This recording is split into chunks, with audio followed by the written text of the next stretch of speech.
If you want to send a necklace in for Suzanne, that'd be handy. Oh, yeah. That's what she wants. Is Suzanne listening today? No, she's out. Right, okay, this is the dilemma. Me and Steve, yesterday, were trying to convince Karl that it would be a good idea to buy Suzanne a Christmas present. Okay? Now, why aren't you going to buy her a Christmas present? Explain, Karl, why you don't think you should buy her a Christmas present. No, I've told her I'll get her one, but in the new year. We're going away on holiday and that, so there's no point taking stuff away. Yeah. Going to Lanzarote next week. Just get something in the sales after Christmas for the, Yeah. Right. Me and Steve were trying to explain to Karl that she would love it if you bought her something on Christmas Day. Yeah, but she knows now. But Knows what? I've told her. So no, well, I'm going to tell you. Do you know, right, this, dear listener, this was Karl's worry.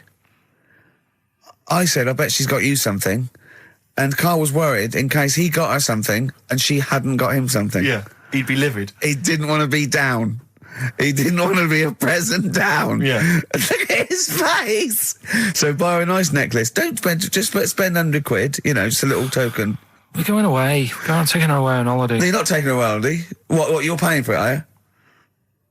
Yeah. Are you really? Well, half and half and that. Right. So you're paying for you to go on holiday? That's good of you. So the gift is your company, really? She's done all right.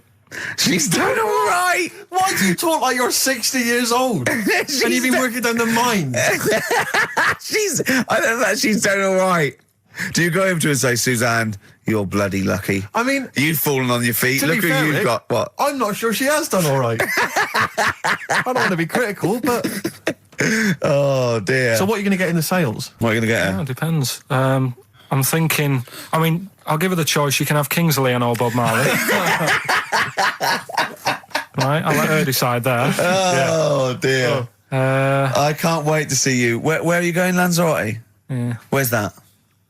Don't know. Suzanne sorted it out. I said, Lanzarote. I said, is that Africa or is it Spain or Portugal? Just thought you don't know. I went, what do you mean don't know? I goes, well, what's the currency? I went, don't know. I said, Suzanne booked this one, did she? Yeah. I thought, where is it? Is Lanzarote African or Foreign. Somewhere foreign. I was looking last night, and doesn't look that good. There was like one of the highlights of the things it says you've got to do is go and have. Apparently they've got restaurants in caves, and that's like one of the things they say you must do. So, if that's a highlight, do you know what I mean? Right. So I'll do that. Go and see what that's like. Yeah. When you're on the beach, Karl, do you wear the very, very tight Speedos? No. Do you walk around with them? Sort of longish shorts, t-shirt on, probably with a sort of a light shirt on top of that. Right, sure. So quite wrapped up then. Covered up. Do you wear a hat? Because obviously the bald head, there's risk of sunburn. No, I just put a bit of lotion on it. Lotion on there. Yeah. Just have a bit of a wander down the beach, have a look. Yeah. See if there's any old blokes with their tackle out and a backpack.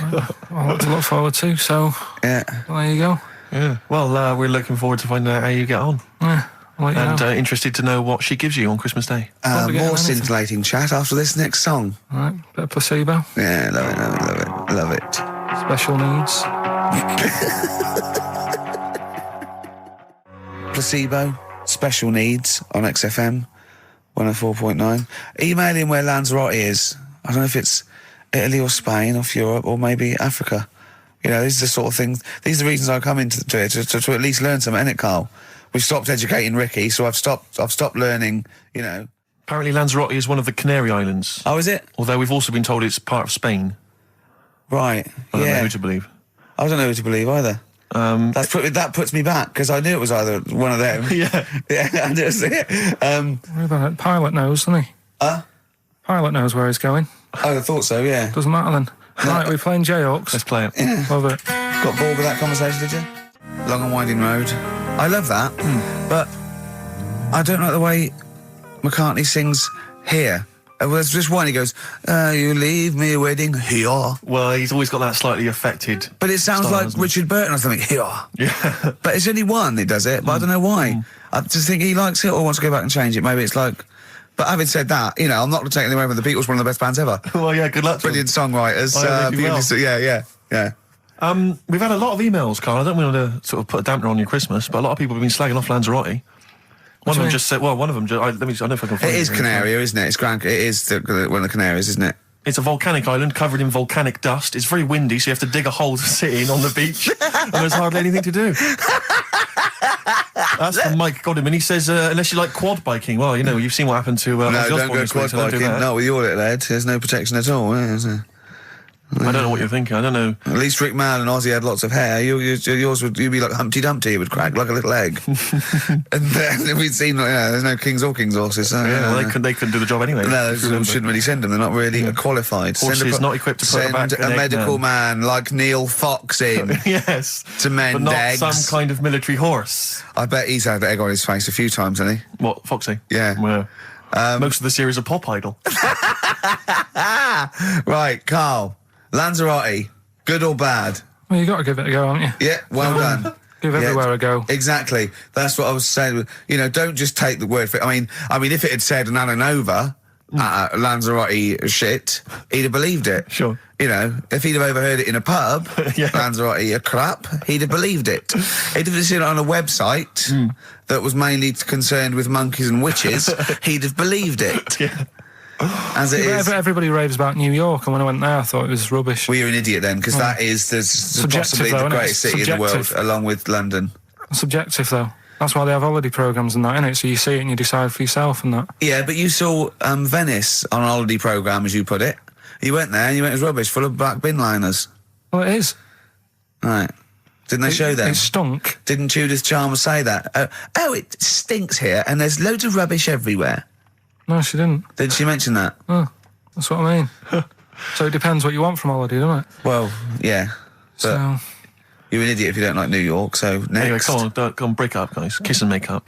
Libertines, Don't Look Back Into the Sun on XFM. Well, the general public are getting involved with Carl's holiday, and, I mean, this has been a damning report on Lanzarote. There's not been a positive word written about Lanzarote so far. Wow. It's volcanic, there's no natural water supply. Apparently there's no natural water supply. It's You all have to sit in a imported. hole.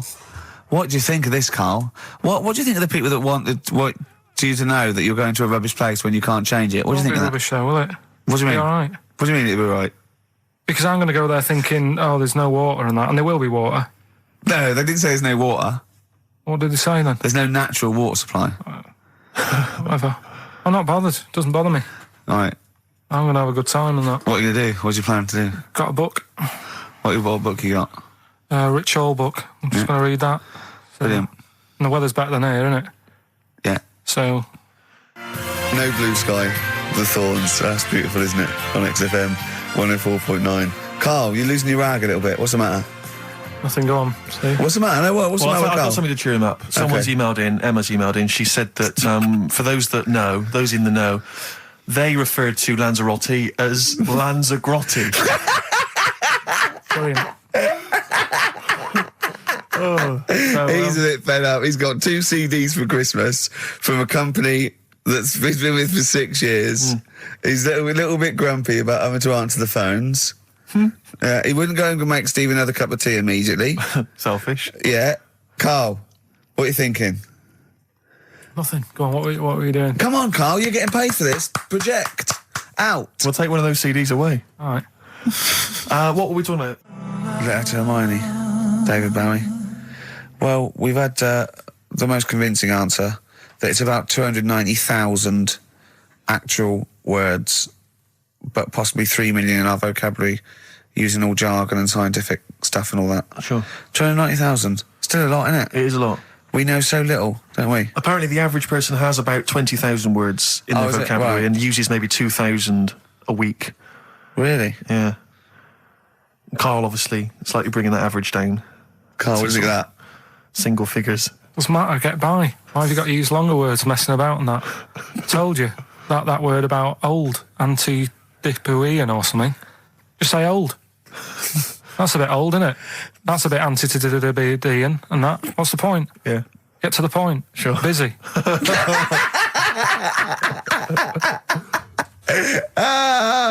Right, okay. Are you in a film this week, Carl? We're doing that now. Yeah, go on. Get it over with. Hang on a minute then. Get it over with. Let's get this show over with. We can go home. You can go off to Lanzarote and sit on some ash. Some charcoal. He's not happy about that. That's annoyed him. The listeners have all ganged up on him. Yeah. XFM giving him 2 CDs. We've had more calls for his resignation this week than ever before. What do you think of that, Carl? What do you mean? There's another reason. Do you know what I mean, though? Because he's grumpy, he's not just giving it, he goes, well, I can't help it, can I? I don't want it. You're being paid well to do a job. People have tuned in to be entertained, to have good songs. Me and Steve are working I'm pressing here. the buttons. I'm paid to press the buttons. That's what I'm doing. Has every CD started on time? Then Yeah. why would they give you Monday off if you just paid to press the buttons? Don't get every other Monday off, do I? So have you stopped doing that now, have you? Well, yeah. Why? Because there's work to do in that. I'm not moaning about it. Let's get on with it. Comfort and Sound by Feeder on XFM 104.9. I'm Ricky Gervais. With me, Stephen Merchant. Hello there. But no Karl Pilkington. No Karl. He's in Lanzarote. Lanzarote, But as we we have speak. got a very, very special stand-in. It's Camfield. Carry on from British Sea Power on XFM 104.9. Not bad at all. Now, listen, we should just point out to people that Carl's away, and we always slag him off because he provides very little. But And he's an idiot. well, exactly, to be fair. But he's obviously off in Lanzarote, and he's forgotten to tell us what the password is for our email, Rick. Idiot. So we can't get into the email. So we're going to have to use Ian's email instead. ian.camfield@xfm.co.uk if you want to get in touch. You're never going to have so many emails, Ian. Really? Yeah, Is that right? you're going to be looking at them all week. It's going to be brilliant for you. You're going to feel really popular. You know what? He described Carl as a bald little mank twat. Nice. Carl was going, brilliant. Is that allowed? Is that all right? Yeah. Bless him. Bald little mank twat is back on the 3rd, isn't he? Well, if there's one thing that magazine's What good was at, he it's suggesting? You accuracy. can't be regionalist. What? Was he suggesting you can't be regionalist? Was that allowed? No, I just think it's a familiarity of, it's just because we call him a bald little mank twat, that a national magazine can say that. Oh, bless his little round head. Wonder what he's doing now. He's sitting in the ash, reading his, reading his Rich Hall book. Yeah, he spent a week when he went to, where was it, St. Lucia? He spent a week, right, throwing sand at crabs. Yeah. I don't think they've even got crabs, have they, over there? No, I don't know nothing. what he's going to do. What is he going to do? Suzanne, what is she going to He's do? going to be whinging. But it's sort of like, Carl must be like, kid, you must like sit him in front of a video while you go and make the dinner or something. Yeah. It must be a nightmare taking a pet. Has she got a little harness for him? To be fair, though, Rick, I mean, I can't imagine you're much better on holiday. I've always wondered what that must be like. Because you always need an audience. You've always got to have someone around that you can perform for, drop your trousers for. Annoy, just generally sing and dance about. And Jane's seen it all. She's bored of you. So what, do you just do this to other people on the beach? Holiday makers, it is me. You can't believe your luck, Ricky Gervais. What, do you want to be annoyed? dance? Do you want me to annoy you? Yeah, exactly. I can annoy you for 5 minutes. Yeah, Because then I'll get bored Exactly. myself. I'll tell you what, I want some ads, and after that, the fairy tale in New York. Oh.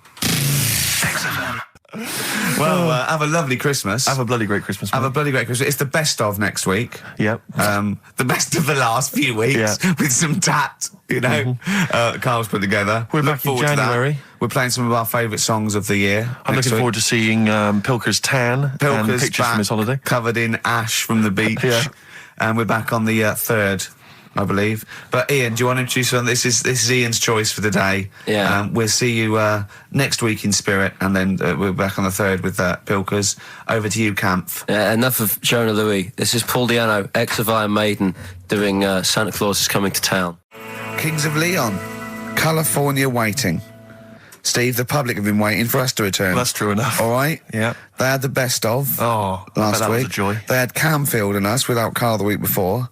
But it's been a while since we've all been together.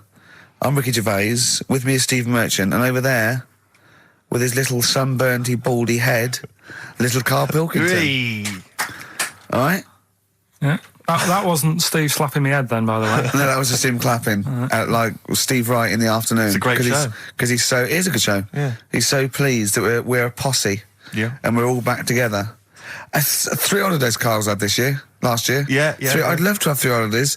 You've got to start putting the work I in had there. 2 holidays No, then. you had 3 holidays. You went away with Suzanne and her parents. Yeah, well, that doesn't count. It does count. If you book 2 weeks off the firm, you go away and you go, how was your holiday? Well, I didn't really count. It wasn't a really good holiday. Can I have them days back, please? My New Year's resolution is to be nicer to you. But Well talk done, you've sense. already broken that. No, but talk sense. Talk sense. You've had 3 holidays this year. And I'm just saying, you're in your 30s now, and 30s is when you should be really putting the work in. That's true enough. To reap the benefits in your 40s, 50s, 60s, 70s, 80s, 90s, and 100. Carl, what's your New Year resolution? What about think before you speak? It's worth. I mean, See, I'm consider it. allowed to laugh. I'm allowed to laugh at things other people say, Carl. That one, that is a good suggestion. How was your holiday, Carl? It was all right. Right, brilliant. But that I don't see on the kind of on the ratio of good to bad in Carl's mind. That might be amazing because we never It might hear be him amazing, sing the mightn't praises it? of anything. I'll tell you what. Can we have a cracking little tune and then come back and hear about Carl's holiday? I'd love to do that, Let's really. keep it tight. Love to Tear Us Apart by Joy Division. Now I can't put my finger on it, but that doesn't sound like the original, and it's No. off a compilation. It sounded a bit fast. I think the vocal was slightly different. If anyone can, put me out of misery, I think it might be in a session of the time or something. Carl, is it a New Year resolution for you? Another one. Maybe when we ask you to get a song, get the original single version. I could be and wrong, not some but- obscure but- session. Yeah, it does seem different, doesn't it? Very odd. Yeah. Yeah. Maybe we just remember it wrongly. But anyway, that's XFM for you. 104.9, I'm Ricky Gervais with me, Steve Merchant. Karl Pilkington. Carl, you went to Lanzarote. Yeah. People said don't go to Lanzarote. They told you it was Lanzarote. They told you, were they right or They wrong? were right, yeah. Really? Yeah, it's a bit ropey, yeah. Is it why? Just out there. If it wasn't for the volcano they had, it'd been knackered. That's their big draw, is it? That's it, basically. That's all they've got going for them. When you landed, was it really hot? Were you quite excited? You were thinking this is It was okay? warm. It's we can't complain about the weather. The weather was all right. Sure. You know what I mean? That's what I went for. But it'd be nice if there just was something else. Yeah. What did you do all day then? Did you read your ritual book? No, I didn't read that. I read that book. Do you know the book that I bought and all the chapters were messed up? Oh, yeah. I bought a better version of that All right. and I read that. Excellent. And then, Did it make more sense in order? yeah, a lot easier to follow. Yeah. And then we went and had a look at the volcanoes and that. They've got 36 of them to look at. How many did you look at before you realised that pretty much, you've seen one volcano, you've seen them all? Probably about 6 or 7. Really? And then when you got to the 8th, you thought, now I know what this is going to be, Suzanne. This is going to be like a mountain with a hole in the top. Yeah. Really? But it happened years ago as well. It's like, just keep a couple, fill the rest in, tidy it up. Fill the rest in! Yeah, no, Well, yeah. getting some builders. No, seriously though. Okay, Or a 4 death million trap. tons of concrete, please. They're an absolute death trap. Yeah, what? Yeah. What do you mean fill them in? Do you know what a volcano is? It's just a hole, isn't it? That's happened Well, it's more than the happened back hole. It's in- more a portal to the magma in the centre of the earth. back in 1730. It happened, and they still haven't sorted it out. Well, when you say it happened, volcanoes were made a lot longer ago than 1730. No, but the one that did Lanzarote in, Right. sort it out. What would you suggest? How tidy can they up. fill it in? It's joined. It's all joined. No, but what I'm And saying is, it was the a- big it was- plates of the earth are all joined. It All was the a disaster, magma's wasn't it? joined. With the trade centre thing, that happened. They cleaned it up, sorted it out. They've moved on. That's what I'm saying. Whereas Lanzarote have just gone, leave it. It happened back in 1730. You misunderstand me. How, in the name of God, can you fill in a volcano? You ignorant twit. No, but it's not just the holes. They've actually left the lava everywhere. That's what I mean. It's not just the big holes. There's lava everywhere. But it's molten rock. They can't just pick it up like they're like a carpet. Put it in the holes. The holes are there ready. Just push it all in. That's what I'm saying. What exactly is there then? Is it just a kind of moon-like kind of surround with just kind of dust and rock? That's exactly what you see. I was there when the Mars thing all went wrong. Yeah. I would have just sent a camera crew there, filmed a bit of that, right, and say, "Here we are. This is it." Ignore the little coffee shop in the background. Right? This is Mars because that's where it's like just loads of dust. Yeah. Holes everywhere. Tidy it up. Little round-headed aliens complaining. yeah. It's Whinging. just like Mars. Yeah. So So, is there what's the best bit about the holiday? Come on, pretend you're Judith Chalmers. I have been doing. I would have done all. I would have said that. Don't bother. Right. I mean, the hotel was good. Yeah? That was all right. What was that like? It's all right. Just clean. That's all you want, isn't it? See, that's not quite what Judith Chalmers does. She doesn't go, what's the hotel like? All right, yeah, clean, isn't it? All right. What was it like? What was it? 3-star, 4-star? Did it have a swimming pool? What was the room like? Had a swimming pool and that. Yeah. Yeah, it's good. If you know, I think it was one of the better ones on the island. Okay. Nightlife? Wasn't really in it. There was a bar, there was some bands playing. Yeah. Not very good. Food got a bit boring.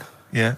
It was always the same food every night, but they sort of themed it and made out as if it was different. So, like, on Mexican night, it'd be chicken with a nacho on it. Right. And Chinese night, sort of chicken with a little prawn cracker on it and stuff. Sure. But that got a bit boring. That's me just turning on my phone because I want to read to you a text that I got from Karl. I think you sort of sum up the holiday in this text, don't you? Do you remember I it? can't remember. Let's have a look. Let's have a little look. Let's go Instantly, through what it. did Suzanne, your girlfriend, make of it? Similar view to you? That they should fill in the holes? Yeah, it's just that thing. You see, I went on a coach trip, right? And you go and see the volcanoes. Like I say, there's 36 of them. Yeah. Which, you know, how many do you need? And when we're on the coach going round all these volcanoes, the fella on the front's going and look out your left window at the moment, and there's a volcano. And if you quickly look out at the right-hand side there's another one. Right. And on the left, he's just like, all right, we've seen it. Sure. Do you know what I mean? Yeah. And that trip, I mean, we'll talk about that trip in a bit. Right, this is the text I got from Karl, right? All right. Been up to a volcano. Been in some dead artist's house who built his house in the lava. They said they would show me science with volcanoes, but all they did was chuck some water in a hole and it shot up in the air. No dwarves in the canteen, no scousers here, but there is a Swede woman with a big head. She looks effing gormless with a cap on. All right? So a little reference there to... A Swede woman? What's that mean? Do you mean Swedish? Yeah. Or she looked like a vegetable? No, the Swedish woman. But they've all got sort of quite big bill, aren't they?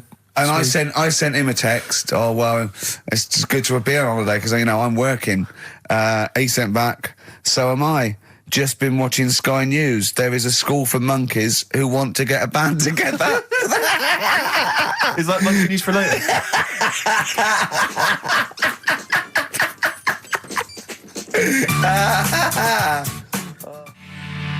Oh My Corazon by Tim Burgess. I can't get enough of that. I love that chorus. On XFM 104.9. Ricky Gervais, Steve Merchant and little Karl Pilkington. But it was a nice holiday. Yeah, it's all right. It's just, you know, I went there to relax and that. Exactly. Did a little bit of that. Trying to think of some new, you know, features and stuff. Sure, always working. 3 holidays a year, Jesus. Oh, well, not really 3. Oh, 2. It's all holidays, really. one big sort of like work thing to me and Steve. 2 holidays, isn't it? Work hard, you need the holidays. So, yeah, the things that annoyed me was like, you get bored sat around the pool after a couple of days. I'd read my book. Yeah. You know, there wasn't much going on the Not even any complex crabs to throw sand at, was there? No crabs or anything. They wouldn't bother with Lanzarote, right? So decided to go on a little trip. That's when I saw the volcanoes and that, 36 of them. So we go on the trip, and the thing that annoys me, it does happen every holiday that you go on. If you go on a sort of a package thing, they have these trips, right? And you pay about 40-odd quid, and they give you some wine, so it make it feel like you're getting your money's worth. But how many of these trips have you been on then? Loads. Probably about 12. More holidays than I've had. Go on. So go on. anyway, so you're on the coach, right? And they take you for the volcanoes. They took us in the middle of nowhere. Yeah. Right. There's nothing else round there. Sure. It's like I say, it's like Mars, but with holes in the ground. Yeah. Right. And they sort of drop you off, and they go, right, everybody, see you back here in an hour.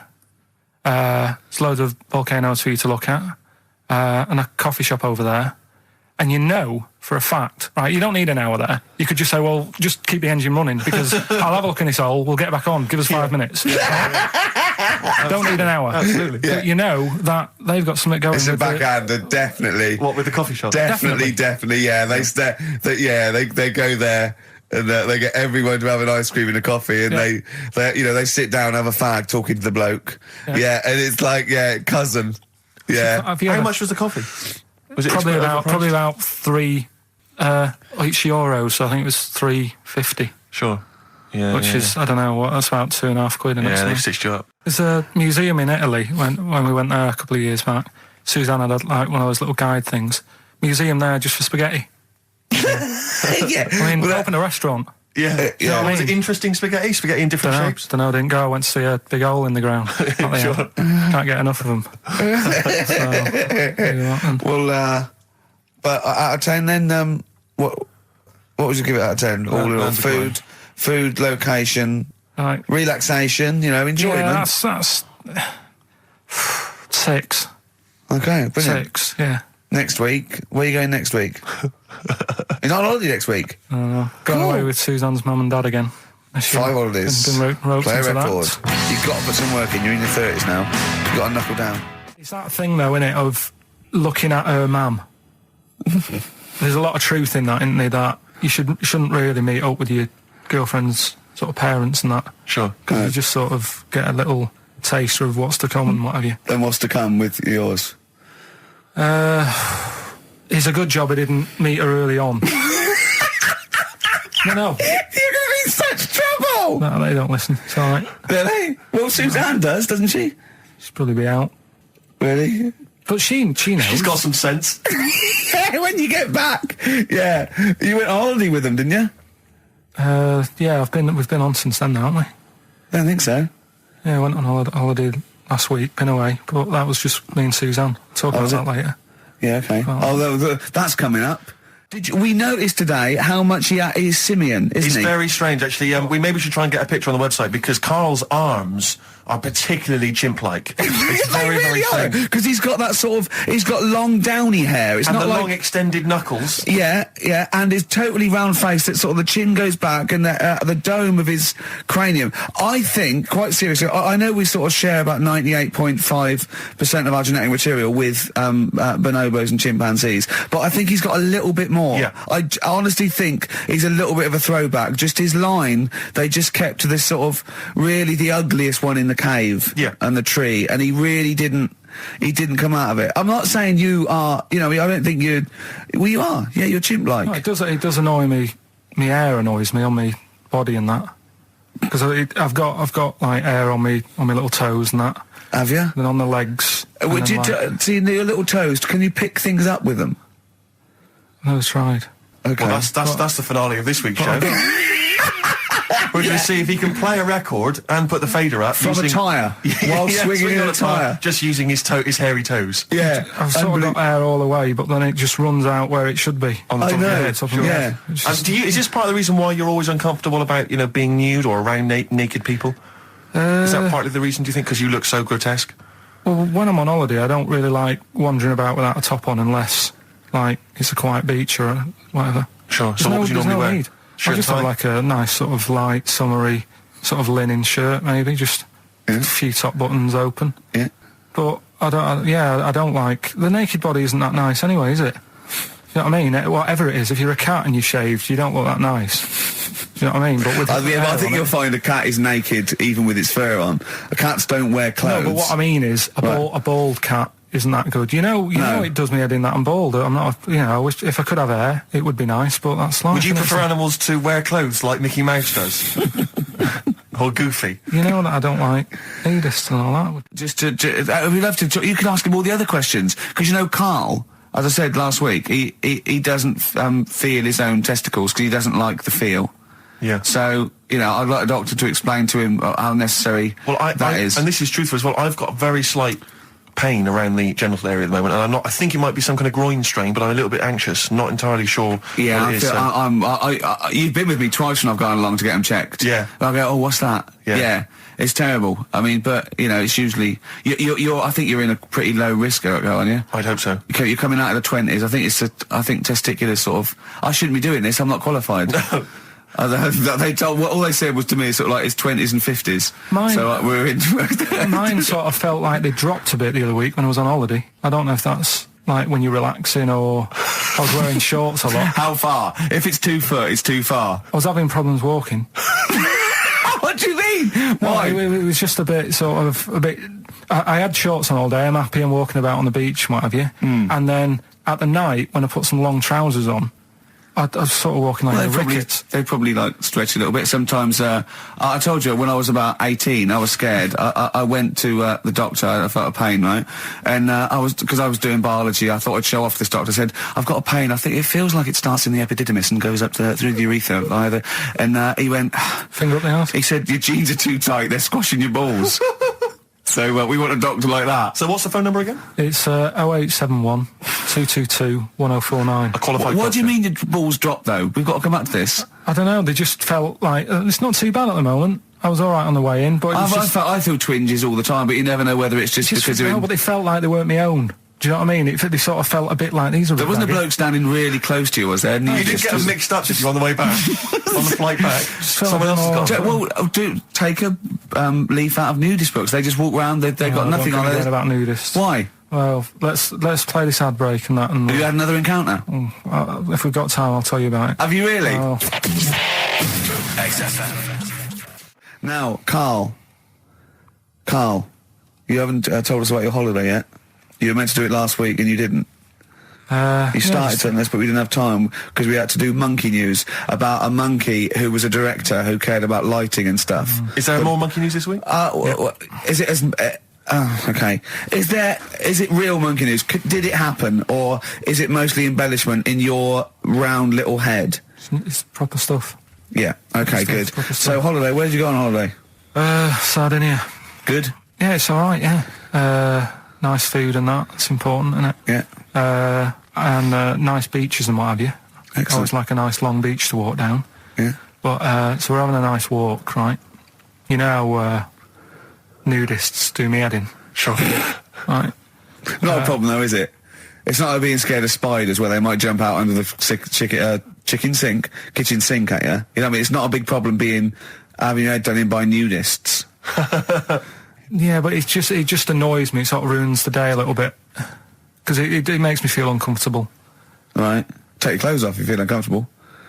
It's much more relaxing. Yeah, but well, anyway, right. So I'm walking along the beach, right? Lovely long beach, what have you? You know, watching the sea, picking up shells and that. And what are you wearing? What's your natural beach club? When he says picking up shells, I imagine he's on all fours going, Yeah. like that, you know what I mean, looking at things. Just like washing his nuts in the sea to get them tasty. Yeah, going into the sea and then kind of shaking himself and all the water flows off. Yeah. I've just got, flip-flops on, pair of shorts, and like a little light shirt. Sure. Mm. So anyway, walking along, and Suzanne goes, "Oh look," right? And there's this woman, German, I think, coming out of the... How can you tell she was German? Underarm hair? I'll get to it. Forget Okay. the underarm hair. She came out, it looked like she was smuggling seaweed. I'm gonna burst! I'm going to burst! Oh, God! And the funny thing is, right, Smuggling seaweed! Oh, God! She was a bit hairy down there, was she? mental. I felt bad because I hadn't had a shave for 2 days, right? Looked at her, it was ridiculous. She might as well have kept her trunks on. It was just like she was wearing furry trunks, right? So anyway, so I'm walking along. So Yeah, go on then. So Suzanne's like, "Oh, look," and I'm like, "Oh, not again," because every time we go away, there always seems to be one of these. Is she by herself, this woman? Well, the weird thing was, she was with her husband, right? Yeah. But he had shorts on. He was happy, right? But every time, because I walked past her, and he sort of ran off, because he's embarrassed. Do you know what I mean? There's nothing normal about it. What can he do? He can't go, "All right, mate," because he knows it's odd, right? How old was he? Sorry, how old was she? It's hard to tell when someone hasn't got clothes on. Sure. Do you know what I mean? They always look older, don't they, when they haven't got clothes on anyway. But I'd say she was about 40, 41. Okay, right. So I walked past, and the annoying thing is, she got there on a bike, right? No clothes on, little pair of boots next to the bike. So if you can wear boots, just pop some shorts on. You know what I mean? That takes more effort for me, putting boots on. So put the shorts on, right? Right. So anyway, so the husband kept running off, I walked past, and I'm getting annoyed because I'm saying, well, we've got to walk past them again on the way back. There's I no like other the way. fact they're scuttling away when Carl walks past. Like when you lift up a bit of sort of iron sheeting in the woods and loads of mice run away. Yeah. It's like whenever Carl goes, that nudists run away. Yeah. Oh, right, okay. So we sort of come walking back and what have you, and you know, I have another look and what have you, and he runs off again. Why are you another look if it offends you so much? Oh, you might as well just have a look. You know what I mean? It's just putting it on show and what have you. But the interesting thing was, I just wondered whether the husband. If the husband were nude, you'd looked at his tackle. Because remember when you went to see those two strippers and it was a woman and man and they whipped their shorts off, you said you looked at his tackle first. I think any bloke would. Wow.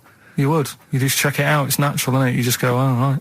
Go on, So it then. is normal or whatever. Because you don't know if you know what I mean? You don't know if what you've got's right until you see someone else's.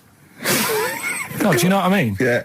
Go But on, then. anyway, so, but he got us talking because I was, then, as soon as I saw her, sort of, day's been ruined a bit, so I'm walking up the beach. It's been ruined! Walking up the beach with Suzanne going, how does it happen? Do you know what I mean? Why do people do this? What fun are they getting out of it and what have you? And I just was thinking, is there any chance that fella, right, didn't even know that she was a nudist until they went away? Do you know what I mean? Because I Yeah. said to Suzanne, if I met Suzanne, it's like we're getting on, yeah, everything's fine. Yeah. And then you go off on holiday and you go, you haven't got much luggage. And she's like, no, it's fine, this is plenty. And I'm thinking, that's weird. And then we go down the beach and she whips her knickers off. I'd be annoyed, but there's nothing I could do. Do you know what I mean? Sure. So I'm just wondering whether that's what happened to this fella.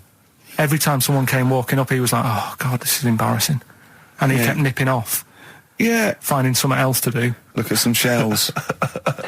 So I'm wondering, Rick, if at some point, maybe today or in future shows, we should get a nudist, you know, one of those official nudist spokespeople, you know, because all these nudist organisations, get them on the phone, justify themselves to Karl, because, you know, in his mind, they are, what would you say, weirdos, freaks?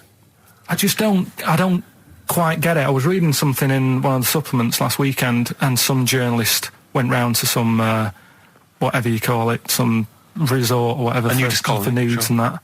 And it's Were they just playing volleyball? Well, the annoying thing was bowls. Why is that annoying? Well, don't play a sport where you got to bend over. Talking of campaigns and things and that, did you see Sir Bob on Jonathan Ross last night? Sir Bob Geldof. Sir Bob Geldof. Yep. Are you going to walk to Edinburgh or sail to France, Carl? What do you think of all this? The G8?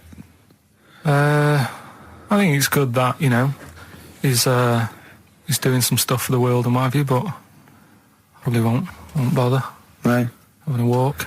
What do you make of all this campaigning? You know, he's dedicated his life to this now, hasn't he? Yeah. I mean, it's interesting. I was watching him last night, and I respect the man. I mean, he used to work here, didn't he? Did some shows and that. Mhm. It's good. It's all right that he can do it, but I assume that's not why you respect him. I assume you respect him because he's trying to save a nation, as opposed to used to work in XFM for a while.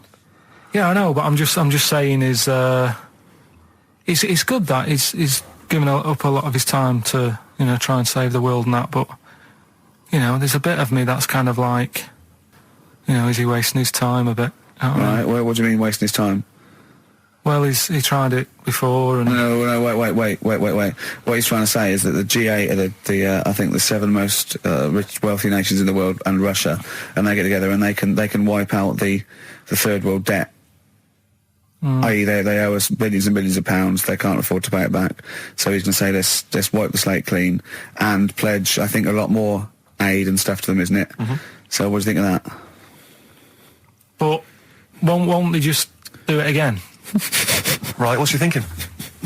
No, I just mean. I knew I had a little diamond in the rough here. I mean, obviously, you know, I admit I brought this up because I really wanted to know what Karl thought of it. Sure. Yeah, I had ulterior motives. It wasn't just for awareness, for the very worthy cause. It was because I know. Look at him looking at me.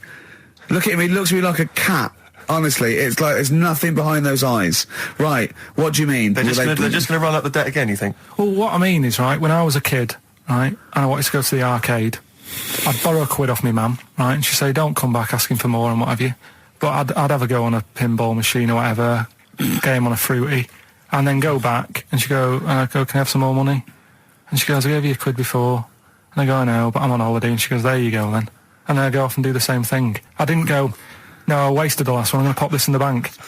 Right. So you think that's what's going to happen with That's a the nice African continent? metaphor. So what do you think happening there? As the Africans are blowing it down the arcade instead of putting it towards a fishing rod, they're blowing it down the arcade. They are trying. I'm trying to win a watch. Look, I've got 100 goals. I think this thing is dodgy. Yeah. I'm trying to win a fluffy toy. I just... And so Bob's saying, you're never going to get the Snoopy. You're never going to get the It's Snoopy. always going to fall out of the little claw It's before it rigged. gets to The the top. claw is not strong enough. Yeah. Do not waste it. No, Midge. Midge, you have to write a song. Write another song, mate. They've blown it down the arcade. Brilliant. Push on the Senses by Feeder on XFM. Ricky Gervais, Steve Merchant, Karl Pilkington. Right. All right. How you doing, Karl? Yeah, I'm all right, yeah. Another holiday? Well, it wasn't holiday. It wasn't holiday. Well, it was. You had 5 days off work. Why isn't it holiday? You had 5 days not working for a living. You know how many days holiday gets a year now? 29. Oh, that's more than teachers, isn't it? It makes me sick. It makes me sick. Well, I know the kind of hours you work, Rick. It's mad. I mean, if you're not in work by midday, you're furious.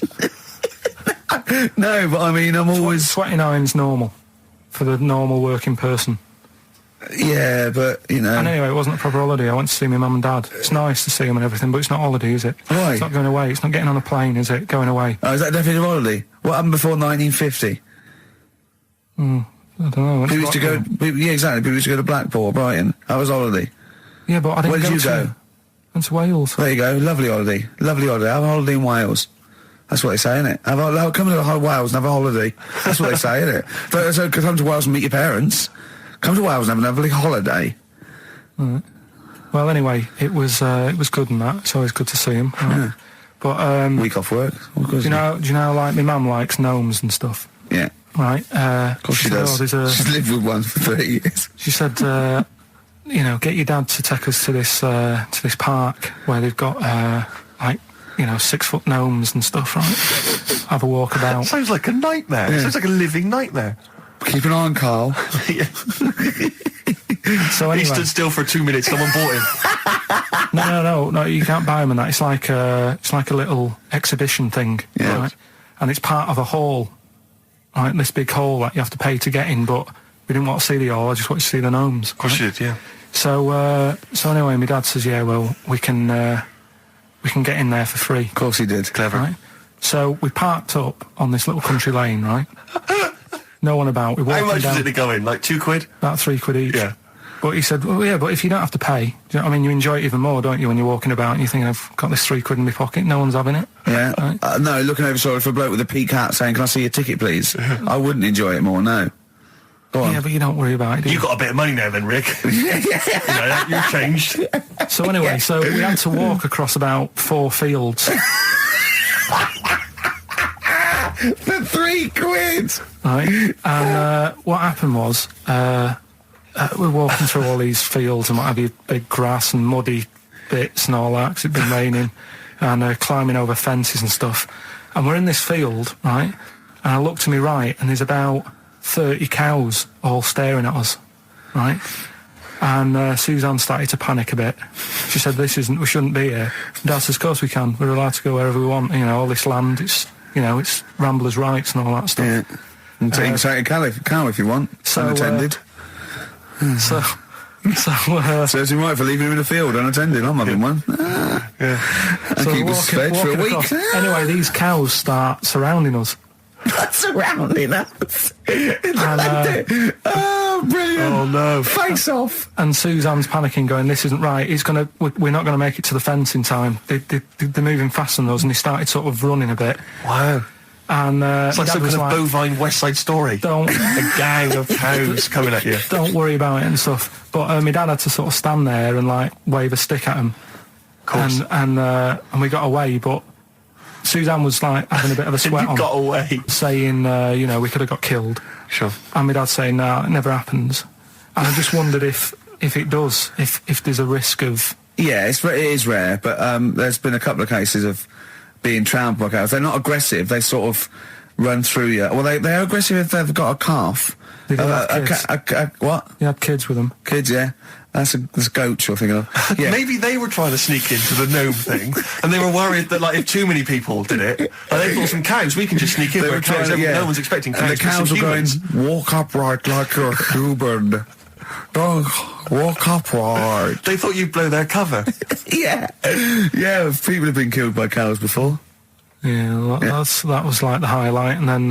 So when you arrived there, you were presumably covered in mud, looking like something that had just come from Glastonbury, staggering around this exhibition. It wasn't that bad. It was just like a woods, and it had like a funny sort of funeral, like a graveyard thing. Right. Yeah. With bodies sort of hanging out the ground and that, and we had these 6-foot gnomes. Right. And then we just set off again, walked back. But You sure this wasn't a dream? No, it was good. But then I got back, right, Steve, and called up Ricky. I said, right, are you about? Have a chat and that. So he said, I'll just come round. It's a nice day. Have a drink and what have you. So I got round there at about 6:30, right? Go up to his door, knock on his door, right? He stood there with his tackle out. Oh. Yeah, what did you make of that? What was wrong with that? What do you mean, what's wrong with that? Why were you looking at it? Why were you looking at it? I tried not to look at it. But again, you're always sort of attracted to it, aren't you? Kind of like... I've never been attracted to another man's tackle. I don't know what you mean. You can't help but have a little sly look. Especially when it's there. When you ring the bell, and I mean the one on the door, right? And that's hanging out. And does he dress to the left or the right? It was to the left, right? Yeah, it was left, yeah. Just popped it out of my shorts for him. Just popped him out of the shorts. Should have seen the state of him. Shorts on, no top, cigar. Looked like someone out of The Sopranos. It was a mess. Yeah. And then... we sat on the balcony drinking wine, didn't we? Did you pop it back in, or was it still... Yeah, I popped it straight back in. I got the laugh. Sure. I got the laugh I wanted. Yeah. He walked in, he went, it's not that hot. Straight away, it's not that hot. Oh, brilliant. then, was that knob news, or is there more? No, it's got more knob news. That's just a coming. taster. Just a taster. Listen, let's play some average, let's play some great music, and maybe we should have some early knob news. Early knob news coming up. XFM. XFM 104.9. Lovely, that one. Now, again, I broke the rules in the week. I met up with Karl. I had lunch with him. And we were chatting and having a cup of tea. And it got onto one of Karl's favourite programmes, was the Tales of the Unexpected. Ah, of course. And all I can think is that he's probably the only person in Britain where they were unexpected. I mean, to him, when that twist came in, he'd go, gee, I can't... Yeah. Oh, God. Can't believe So it was the tree that did it. I mean, he was probably the only... And we were telling all these stories of horror, and he liked horror stories. And I told him this story. And I don't know if this had come across the way, but I told him this story. It was a short. It was a horror short. This was a film you saw, was it? Yeah, yeah. And what it was, it started off, just there'd been a car crash. You see, it's a horrendous wreck. And you saw it from the point of view of the person in the car. And he was calling for his mate, and he was going, Dave... And he sort of looked over and saw a body without a head that had been thrown. He goes, oh no, Dave. And then into the field of view came Dave, his mate, and looked at him with a look of horror. And then it sort of went black, and you realised that he was just a head, and it had been his body. Oh, wow. Right? Yeah. And I said, then it came up at the end, at the executions in the French Revolution, people experience consciousness for, and he went, oh, no, he said, it wouldn't be for that long. And then he went, if it was a chicken, it would work. Imagine remaking that film, but it's two chickens in a horrendous car crash. Their own fault for driving. It would work. No, he wasn't having that. Yeah. No, it was too long. I think he said, how long was this film? I went, oh, no, 5 minutes. He went, no. It would work if it was a chicken. I like the way that Carly is something like, when you relate an incident like that, he's appalled and offended and annoyed by the people that made it, even though he's never seen it. Oh, he's annoyed, yeah. Do you have a favourite Tales of the Unexpected, one that you remember particularly that shook you up? Yeah, we were talking about the one on where there's some woman in prison. Have you seen that one? No, I can't remember them all. Right. This woman's in prison. Yeah. And she gets a bit friendly with the guy who takes the dead bodies out. Right. And he said, I can get you out of here. He said, what you've got to do, right? You've got to, I don't know, at midnight, When you hear the bell toll, that means there's been Yeah. a dead body. Yeah, there's been a dead body. So what you got to do is go into like the place where all the dead bodies are, get in the first coffin on the right, and then I'll come along and carry you out, and you can run away and escape. Yeah. Right. So she goes, yeah, all right then. So she hears the bell go. I'll bury you, right? And then I'll come back later and dig you up. Right. Yeah, but that's the that point. It doesn't matter. It does matter. Trust me, Carl. It All right, really then, matters. okay. Listen, I don't know if I'm going to ruin this for people at home. Yeah. Can I just skip to the end? I would imagine that she gets buried and he doesn't come back, and she has to get buried alive. Better than Yeah. that. So she gets in the coffin, and she's lying there for ages. She's and buried. She can feel a bit of movement going on, so she's obviously, being carried somewhere. So she's thinking, this is it, I'm getting out. And she's lying there for ages and thinking, why isn't someone coming and lifting the lid off this? Do you know what I mean? Letting me get out.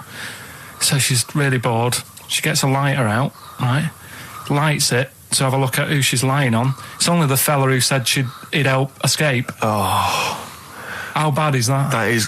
How bad is that? So it is quite important that she's buried alive, then, isn't it? In retrospect, you realise that the jeopardy is that she's buried alive and can't get out. Yeah. Yeah. It makes it so much worse, doesn't it, than just like lying in the morgue and going, actually, I'm getting out of here. Yeah. This isn't going to work. Look at Carl's face. Having told that, he's so pleased. His face is lit up. He's beaming like a child. Have you seen any? Is that your favourite horror thing ever? What was that one you told me about with the porn? That was a good one. Oh, this was fantastic, right? Right. There was this. Sorry, can I just check now? We're just remembering classic episodes of the Tales No, Unexpected this is important. Well, I saw one, right? I saw one on Tales Unexpected, right? And it was these two gents. What they used to do, they look down the obituaries and they'd blackmail the wife or the son of a dead eminent person, like might be a priest or a doctor, something like that, and they'd go and they'd say, he bought some erotic stuff from us before he died, and he owes 100 guineas and all this sort of stuff, and they'd pay up because it'd be so embarrassing. They just didn't want them, so they'd just pay him, right? And this one bloke said, who are these people? I'll meet with them. And he goes round there, and he goes round, and they go, your father, he goes, my father could not have bought any erotic material from you. They did it, he goes, he couldn't have, he's blind. Right, and that was the twist. And Carl went, so it was magazines, not videos then.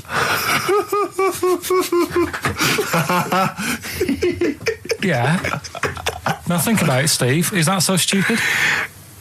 Well, presumably it was set in olden times because people, professional pornographers don't tend to call it, erotic material. Yeah. They tend to call it, juicy jugs or whatever. But more than that, I don't understand how a video is going to be any use to a blind person either. I know that you can hear the sound, Carl. Look at him nodding like he's caught me out. Yeah, what sound will you hear? Do.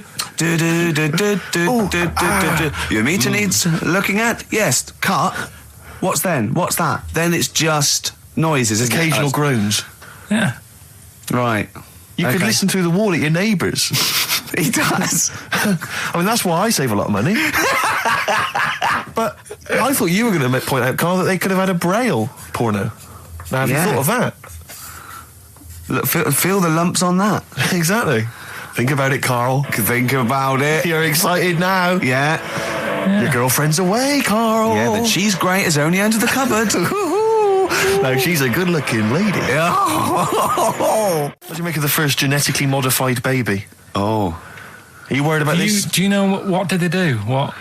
Let me see what it says here. Well, isn't it just choosing the eye colour? Well, this is the concern, isn't it? That in the future you'll be able to decide whether it's a boy or a girl, how intelligent it is, what it looks like, is it handsome, is it ugly? Obviously, no one will choose an ugly baby, and so on and so on and so on. And so it means that where will it lead? Where will it end, Carl? Are you concerned?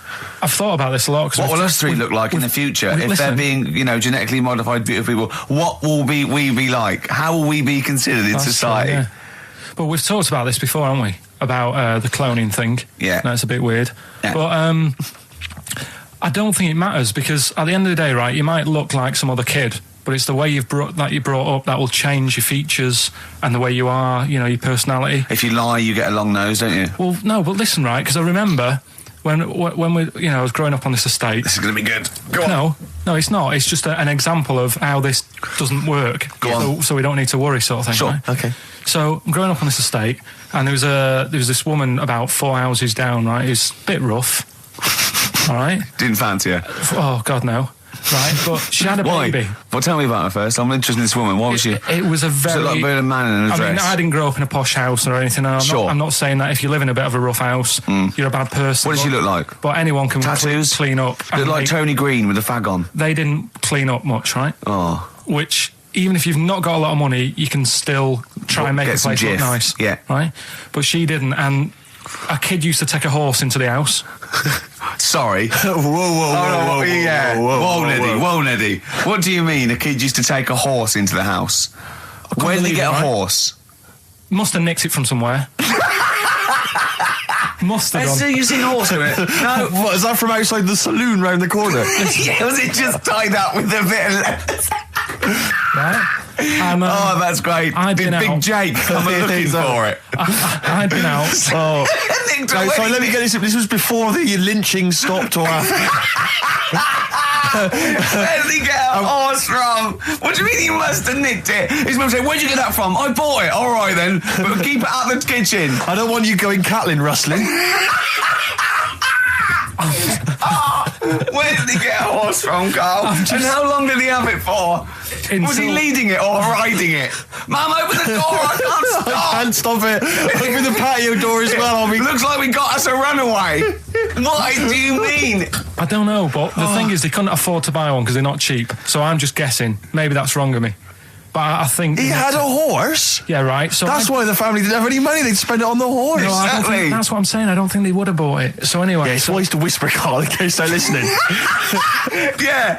And They could be in the room next door. It's not buying it, it's keeping it as well. Oh, so I was like in the car with my dad coming into the avenue, and you used to have to drive down it to turn round and, and you know, sort of go back to our house. You had the traditional method of transport. Yeah. And the horse was in the lounge, Reading a paper. just like walking around. Oh God! What? And when I was doing, I tried to earn myself some money once by flogging little flowers in plastic cups. What? This is genius. It just keeps coming. What do you mean you're trying to flog little flowers? What do you mean? Wait. Let's play a record. Let's play a record and come back to this. Wait a Because minute, it's always wait a going to minute. just unravel and unravel. It's going to go on for hours. Let's It play a gets track, deeper Carl. and deeper. It's like come an on, Carl. onion, isn't it? We've created a whole world here where there's a man living with a horse. Just walking around the lounge. I come from the West Country. I've never heard anything like that. I just think of a big sort of like orange carpet and a rediffusion telly and this horse going, I'm fed up in here. Exactly. This is really... I am not taking the rubbish out again. Yeah. Right, play a record. Let's have Velvet Underground. We've got that lined up. Oh, yeah, the God. classic from the first album. I'm waiting for the man. Let's come back to the horse in a second. Little flowers in pots. What do you mean? From that classic first album, Velvet Underground and Nico, which apparently peaked at a disappointing 171 in the US charts. Think of that. And that's obviously Lou Reed, the Velvet Underground, and Waiting for the Man. Yeah, great track. So we were talking, we were doing White Van Man, and we got onto... genetically modified babies, but and then somehow... Carl started telling a story about someone with a horse, and then he got onto... He was trying to make money selling flowers. Just do the flowers briefly. Well, hang on, I just want to recap slightly. So there was a family, and who had the horse in the family? It was... Because you lived on an estate in Manchester. So the mother was a right pig, apparently. I don't know if that's you relevant. don't need to go that far. But what I'm trying to do is like make a picture for you so you understand. What did she look like? Who did she look like? Bit of a, and no disrespect to her, bit like Pauline Quirky, yeah. Right? Okay, I knew you were going to say that. Yeah. I knew it was going to be Pauline. Did she have any tats? I've never got that close to it. Okay, all right. So who had the horse? Was this her son or her husband? No, her daughter. Her daughter had stolen a horse. Yeah, from I don't know where. There was I think there was some stables down the road or something. And they kept the horse in the house with them. They kept it in the house. Did they didn't get have caught? it for long. No. Sorry, and you said you were in the house one day and you saw the horse. No, what happened was I was. They did this thing at school about raising money for charity, right? For some local charity. And they said you can do anything to raise money, and they came out with all these ideas, and I thought that's good. What was the charity? Well, I don't know. I thought forget the charity. Yeah, that's just a good money making idea. So, you're a charity. So I asked my mum for some because she used to have a lot of flowers around the house. Sure. I said, can I just take some snippings off them, and I'll go and buy some plastic cups, and got some soil out of the garden, planted the bits of plants in them. Yeah. Got a tray. Yeah. Had about 25 plants on it, selling them for 25 pence each. Excellent. Did you sell any? Yeah, so loads. Did you just cut? You didn't just cut them and stick them in the soil? Yeah, they want to survive. Oh. But I think people sort of thought, well, good on him for trying. But anyway, so I went round to theirs because I thought their house could do with a bit of colour and stuff. Yeah. So it's a bit rough. So as I went... The horse went, thank God for that breakfast. They've been feeding me kitty cat.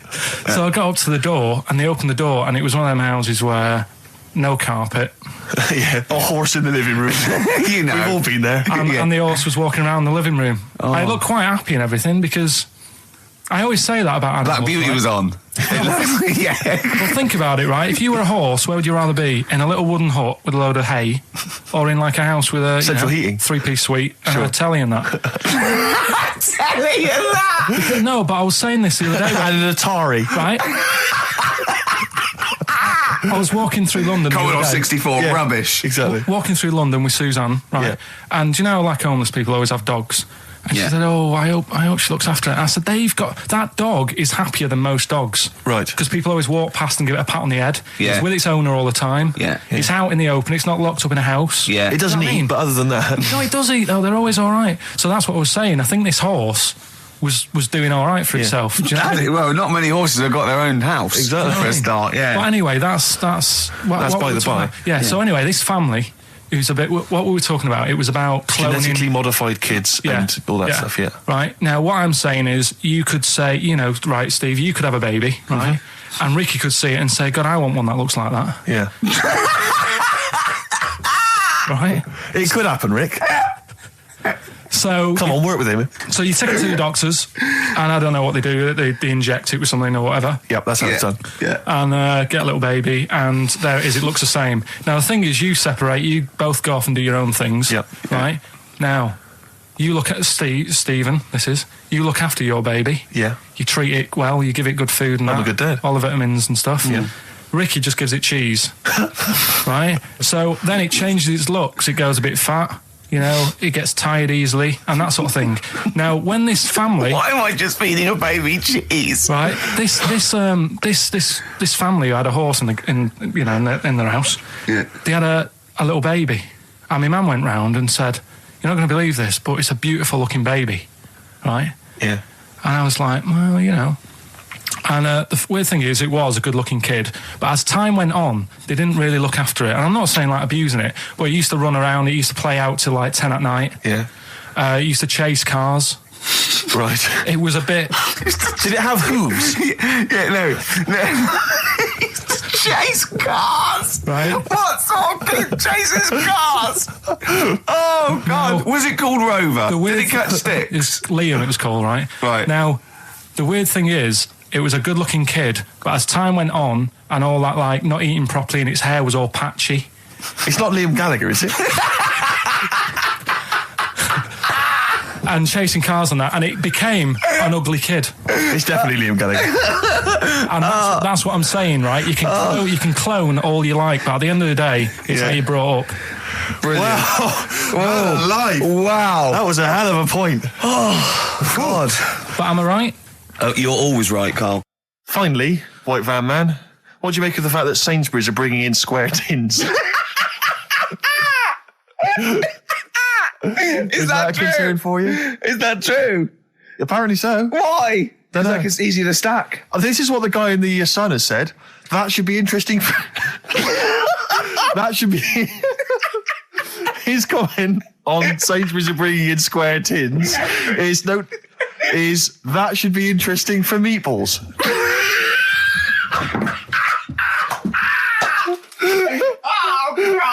Ricky's just collapsed on the floor. Let's just play a song, Carl. I don't think even you can top that. Cooper Temple Claws. Who needs enemies? Good question, lads. Nobody. This is XFM 104.9. I'm Ricky Gervais. Oh, they should print a little book of those. They're great. Oh, how you can relate any song or artist to anything else. Easy, Joyful. easy. Well, yeah. So me and Carl went out for a beer, and it was great, wasn't it? Yeah, We enjoyed myself. started Yeah, off, it's good. and you met my mate Robin, didn't you? Yeah. And some of the stories. Do you want to tell Steve some things about Robin that you've Robin, done? do you know him well? Yes. Well, do you know about his worm problem as a kid? Go on. Right. He, what I can remember is he had worms as a kid. Not sure how you get him. He never answered me. He was getting a bit touchy about it. Right. This is like the second time I met him. I think he was a bit annoyed that Ricky told me about his problem. What now? Now, straight away, you not being there, instinctively, what do you think went on with this story about worms? My suspicion is rather like when you told a group of people that Robin had once suckled milk from a cow's udder. Did he mention that as well? Yeah. My suspicion is that, like the cow story, the worm story is not true. But And why would he get so sort of uppity about it? Well, Because it's not true. Imagine if that wasn't the first time he'd done it. Imagine if he did that every single time he was with somebody for the first time and Robin was just met them. He will tell that story to anyone. But they do say there's no smoke without fire. Robin. I also told him that the way Robin cured these worms was because the doctor told his mother, right, to hold a piece of ham or cheese near Robin's anus so the worms would come out for the food, and he believed it. I'll tell you why, though. I said to Robin used to sit on spam to try and get the worms out, and he believed it. But Steve, right, do you remember that story about 3 or 4 years ago where there was some bloke in the army? He went away to somewhere, Vietnam or whatever. He was messing about in the woods. Messing about in the woods? Shouldn't he have been fighting? Whatever. Yeah. Right, and he walked through some lake, and I think he'd cut his toe or something on something, and some worm of some sort crawled in the gash. Yeah. And it was in his body, and the doctor said, we've got to get this out of your body. So what they did was, they said, right, the thinnest part or something of your body that things can crawl through is on the top of your head. So they wrapped Where the skull is. So they wrapped some bacon. No, they didn't. They did. That's right. thing. So he's gone in via the toe. So what we do is, I'll tell you what, that worm's probably heading straight for the head. We'll put a bit of bacon on it. The thinnest part of the body is the skull. Of course it's not the thinnest part of the body. It's where your brain case is, isn't it? It's the skull. There was a reason for it. And it was like they stuck some bacon on his head. And as ever, the vital piece of information, i.e. the reason, Karl seems to have forgotten. Because the worm was in his body, and they said everyone likes to smell of bacon. Including worms. Even a Vietnamese lake worm. They love Remember bacon. Remember last week when I said about the little fella with the bone with no brain, and you were proved wrong? No. We were saying it wasn't a little fella. We were saying it was a stillborn child.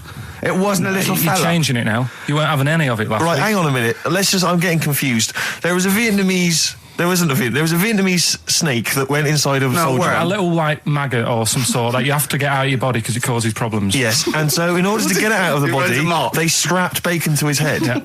That is great. This doctor. And did that work? I think so. They had a picture of him smiling.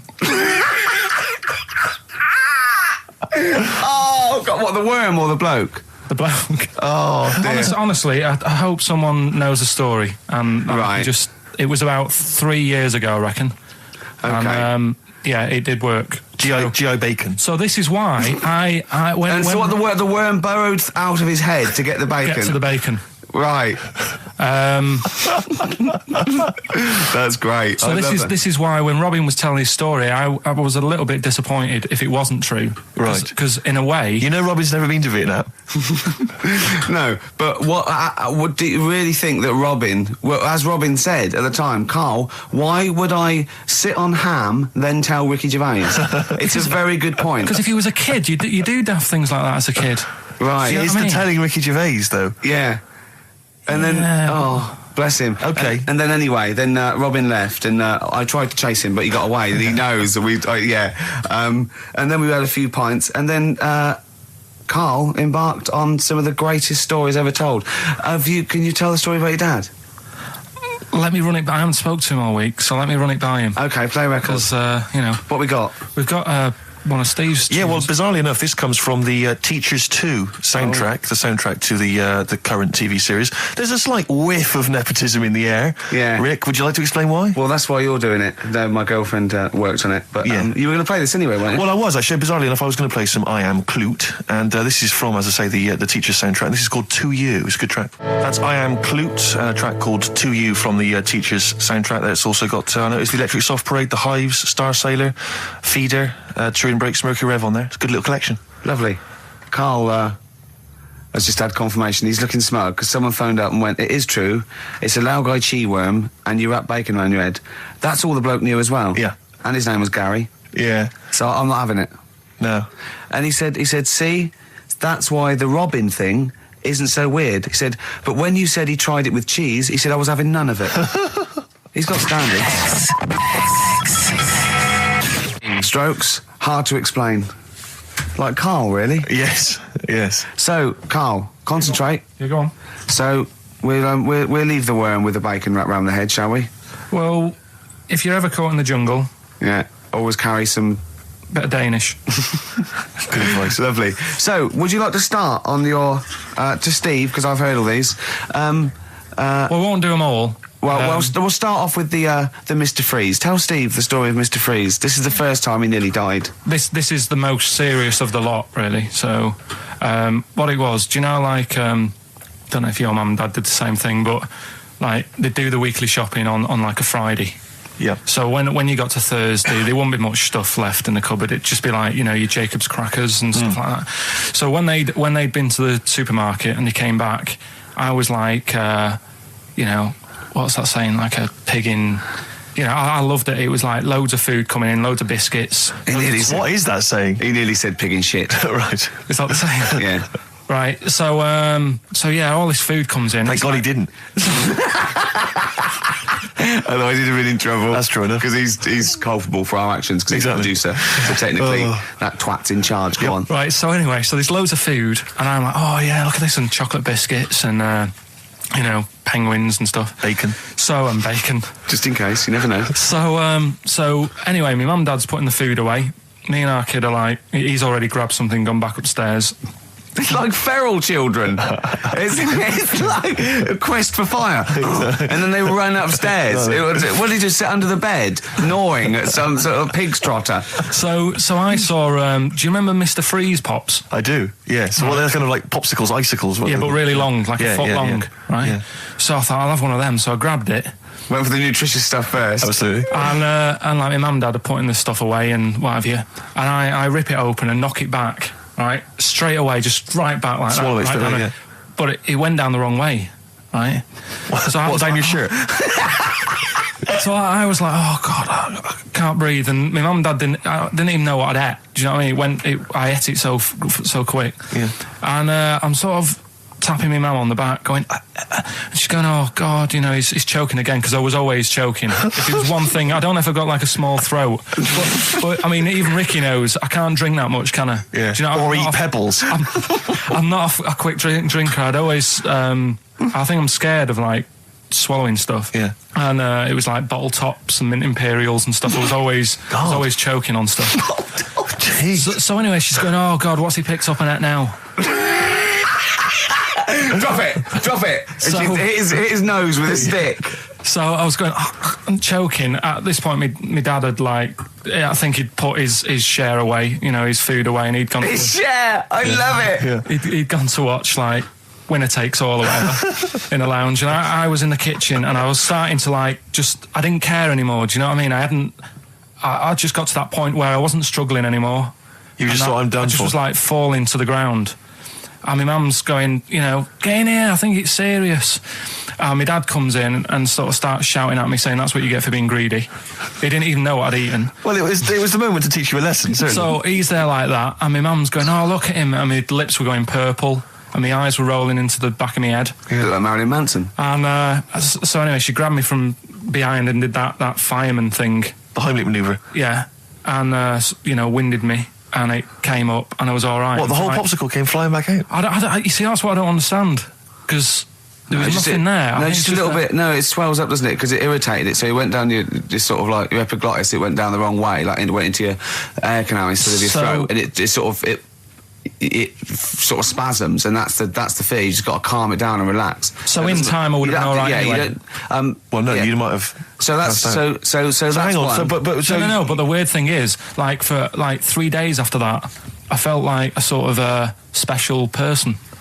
I went to school. I'm saying nothing. I did full days. A special needs person. Yeah. I went to school the next 3 days after that. I didn't like wag it or anything. I did full days. I love that. 3 days, turn over a leaf. exactly. After 3 days, he thought, screw it. Yeah, did a quick history exam. Right, next one. weird. That's popsicle. That's popsicle hell, we'll call that. Right, next one. Which one's the next one? Oh, what about your paper round? Right, the paper round one. Paper round, I'd still say it's the best job I've ever had. And he means it. No, I really enjoyed it. It's like, you know, you don't have to work with anyone else, right? So you make your own rules. Just think of that. You know, you sort of You're around. spreading information Well, yeah, to people, yeah, vital you're information. giving a service, and no one else is around. You know, you can just do what you want and think about stuff whilst you're cycling around on your bike. It's really good. Yeah. So anyway, Imagine the stuff he's thinking about when he's riding around his I bike. can't. Oh, so getting in the head of a salamander. So anyway, I loved it, and even though I only got like 50p a day, right, no matter what the weather was like and stuff, I used to get up at 4:30 and go and do the round, and Why did you get up at 4:30? because I wanted to watch the Pink Panther at 5:30, so I wanted to get me paper round done. I said, why didn't you watch the Pink Panther? And then do the paper. He went, I can't sit there thinking I've got my paper round to do. He'll ruin it for him. Yeah, so is it a good job or not? So 4:30 I was up and about, and this morning it was like winter, really bad winter, bad snow, you know, freezing cold, really windy and all that. And my mum said to me before I went to bed, she said, don't be getting up tomorrow, I'll give you the 50p. I said, it's not about the 50p. So, you know, people want the papers and stuff. So, Conscientious. so anyway, I went to bed thinking, you know, that's it. I've told her I'm still going, so, you know, whatever. Go to sleep, get up in the morning, and put all my kit on. And I used to have layers of clothing on because it was really cold. They had like a big anorak on with the fur on. I had like waterproof pants, and I got my paper round bag. And I went downstairs to get out and tried to open the door, and it was locked. I thought, oh, God. So she'd locked it so I couldn't go out. So I'm searching around the house looking for the keys. She must have hid them somewhere. I thought, oh, God, you know, I've got the papers to do. So I thought, how can I get out? So I went upstairs, climbed out of the bathroom window. God. Right, and to try and jump out of the bathroom window onto the porch. But the problem was, I had so much gear on, I was like the Michelin Man. So I could hardly move as it is. Yeah. And I'm trying to get out the window, and I'm like, trying to stretch down like that, get my foot on the porch, and my bag got caught on like the hook of, do you know, like how you have a hook so you can put the window open? Right, yeah, The little arm goes on. My bag had got caught on that. I was holding on to the wall and my foot on the thing, so I couldn't sort of pull it away in case I pulled it away and then fell on my head. Yeah. So I'm stuck there, Dangling. My dad comes back from working nights. Yeah. He thinks I'm a burglar. Gets out his gun. So he's shouting and stuff, going mad and going, Dad, it's me. And he had to give us a hand using a... He's heard that wily trick in Manchester before. He had to help me using a washing prop thing, a big stick. What did he do? Well, he said, just hold on for your dear life, and I'll sort of push the paper bag off the hook. Why didn't he go upstairs and sort it out? It was at that point where I was in the middle. There was nothing you could do. Do you know what I mean? It's at right. that point where you've just got to make a decision. Yeah. And by the time you go upstairs, who knows what might have happened? Sure. Do you know what I mean? You've got to act there and then, not messing around. Yeah. So And you could hear downstairs, now here he is, the Pink Panther. Yeah. Dad! Hurry up. The Panther, ever so pink. Oh. So that was close to death, because I must have been about 30 foot in the air. So, to cut a long story short, he gave me about 4 or 5 near-death experiences, and he went, and the whole point of this, he went, so that's why I think I'm going to die of something horrible, like cancer. And I went, why? He went, right, you ready for this? Yeah. He said, well, I don't check my balls. Wait. He said, I don't like the feel. Carl, always check your balls. Do you I check don't like the yours? feel. Why don't you like the feel of your own balls? They just... I mean, you know that I don't like bodies anyway. Right. Do you know what I mean? It worries me a bit that you've got all that going on in your body, right? And your skin's keeping it all in place. Stop. We're going down a whole other avenue of discussion. Let's play a track, let's come back to it. And now it's Karl's bit. It's the re-education of Karl. He's like Liza Doolittle. And now he's coming to... Or Lawnmower Man, if you've seen that film. More like Lawnmower Man, if you've seen the film. You know what I mean. And his homework was to just study quotes, really, on happiness and stuff and general well-being. He's not a big happiness quote fan, are you, Karl? Not really. So what have you done? You've come up with something, haven't you? Right, yeah, I told you, right? Because a lot of these are just things you say every day. They're nothing special. So what I'm doing... Well, you say them every day. Well, the sort of things you come out with and you don't even think about it, do you know what I mean? Yeah. They're on the TV all the time. People on the radio are saying these sort of little quotes. Sure. And what I've done is, remember that programme on Channel 4, Faking It? Yeah. Where they got some, like, posh kid to be on a door and all that. What I've done, I've... Imagine if that was the pitch for the show. Dear Channel 4, you're just going to get a posh kid on a door or something? Yeah, Yours sincerely, Karl. Come in. Yeah. TV producer. Yeah, go on. So, what I've done, this little book of quotes, happiness quotes, I've picked 2 that are real, Okay. and I've made one up, right? And we've got a guess. And you've got to guess which then, one it is. go on. Well, I'll tell you what, Rick, why don't we, when we've heard them, we won't confer. No. You'll write down yours, Yeah. A, B or C, and I'll write down mine and we'll Sure. see how it Okay, works. Karl, off you go. Right, and just because I'm looking at this book, it doesn't mean I'm actually reading. No, I know. Don't worry, I know. we're clever. No, we know, we can't see yet. Can I Yeah. call my bluff? Yeah, go on Okay. then. Nothing is worth more than this day. Okay. Yeah, Yeah? All right. yeah. The way I see it,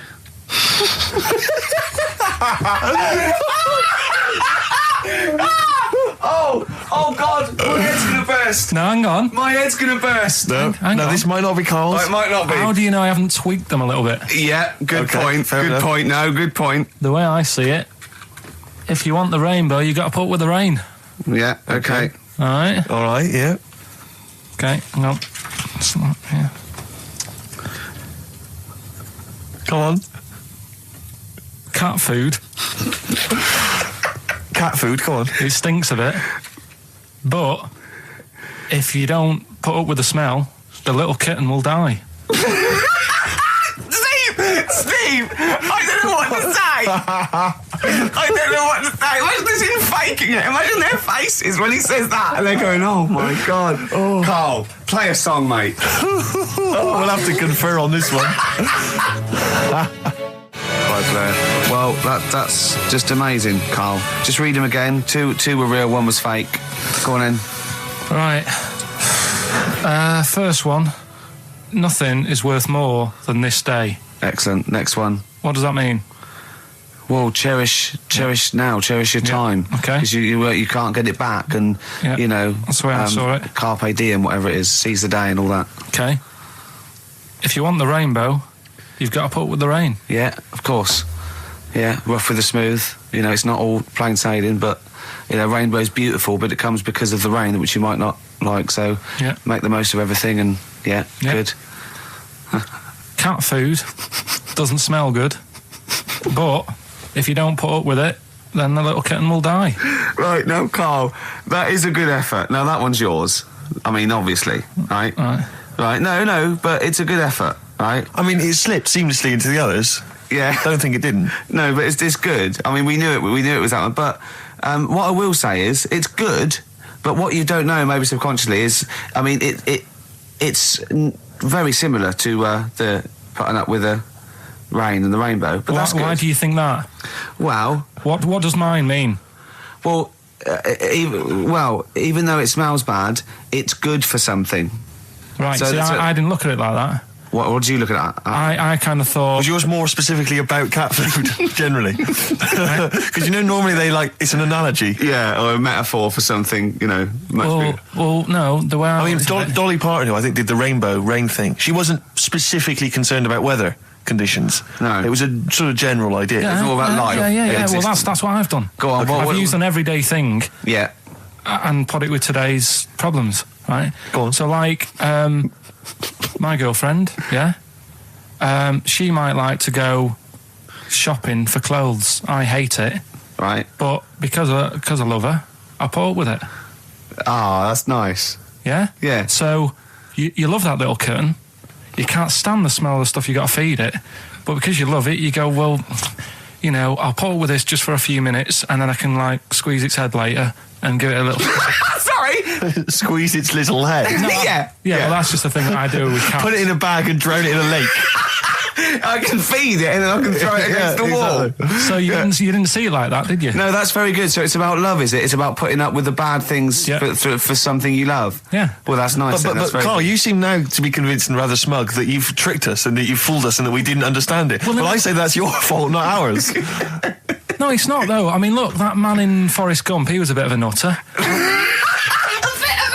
And he came up with the life as a box of chocolates thing. Yeah. Now, if that was in this book, you say, oh, yeah, brilliant, good bit of work. But if he was sat here doing the show with you, you'd be taking the mickey out of him. Sometimes I feel he is.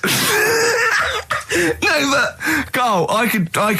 In fact, if people are out there, we're too lazy. Could you write down everything Carl's ever said? Because I think we could publish that. Yeah. He said one today. He saw my salamander. It's not a euphemism. He saw my salamander, and it's just sitting there in the tank. Your exotic pet. Yeah, and he's worried about there not being a lid on. And he said, I went, what are we worried about? He said, wow. He said it sits there for 24 hours a day, obviously planning to get out. Well, it's got nothing else on its mind, and it's, the daft thing is, he has actually got the lid ripped up a little bit. And he'll be looking up there, and it's going to get out. But what's the worst that could happen? What's it thinking? What do you think it's thinking, this salamander? It's got its eye on the DVD player. I can have Ian be down the market. Class. Rock the Casbah. I love the fact you had at least 3 minutes to get that right. I know. Prepare and get that right. I know, but my mouth was full of Maryland cookies. Yeah. Last week, this would blow your mind. He came in, do you know what he'd bought for himself? About 10 penguins. Who buys penguins still? I know. All wagon wheels. Oh, I've never liked wagon wheels. You've not been a fan? No, but I was sorry about that. It's The Clash and Rock the Casbah. Talking about records, have I told you that time my brother-in-law, he was moving out of his place, and I think moving in with my sister, and I was about 13, and so he was about 30, and I moved in, and he brought round all his records when he was storage to leave them at our house, right? And he had all these old sort of records, 50s and 60s records, and they put them upstairs, and I was looking through them, and it's just all like Elvis stuff and Beatles stuff, and there was a mate of mine who loved Elvis, okay, and he had loads of chemicals. Yeah, he had loads of chemicals, and I was into chemistry, and he said, let's swap me some chemicals for them. So I sort of nicked about 5 Elvis singles, and I got all these chemicals, and then the guilt just hit me. I just thought, well, he's going to notice that. And one night, I just came downstairs and I confessed to my mum. And she went, all right, well, I won't tell him, but you've got to be good. And it's sort of like I was just really, really good for a year. And then I remember when I was about 18, my brother was talking about it. And he said, did you ever play those records I left for you? Brilliant. He told my mum, he said, these are for Ricky. She just didn't tell me. She was sharp, wasn't she? She used opportunism there. Oh, that's genius. And that was it. That's why I was good. But you've never stolen anything since, have you? No, I don't. Except that spate of shoplifting after that to teach your mum a lesson. yeah. Well, I went round and arson. No, I did. I just couldn't believe it. It was terrible. I remember. I think all kids go through a phase of shoplifting. Well, and when I was going through it, I used to just little things, just like magic markers and magazines, Mars bars, that sort of thing. Yeah. And one day, right, my mate Anthony, his mum called up my mum and said, I've got to meet up with you. I've got to have a word with you. And she said, what about? She said, I don't want to talk about it over the phone. So she goes, oh, right, well, yeah, come round tonight then. So anyway, my mum sees me, she don't want to be in an awkward position and, like, be a bit embarrassed and what have you. So she sees me and she goes, right, Anthony's mum's coming round. What have you been doing? Yeah. So I go, oh, God. I said, I've been nicking stuff. So she goes, like, what? So, not big stuff. I've had a few calculators and Mars bars and stuff. How many? I'll just work it out. Hold on. Works out at 7.2 per day. So, how many calculators do you need? So it was when that phase. You failed maths, didn't you? Everyone wanted a calculator. It was like a trendy thing, wasn't it? Right. Oh, yeah. In Manchester a couple of years ago, yeah. So anyway, I told her all this and I confessed to, like... Computers will make it there one day. I confessed to... There's magic in the back of battery. Go on. Confessed to nicking all this stuff. She comes round. She only wanted to borrow some money. Brilliant. She said, "Oh, I don't like asking. I was a bit embarrassed to ask you over the phone, but can I borrow 20 quid?" Oh, that's fantastic. And there's me. That's great. And it's similar sort of thing to yours. And did you? And he went, hold on, I'm going to work out the interest on that. I bank 10%. She'll owe you £4.40. Yeah. Oh, dear. So your mum was a loan shark.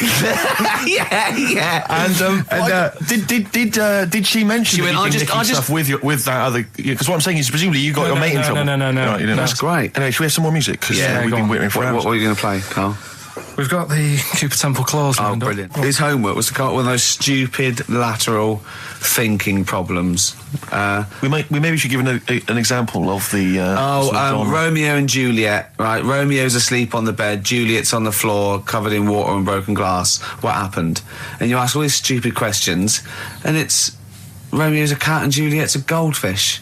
Again, Awful. What am I thinking? Yeah. Yeah, go on then, Carl. Right, Yeah. there's a bloke lying on the floor, right? He's cut his head, blood's coming out of his head, and all his mates come running up, and they're all stood round him. Yeah. And they don't take their hats off as a mark of respect. That is outrageous. Why didn't they take their hats off? I'm laughing, but it's probably as good as the real absolutely. ones. A bloke's fallen with his... Yeah. He's lying on the floor. Yeah. He's dead. Yeah. His mates come running up. Was it important that his head was cut? I don't know. I mean, Would it have been okay if he'd have been wearing a hat? He wouldn't have been dead if he was wearing a hat. What's your answer?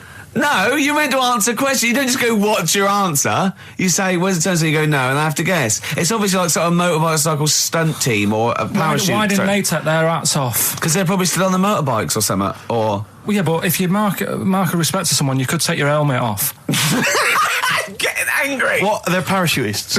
Why couldn't they take their helmets off? Because they're still coming down from the sky. But he's on the floor dead. Well, yeah, but they can look down and see him on the floor. Are they on the floor, Carl? They're on the floor as well. They're walking, are they? Yeah, well, they sort of stood there looking at him. They're stood there. Yeah. They're stood on the floor looking at him. They're soldiers.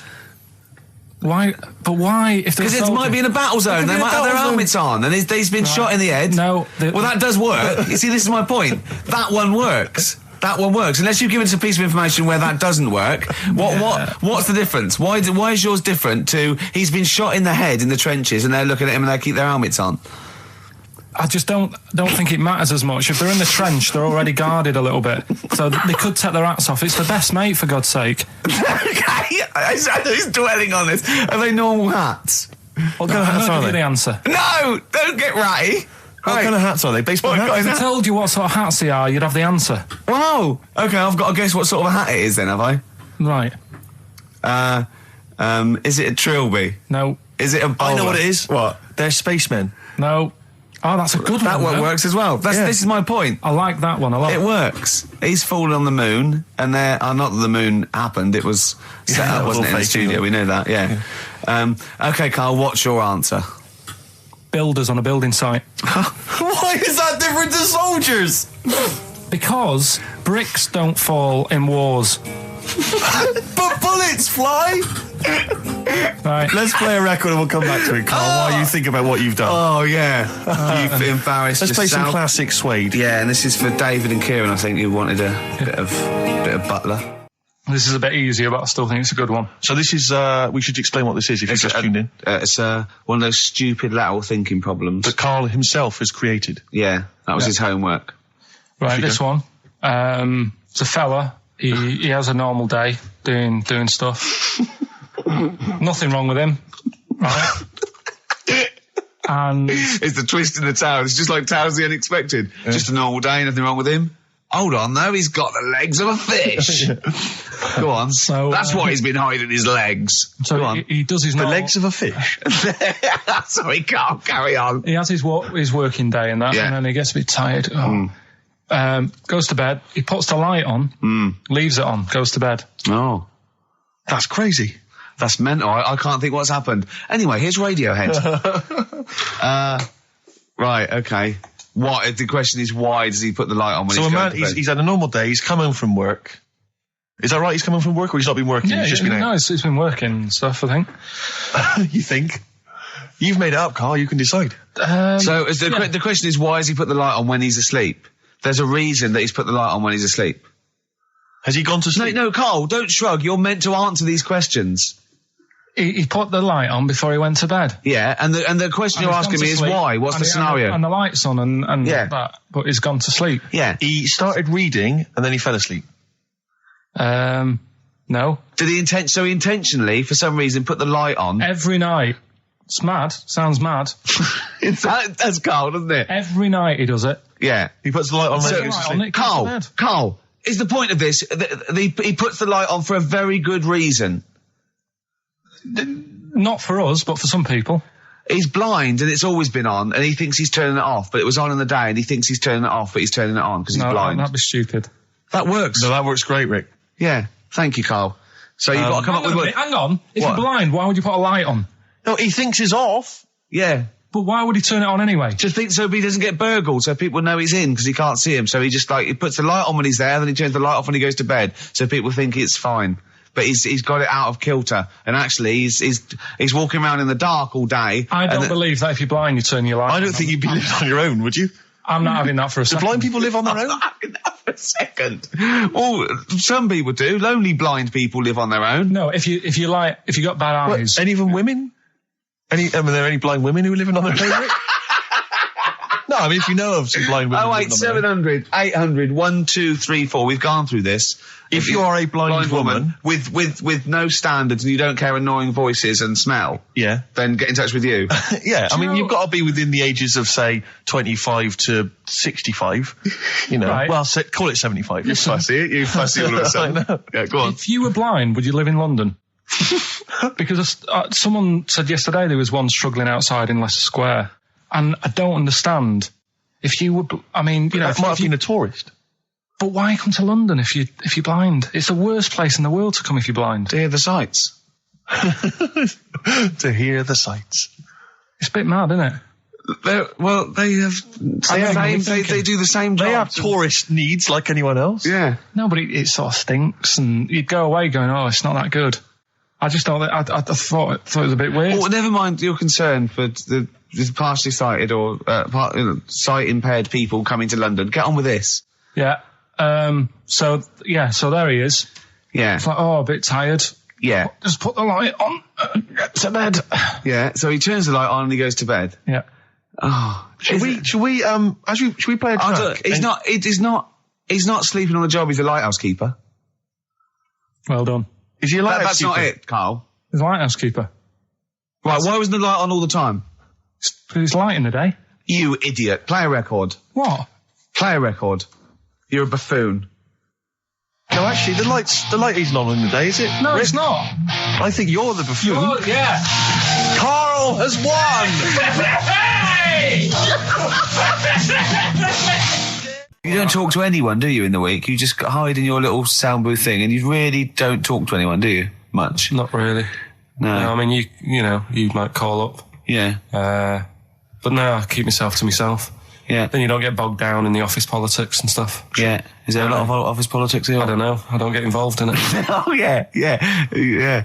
Proved your point. So when we're away and we're like out of action, who, other than Suzanne, who will you talk to of the day? How will you get a sort of feedback from the world? How will you get sort of like input and... I always, if ever I've got like a question on anything, the internet's sat there and I can just go online and find out. The internet is good. It's brilliant. But it's not all verified. It's not all necessarily factually accurate. Anyone can put things onto the internet. It's it's freaks and things that put on things one, right? like... Here's one that I read in the week, right? Go on. About this woman. Yeah. She was a bit of a punk. And to get her hair done like she wanted it. Super glue? Right, no. She got lard. Apparently it's a popular thing, you might know. Put lard on your head. Yeah. And you put it in the oven. Oh. Now, apparently the heat that you get from the oven is different from the sort of heat you get from an hairdryer. Right? And she had to do that to get the style that she wanted.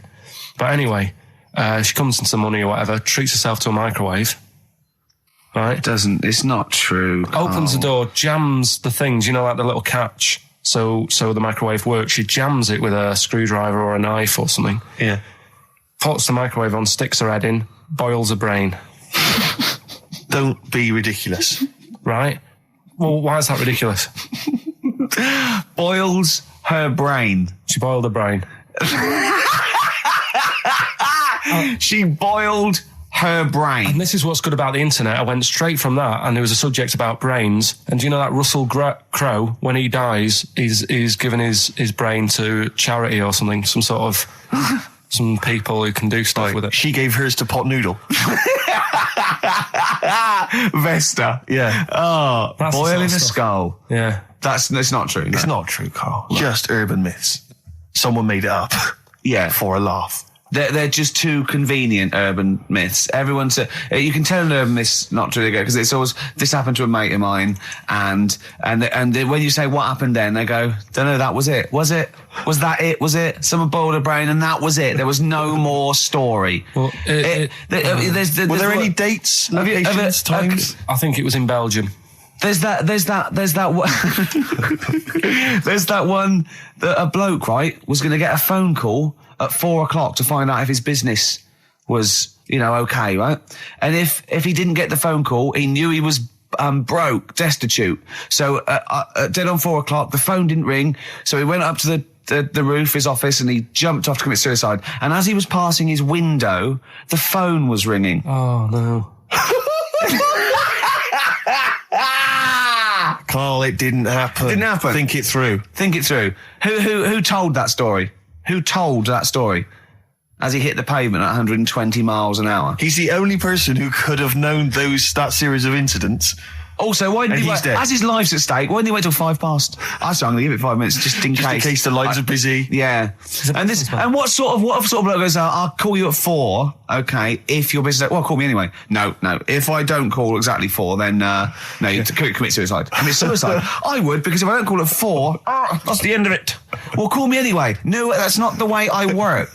Why can't you just call me and tell me the other way? Well, I'm telling you how I do it. If you're bust, I don't call. Can't you just call to verify in case someone goes, well, what if it's engaged? It won't be engaged.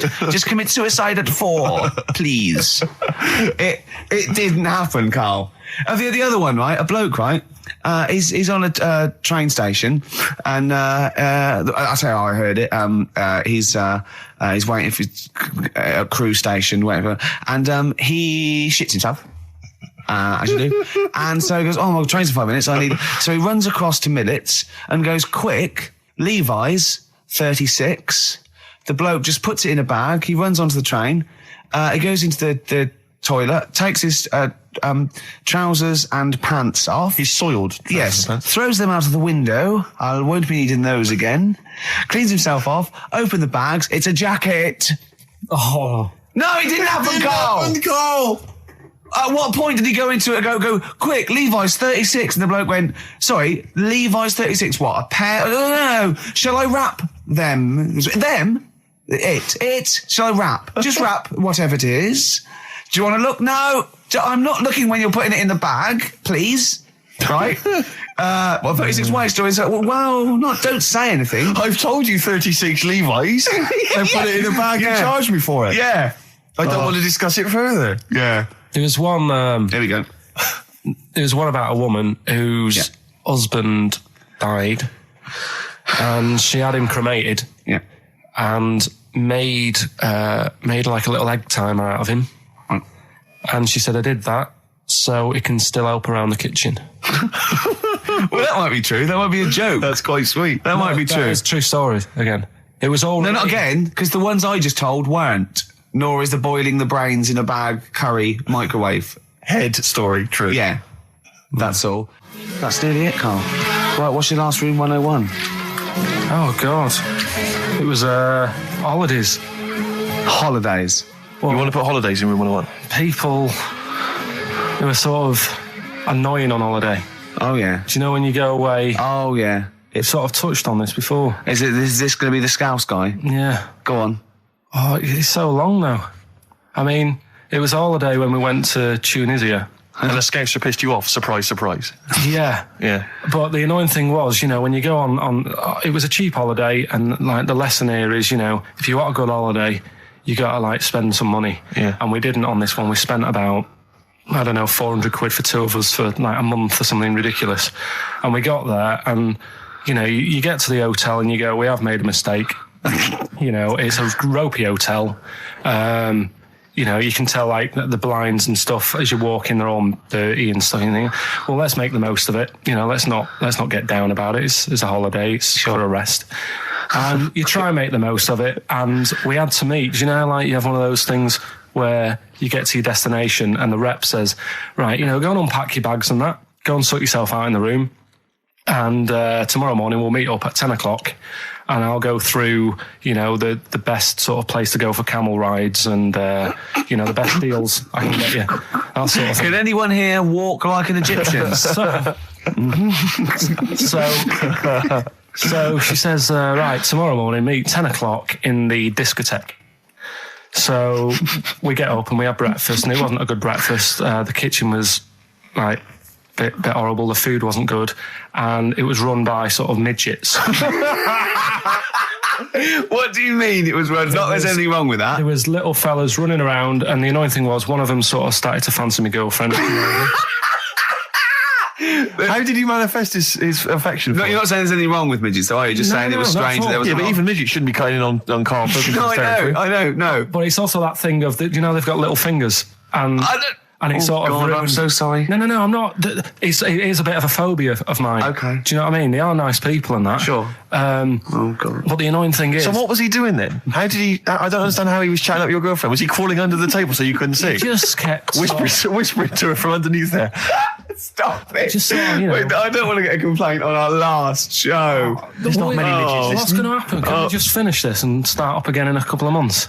Oh, yeah. So if you want to know more about the midget theme restaurants, then we'll talk you in 3 months. Yeah. It's just... No, that's fair enough, actually. Oh, You're yeah, absolutely no, right, sorry Karl. about That's this. your producer's head on. We'll see you in about a really... it's been a pleasure, truly, and thank you for everyone that wrote I've got you letters. Have you really? I've got you both a present, right? Oh. I got Ricky, do you know, like we've done fables and Yeah. stuff? Right? Yeah. This is like Mr. Ben. Oh. This is brilliant. Yeah. Right, and it's like little fables that Mr. Ben goes on. Oh, fantastic. So I want you to learn something from that for when you come back. Okay, brilliant. That's lovely, I'll tell you Karl. one of the stories I read this morning. It's brilliant. In fact, when you've done with it, Yeah. give it me. Yeah. Because I haven't finished reading that. Okay, thank you, Karl. And for Steve, a little shout up lines. A little book of chat-up lines. That's fantastic. Karl. Thank.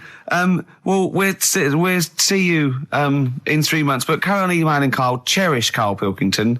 He sits in a little room by himself, so keep him in touch. And we'll see you in August. We're going to leave you with something that we all love. This is There Is a Light That Never Goes Out by the Smiths. Very apt, I think. Goodbye. See you later. See, Christian's giving away a trip to Salem, Massachusetts. That's bizarre, actually, because I was in America recently and I went to Salem, Massachusetts, and that's not a prize. Isn't it? Believe me, we were there, we were sort of obliged to go because we were at someone's birthday. It's rubbish. Really? I mean, that's a really poor trip. That's such a boring He probably can't believe his luck. It's probably the biggest thing Christian's ever had to give away. the great thing about- and you've just dissed it. The great thing about Salem, Massachusetts is I don't think we're good for this station. I don't think we're selling this station like we should. Well, it's its own fault, it shouldn't have hired us. I blame it, Yeah, and paid us in advance. Yeah. They're lucky we turn up. No, I went to Salem, Massachusetts, and this is the place that's famous from like Salem's Lot and the Salem witch hunts famously. Famous for all things Salem. Salem, Yeah, anything with Salem in the title, But that's what it's famous for. the whole Yeah. place has gone mad over like witches and Yeah. anything. Basically, it's like there was the Salem witch hunts in like 17 something or other or Yeah. 16 something or other. So the whole place now is just full of like people dressed as witches. Yeah. And then it's like any supernatural stuff. So that I went in and it was amazing. It's quite Like expensive. Glastonbury tent. It was it's awful. Every single place there, every single shop is kind of horror related. Yeah. And I went to the Boris Karloff World of Terror. Yeah, Right? It's amazing. You went in there. Right? I don't know if Boris, the famous horror actor, has actually been involved, but you go in there, you walk in the door, you've got to put these 3D glasses on, right? And it's supposed to be this kind of chilling journey around this kind of like a sort of a crypt, And you put these glasses on, and I couldn't tell. They were so poor. I couldn't tell what was supposed to be a 3D effect and what was actually three-dimensional. Really? So I couldn't tell if like the floor was actually sloped or if it was just appeared to be. Yeah. Whether the wall was actually kind of knobbly or whether it was kind of 3D. It was so much, and it literally took about 45 seconds to get through it. Imagine And he just that. came out blinking into the light again. It was So rubbish. So I just want to throw us over to Karl. So there's Steve Merchant with funny glasses on in this place horror, and he's walking round. Do you think he scared people, Karl? I've set this question out, haven't I? I know. I've loaded the question. I know haven't the answer you're fishing for. Carl, do you just want to have a dig at me? Because it's coming up to 2 o'clock, and you've not really put a lot of effort in today, slagging me I don't off. do it on purpose. No, he doesn't do it on Go purpose. for it. He's just an honest northerner, and he can't lie. He's like George Washington, but without the wooden teeth. Yeah. Salem. I didn't mean We've to say... lost it again, haven't we? You didn't mean to say I Salem. didn't say Salem. This is such bad That was radio. just This the is word that was in really. the tip of my I mean, tongue. genuinely, this is bad radio. awful isn't it? radio. Quick. Oh yeah, my mate went to one of those things in the West End where you walk around and it's aliens and they jump out at you. Right. Right. And he was so scared when the alien jumped out. I mean, he ripped a bit of his face off. And What, the bloke- alien's face off? Yeah, it was foam, and the bloke went, "Don't do that, mate." Brilliant. Well, in the Salem one, I was wandering around, and this was one guy that kept jumping out. Yeah. Because there was about 10 of us, I was at the back. I always missed him jumping out. So when I got round, I missed all the frights. It was Oh ludicrous. no. You'd at least you'd have thought he'd like jump out, then double round and jump out again. For Yeah. the people at the end of the Everyone queue. back catch that? No, what really, you doing? We. All right, okay, move on. Oh, if you want to win those tickets, 08700 800 1234. Dwight Schultz, who is he better known as? I remember he was on something on one chat show, and I think it was Des or Michael Asper or something. And I said, "So you've had something?" He said, "Yeah." He said, "Well, everyone knows that Elvis sold more records after his death than when he was alive." Little dig there against Elvis. He goes, Yeah. "Well, I've just overtaken his record for sales in the UK." Right, so he sets up that Elvis is only selling because he's dead. Yeah. And anyway, I've still beaten him in the UK. And I just think, yeah. And where'd you get the quiff from and the way to sing? Where'd you get that from, Cliff? Where did you think of that? But it's those people he's just desperate for the credibility that he's never going to have. I like it when he went round last year going, "They're not playing my record, they're not playing my record, they're not playing." Oh, go on, play it. Number one. Yeah. Ha, fooled you. It was number one, the Yeah. Millennium Prayer. I know, yeah. Well, it was, it was the Millennium, wasn't it? It was, but I don't know who's buying it. I mean, I know you seem to claim it's some kind of like 60-year-old women, but they're not. Yeah, Are it they is, yeah. really a commercial force now? Yes. Oh, Yeah. Carl seems to know that. Well, like when you're born, you're a little baby, wrinkly and stuff. When you get older, you sort of morph into a baby again. And you go through the same phases. So when you're young, you buy singles. You get old, you got nothing to do all day. You got all your pension money. What will I buy? Cliff Richard's on the telly. Here's my video, buy me song. You see, that started off as quite a sensible point, because I actually think they do it. But what was all that alien stuff about when you're born, you go wrinkly and you go wrinkly again? So sometimes you mix like normal things that human beings say with I don't know what. Well, look, when you're a baby, you've got a little bald head, no teeth. You get old. What happens? Are you a philosopher? You're an official philosopher. Because, I mean, it sounds like it. Oh, Carl, play a record. You're a gem. Ash, there's a star on XFM 104.9. Now, Steve. Yes. Carl text messaged me in the week, very excited, because he just watched a programme that proved me and you were stupid. Remember we sort of championed the anti-supernatural? Yes. Skeptical view. We're just absolutely skeptical about things like that. We're atheists. We don't believe in ghosts, anything like that. Anything supernatural. We're followers of James Randi, a genius of our times. But Carl saw something that proved us wrong. I'd like Carl to tell you what this proof was, what he saw on, and look at him. Go on then. It was on Wednesday night. Yeah. I was watching. You see, the problem is I didn't get the full story, so you could pick holes out of it. Sure. Unlike your usual investigations into the supernatural. Which are It was called, can I just say what the programme was called? Mr. Exorcist. Oh, brilliant. So Sounds like an academic work to me. the bit that I caught, I just flicked it over, sort of seeing what's on the telly, and I thought, oh, Exorcist, I've seen it, but there's nothing else, and I watch it, and then I realised it wasn't the same thing. I thought, oh, I'll have a bit of this. And there was an old woman and a daughter, and as far as I was aware, the bit I picked up on, they were saying, oh, it's dreadful, and unless you've been through it, you've had ghosts in your house and that, you really don't know what it's like. Yeah, sure. And the main thing that seemed to be getting them down was the fact that the budgie was getting stressed. The budgie was getting stressed. Because animals can sense the other side. Oh, Can't okay. they? Can they? Yeah. Okay. So And how was that manifesting itself? You didn't know. What was the budgie doing? I think it just wasn't happy. Right. Did it explain that to people, or No, how did it express that? Budgies are known for being chirpy, aren't they? I said it And wasn't chirpy. It normally swings on its little perch and that. And Just depressed because it was possessed. It was just sat around in its pajamas. so No. Come on, Steve. sorry. Come on, Steve. You're making this a mockery. So the budgie was depressed because he could sense the ghost. yeah, and then this guy, this Mr. Exorcist, came round. Was that his name? Yeah, Was he a priest or something? yeah, he might have been. Yeah. Yeah. Like I picked up Did he have like a black coat with a little white collar? That's usually the. He had his coat on, so you couldn't tell. No, sure. Okay. But so he came round and he sort of did his thing, and then Was he trying to exorcise the budgie? No, the the ghost. house. Right. The house, So it wasn't that the budgie had a demon or anything. No. Okay. No, this So- wasn't a possession, was it? This was a straightforward. It wasn't a poltergeist or anything. It was just a. It was a haunted house. Yeah, but that's the thing he was saying. He was saying you can have like your ghouls and that aren't that bad, that aren't going to cause you any problems. Yeah, but obviously the budgie, they've got weak hearts and that, haven't they?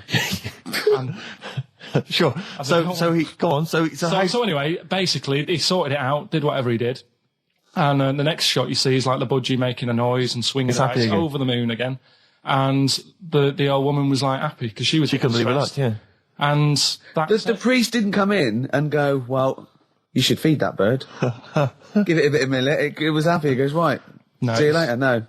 It was a toast. Budgies are. My mum's got a budgie, and they're fairly happy all the time, aren't they? So it's got to be something fairly odd. You never see a budgie sitting down going, I feel like topping myself, to be honest. Yeah. Do you know what I mean? Then? No. Do you know no. you can have like a moody dog? You can see a dog when it's unhappy if it's walking down the street. You can have a moody canary, can't you? And what they do is they often tell the police what you've been doing. They're known for that. Yeah. So basically, So that for you is proof that the supernatural exists. A bird in a cage got a little bit annoyed, wasn't chirping as much as it normally did. Who knows why? There could have been a little draft up its, and Cloaca. exactly. That's Anyway, a medical term. Anyway, a man came in and did whatever he did. Yeah. Use your phrase. Mr. Exorcist, though, Steve. Yeah. This wasn't any bloke off the street. This was Mr. Exorcist. Yeah. Yeah, so. And for you, that's the proof that there's. just because like if it was a person, you go, they're playing up for the camera. Yeah, a budgie could possibly act like that, Steve. Yeah, I see what you mean. You're saying a budgie would not be trying to. It wouldn't be trying to become famous. Or No, be trying to get on the telly. not like Lassie. No, sure. It was sure. basically a show-off. Yeah, or Champion the Wonder Horse. Yeah. What do you think? I think I've changed my tune, Rick. I don't know about you. I have, and I think we should play a record. I'd love to get Mr. Exorcist in. Wouldn't that be amazing? Never dabble with things you don't understand. Sorry. Like women. See what I did there? Oh, he's turned that back on me. Blur. Boys and girls. Girls and boys, embarrassed to say. Blur. Girls and boys there, Steve, on XFM 104.9. So, it's not so bad, really, because we didn't plan anything, No. We proved the supernatural. We were wrong about that. Well, just one other question. Was there anything else in this woman's house that led her to believe that there were ghosts, or was it just the fact that, Tweety or whatever his name wasn't chirping? You see, this is the problem. I was watching UK Style. I was watching something on that. What were you watching on that? It was, it's not changing rooms. It's like that, but cheaper. You, quite seriously, right? You might be the most interesting man in the world. I'm fascinated by it. I'd like to follow you. I'd like to have a hidden camera on you. I can ask you any question. I'd like to have you in a cupboard in my flat. So I just think about it. I wonder what Karl thinks of that. And I'd just throw some at you, and you'd, you know what I mean? Yeah, because that's what my dad did. Just kept me in the cupboard. You know what I mean, though? Yeah. I wonder what Karl would You're think never about stuck that. for a conversation point if Carl's around. That's what's genius about it. He's always got an opinion. He's got an opinion about everything. Yeah.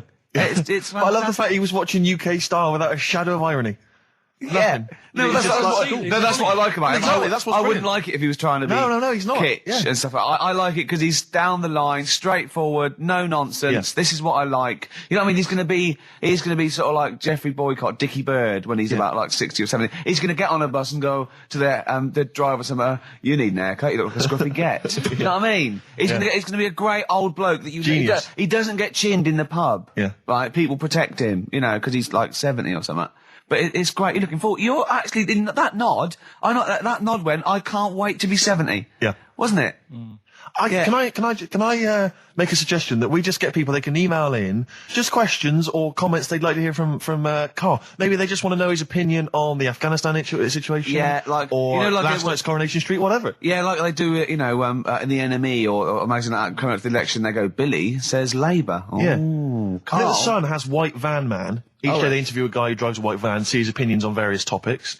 Karl is very much our white man van. White Man Van. Yeah. So any query you have, I think most of our listeners are, any to be honest. opinion that you would like to hear voiced from the K-Man, ricky.gervais@xfm.co.uk, or you can phone in. I forget what the number is. Oh, 700 800 1234. Sweet. Now, you during that record, you said, we knock everything. You saw something about the Bermuda Triangle, didn't you? That Yeah, when I talked about ghosts, you sort of just, because you don't believe in it. I think it's because you're scared of it, to be honest, and you can't admit to understanding it and Sure. actually believing in it. Sure. Thing on last night, Steve. Yes. Bermuda Triangle. Oh, yeah. Do you know much about Mainly the song Yeah. by, what was his name? What's his name? Bermuda Triangle, where people disappear. No, Bermuda Triangle. What's his name? No, Barry Manilow. Barry Manilow. that? Yeah. Are you familiar with the lyrics? Bermuda Triangle, where people disappear. Bermuda Triangle, don't go near. Yeah. Didn't really make a joke out of it. No, you're right. Go on. But what it is, right? There's a program saying what it's about. What do you know about it? As I say, mainly from what Barry's told me, but certainly planes and various boats have gone missing within the Bermuda Triangle. Planes. Yep, but obviously that documentary didn't explore it. He learned a lot about that. I learned a lot about American history through "We Didn't Start the Fire" by Billy Joel. Again, most of my knowledge of the sort of Tsarist Russia comes from Rasputin by Boney M. Well, listen. Yeah, he was the lover of the Russian queen. They put some poison into his wine. Yeah, yeah. They shot him till he was dead. Yeah. Which is, go on. Right, well, this, those right? Russians. Sort of bit of an earthquake in the sea. Sure. Lets out methane gas. Okay. And apparently, if you were swimming out in the sea, Yeah. and there was like an earthquake and some methane came out, you can't swim in it, you just sink. Okay. Even if you're a good swimmer. What happens if you're two lads from your school and they big heads. Yeah, that's like a buoy. Doesn't So you can work. see them a mile off, No. and their webbed hands would get them into shore. Because they did actually say, even if you're wearing a life jacket, if the water's full of methane, right? You just sink. You just sink. So what it's saying is, boats have gone across the sea, got a load of methane in the sea, and the boat just sinks. Right. What about the planes? Is it then sort of planes with little sort of floaty things Could on? be. That'll be the sort they've landed in the sea. Right. And methane's come. Well, sorry, Carl. What did the documentary say? Not I imagine. Yeah, your hypothesis might be Yeah. working. What did they say on the They documentary? didn't cover that bit. They didn't cover do the planes. They didn't do the planes. Something else they said about it, though. Go on. Loch Ness, the monster, Yep. Sure. probably doesn't exist. Okay. What it is, Interesting. Hold on, interesting. Oh, interesting. Is- What they thought Not list probably didn't exist. Curious viewpoint. Hold on. What proof have they got for that, Carl? How can they go around saying stupid things like that? it's methane, Right. Again, in Loch Ness. and people have seen, what's the lake? It's in, Loch Loch Ness. yeah? It being the Loch Ness monster. Yeah. That's where it lives. That's how it finds its way home. That's certainly the clue. Yeah, if it Get again, Carl. That's the clue. Yeah, if it go, and if it's out wandering, it goes, excuse me, would you know where I'm being the Loch Ness monster? Where would I be gone? Oh, you'd be going to the Loch Ness if that's your home. It's way over there, you So big anyway, monster, you. So the bubbles from the Sure. methane bubble up out of the water. Yeah. People think, oh God, it's a monster's head. But it's not, it's just water sort of shooting up because of the bubbles. Well, that's two of the great mysteries of the universe solved by Karl P on a Saturday afternoon. That is fantastic. So that makes me think a lot of things. So when mediums are sort of like going, oh, I've got something coming through. Do you think they are exhaling a lot of methane gas, and thus making them not think straight? Do you think everything's down to methane gas? Do you think that all the mysteries of the universe are down to methane gas, Carl? What did it say in the documentary you saw? About what? What was the budgie happy? We know that budgie was sad. Was it in a room? Because they used to take canaries down the mines, didn't they? They used to take canaries down the mines, they'd smell the methane, and then the budgie would be happy. I'm not going to teach you anymore. Play a record. Oh, excuse me, and don't be alarmed. I look quite frightening, but I'm merely a nice monster. I seem to have lost my way home. Could you direct me in the right direction? Nice to meet you. Yeah, Karl Pilkington. Hi. What's your name? Why do you need to know my name? Well, it might help me to find out where you come from. Oh, my name's the Loch Ness Monster. Okay, all right. Give me a second. What was your name again? Loch Ness Monster. See, this is what I mean. All right, guys, have you finished that private call? Yes. Jeez, that was outrageous. You're a fan of Feng Shui, Karl, and you believe it's all true. I just run this one past you just on the off chance. Yeah. Because maybe that you change your opinion slightly. Yeah. Feng Shui teaches you to use your environment wisely. Sure. If your land and the surrounding area is undulating, it's said to house auspicious dragons. When land is flat and featureless, the dragon is missing and the land is said to be less auspicious. Excuse me, they call me the Brixton Dragon. Sure. I seem to have lost my way. I know it's South London somewhere, but could you help me find my home? What's your name? Well, they call me the Brixton Dragon. Right, where are you from? I see what you mean. I see what you mean, aye. Oh, okay, man. So does that make you query it at all, the dragon? I'm not into it that much. Right, I'm sure. just saying that if you have your head at one end of the bed rather than the other, it might make a difference to your night's sleep. It's not so much Feng Shui, though, is it, as sort of good advice, generally? When you went home... Don't sleep on the end of a spike near a cliff. Good advice. I mean, that's good advice, isn't it? You know what I mean? And it was a Christmas play, and I managed to get a part in it. And, Did you audition? got a part in it, and I should have been playing the drums to the one about Kings. We Three Kings. Yeah. I was meant to be doing that, but Little Donkey came on, and it was one of the. What do you mean came on? That was like next up on the next song. Right. And it's one of them songs that you can't help sort of Tapping along to. Yeah. Do you know, like if I was to go Yeah, you'd have to finish it with... Yeah. Do you know that they actually send that into space? Do they? And... What, hoping that aliens will respond with that? Yeah. They do that. Because apparently it is one of them things that you can't help. What, even if you're an alien life form? Yeah. They know that, do they? Yeah. But anyway... What, because they watch Star Trek or something? Hello. Knock, knock. Yeah. No, seriously. Is it true, like, if you send out knock knock into space, they have to say that? Oggy, oggy, oggy. Oh, that is great. Seriously. Oh, hold on, what's something out there? Was a little green fellow? That is great. Yeah. So anyway, That is Little fantastic. Donkey. I mean, we're not a close family. Do you know what I mean? We're not the sort of family who keeps in touch with everyone. And I think my mum called her up one Christmas and sort of said, how's the Diddy men? Yeah, how's Nutty Ash? And she said, oh, no, I don't do that anymore.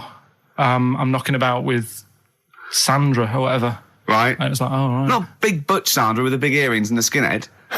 He used to live down the road from you. I don't know. He used to get Doc Martens wholesale. That's Sandra. But she had a haunted house. Go on. Who, Sandra? No, Hazel. Right. Is this before she was a lesbian or not? Before. Okay. And there was a bike in the hall and the pedals used to go back. There was a what in the hall? That's handy, isn't it? Oh, that's great. Don't worry, we won't do anything. So, I want to know about the haunted house. There was a bike in the hall. And there was a bike in the hall and the pedals used to go backwards on their own. And also, shoes used to stick to the wall or something. Did they? Yeah. Yeah. Shoes used to stick to the wall. Yeah.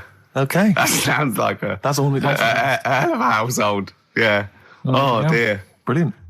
Maybe she should clean the walls. XFM 104.9. Lovely, that one. Brilliant, isn't it? The acoustic version of Just Like Heaven from The Cure's Like double it. CD I'm greatest loving it. collection. Now, again, I broke the rules in the week. I met up with Karl. I had lunch with him. And we were chatting and having a cup of tea. And it got onto one of Karl's favourite programmes, was the Tales of the Unexpected. Ah, of course. And all I can think is that he's probably the only person in Britain where they were unexpected. I mean, to him, when that twist came in, you go, gee, I can't... Yeah. Oh, God. Can't believe So it was the tree that did it. I mean, he was probably the only... And we were telling all these stories of horror, and he liked horror stories. And I told him this story. And I don't know if this had come across the radio, but I told him this story. It was a short. It was a horror short. This was a film you saw, was it? Yeah. And what it was, it started off, just had been a car crash. You see, it's a horrendous wreck. And you saw it from the point of view of the person in the car. And he was calling for his mate, and he was going, Dave. And he sort of looked over and saw a body without a head that had been thrown at. He goes, oh no, Dave. And then into the field of view came Dave, his mate, and looked at him with a look of horror. And then it sort of went black, and you realised that he was just a head, and it had been his body. Oh, wow. Right? Yeah. And I said, then it came up at the end, at the executions and the French Revolution, people experience consciousness for, and he went, oh, No, he said, it wouldn't be for that long. And then he went, if it was a chicken, it would work. Imagine remaking that film, but it's two chickens in horrendous car crash. Their own fault for driving. It would work. No, he wasn't having that. Yeah. No, it was too long. I think he said, how long was this film? Went, 5 minutes. He went, no. It would work if it was a chicken. I like the way that Carl in something like, when you relate an incident like that, he's appalled and offended and annoyed by the people that made it, even though he's never seen it. Oh, he's annoyed, yeah. Like I want to see it. I think it's a good idea, Yeah. but they should have thought it through a bit more. Yeah. Do you have a favourite Tales of the Unexpected, one that you remember particularly that shook you up? Yeah, we were talking about the one on where there's some woman in prison. Have you seen that one? I can't remember them all. Right? This woman's in prison. Yeah. And she gets a bit friendly with the guy who takes the dead bodies out. Right. And he said, I can get you out of here. He said, what you've got to do, right? You've got to, I don't know, at midnight. When you hear the bell toll, that means there's been a dead body. Yeah, there's been a dead body. So what you've got to do is go into like the place where all the dead bodies are, get in the first coffin on the right, and then I'll come along and carry you out and you can run away and escape, right? So she goes, yeah, all right then. So she hears the bell go. I'll bury you, right? And then I'll come back later and dig you up. Right. Yeah, but that's the point. It doesn't matter. It does matter. Trust me, Carl, it really matters. Okay. Listen, I don't know if I'm going to ruin this for people at home. Yeah. Can I just skip to the end? I would imagine that she gets buried and he doesn't come back and she has to get buried alive. Better than that. Okay. Yeah, she does it. She gets into the coffin. Yeah, shh. Go on. Right. So she gets in the coffin and she's lying there for ages. She's buried. She can feel a bit of movement going on. So she's obviously, being carried somewhere. So she's thinking, this is it, I'm getting out. And she's lying there for ages and thinking, why ain't someone coming and lifting the lid off this? Do you know what I mean? Letting me get out. So she's really bored. She gets a lighter out, right? Lights it to have a look at who she's lying on. It's only the fella who said he'd help escape. Oh. How bad is that? That is... How bad is that? So it is quite important that she's buried alive then, isn't it? In retrospect, you realise that the jeopardy is that she's buried alive and can't get out. Yeah. It makes it so much worse, doesn't it, than just like lying in the morgue and going, actually, I'm getting out of here. Yeah. This isn't going to work. Look at Carl's face. Having told that, he's so pleased. His face is lit up. He's beaming like a child. Have you seen any? Is that your favourite horror thing ever? That's a good one. And Let's see if anyone knows what the finger is. When that bloke was under the ground, wiggling his finger. We're talking about one with some fella who's stuck in the ground or something. This is a motif I noticed in your particular favourite ones. Yeah. Right? People stuck in the ground. Go on. Right. So she's It's a fella, is it? A fella stuck. Now, I seem to remember it just being his foot, to be honest, being stuck in a hole.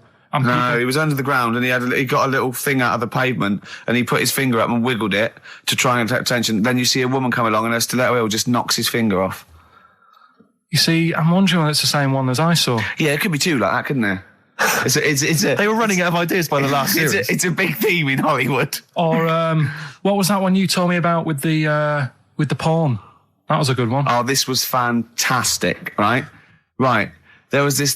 Sorry, can I just check now? We're just remembering classic episodes of the Tales of the Unexpected. This is important. Well, I saw one, right? I saw one on Tales of the Unexpected, right? And it was these two gents. What they used to do, they look down the obituaries and they'd blackmail the wife or the son of a dead eminent person, like might be a priest or a doctor, something like that. And they'd go and they'd say, he bought some erotic stuff from us before he died, and he owes 100 guineas and all this sort of stuff.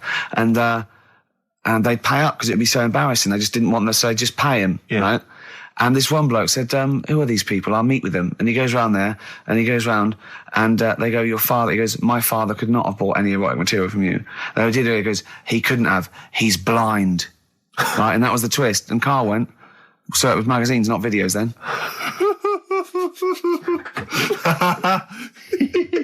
Yeah. Now think about it, Steve. Is that so stupid? Well, presumably it was set in olden times because people... professional pornographers don't tend to call it, erotic material. Yeah. They tend to call it, juicy jugs or whatever. But more than that, I don't understand how a video is going to be any use to a blind person either. I know that you can hear the sound, Carl. Look at him nodding like he's caught me out. Yeah, what sound will you hear? Do Your meter needs looking at? Yes. Cut. What's then? What's that? Then it's just noises, isn't Occasional it? groans. Yeah. Right. You could Okay. listen through the wall at your neighbours. He does. I mean, that's why I save a lot of money. But I thought you were going to point out, Carl, that they could have had a Braille porno. Now, have you thought of that? Look, feel the lumps on that. Exactly. Think about it, Carl. Think about it. You're excited now. Yeah. Your girlfriend's away, Carl. Yeah, but she's great as only under the cupboard. No, she's a good-looking lady. Oh. Next, we've got White Van Carl. Oh, excellent. Stereophonics, Vegas 2 times, XFM 104.9 into the last hour. Yeah. And then 3 shows to go. That's true enough. Until we're off the air. I'm Ricky Gervais. With him, Steve Merchant. Carl. Oh, yeah. All right? Yeah. Go on, tell you, we cut short last week, weren't we? You had an amazing story about Neil Armstrong, didn't you? Well, we've been doing quotes, haven't we? Like famous quotes. Sure. Yes. I've, gone down in history. Yeah. And I was saying, quotes don't really matter. It's more the situation that you're in than the quote itself. Go on. So, like Neil Armstrong, if he'd have said, Tie bacon round your head. I'm as happy as a pig in dust. that would have still gone down in history as like being the thing that Neil Armstrong said, wouldn't it? Yeah. Yeah. But Space is driven in mental, probably would have been. But he chose to say something profound and meaningful to befit the situation. He got it wrong. Actually, it's a small step for man, one giant leap for mankind. But he was meant to say. We discussed this last week. Stop showing off. Well, no, but people might have listened last week. Yeah, it doesn't matter. I can't imagine. Well, people we better not, tell him every week then. Yeah, but he said he should have said this is one small step for a man. Yeah. But anyway, he had a good effort, and that's quite. And that's an example of what I'm saying. The fact that he got it wrong, but it still went down in history. Right. But anyway, the bit that and it didn't happen anyway, did it? What do you mean it didn't happen anyway? That's what a lot of people say. That no one's actually been on the moon. Ah, yes, of course. They filmed it in Teddington Studios. Well, they were saying something about there was shadow on the film, and you wouldn't get shadow on the film, and there's all sorts of things. There are these people that you always quote as they. Who are they? Are they living in jars? Are they little fellas in jars? Go on. Do they appear to you in dreams? I've spoken to different people about it, and there's loads of little things that if you watch that programme, of them being on the moon, there is no way they could have done it. Right. Done. Fine. Yeah. Done. Anyway. That's put to bed. Yeah. But Good. anyway, as he was getting back in the spaceship on the moon, or whether it be a TV studio, he said, "Good luck, Mr. Croucher." Right. Have you heard this? No. And the reason he said that was because when he was a young kid, and he was, I think it was Croucher, but when he was playing as a young kid in his garden, he was playing baseball with his mate, and he chucked the ball to his mate, and his mate hit the ball, and the ball went over the fence to the next door neighbour. Right, so he goes, right, I'll just nip over and get the ball. And as he was getting the ball, the window was open to his neighbour's house, and he heard like the woman shouting at her husband saying, "I'm not going to be giving you a bit rude, so if you've got a kid in the car or whatever, turn it down." What? Yeah, that's covered that. Yeah, right. Genius. I'm not. No matter how many times you ask me, I'm not going to be giving you oral sex. The day I do that, man would have walked on the moon. Right? Yeah. He grows up, he gets on the moon, and he remembers all that story. And as he gets back in the spaceship, he says, "Good luck, Mr. Croucher." Now, do you know, I have to say, I've heard that story before, but when I heard it, the woman said, the day I give you a blowjob is the day the boy next door walks on the moon, which makes it all the more profane Impossible. and enjoyable. Yeah, and unlikely. Yeah. But yeah, no, I've heard the same story, Carl. Yeah. Look how pleased he is. I love that. Right, so not only have you remembered that anecdote, which may or may not be true, but of course you've also proven The that... day I give you a blowjob, that kid in the garden's probably going to walk on the moon and say something about giant leaps. Exactly. But you must have heard the thing that it never actually happened. Yes, we've all heard Yeah. it. We've all dismissed it as nonsense. And moved on. Yeah. Yeah. And got on with our life. Right, Carl. What? Should we do White Van Man? Oh, you didn't prepare me for that. We better play a track and then I'll Okay. I'll fish out the newspaper and stuff. This is a good little bootleg track here from Meats and Poultry here. They've mixed A with Outcast. Right. Chorus is great. Is it highly illegal? It is. So people shouldn't rush to their tape machines now and press play Okay, and so record? whatever you do, don't record this now if you're recording it. Hold on, don't say anything. Well, that bootleg's going under the name of Nothing, Miss Jackson, I think, by Meats and Poultry. So there you go. I do love these bootleg things because they're so pointless, but they're so enjoyable. Yeah, it's great. It's fun to do. Yeah, exactly. they're really good they're fun. great. But not as much fun as White Van, Carl. White Van Carl, absolutely. Do you want to explain the premise? Well, we take the Sun, ask someone else, and ask Carl. It's as simple as that. That's The Sun have just taken a normal person. We flipped it. We're going to ask Carl the same questions about the week's news. Yeah, just basically your opinions, Carl, as ever. What do you make of, well, obviously the big news, David Beckham's broken foot? Is this a big concern for you?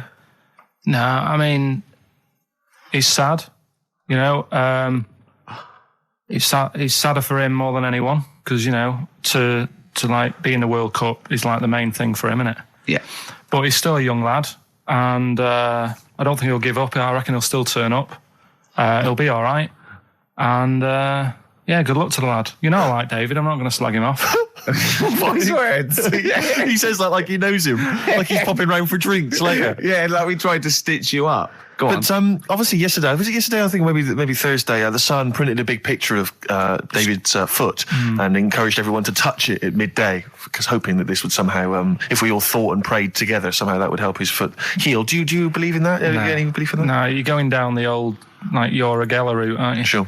I know it's stupid. Yeah. I'm sure. I mean, it's nice effort and everything. It sort of cheers everyone up. Hold on, you believe in ghosts and warlocks Yeah. and licking toads. Why is that any more stupid than all those things? It's not going to work, is it? All right, Fine. It's rubbish. okay. Eminem, Without Me, on XFM 104.9. I'm Ricky Gervais, with me Steve Merchant. Hello there. Little Karl Pilkington. Into the last hour, 3 hours of broadcasting to go, Karl, for us. 3. Yeah. What are you Three going to be amigos, doing while Three we're at work? Musketeers. Because you'll obviously still be working here. You have a day job, don't you? What is it you do exactly? I make stuff, You make stuff. What, like furniture? promos and stuff. Oh, right. Sort of a bit of in talk there, but basically like little trails for the station. Yeah. Yeah, That's what I do all week. yeah.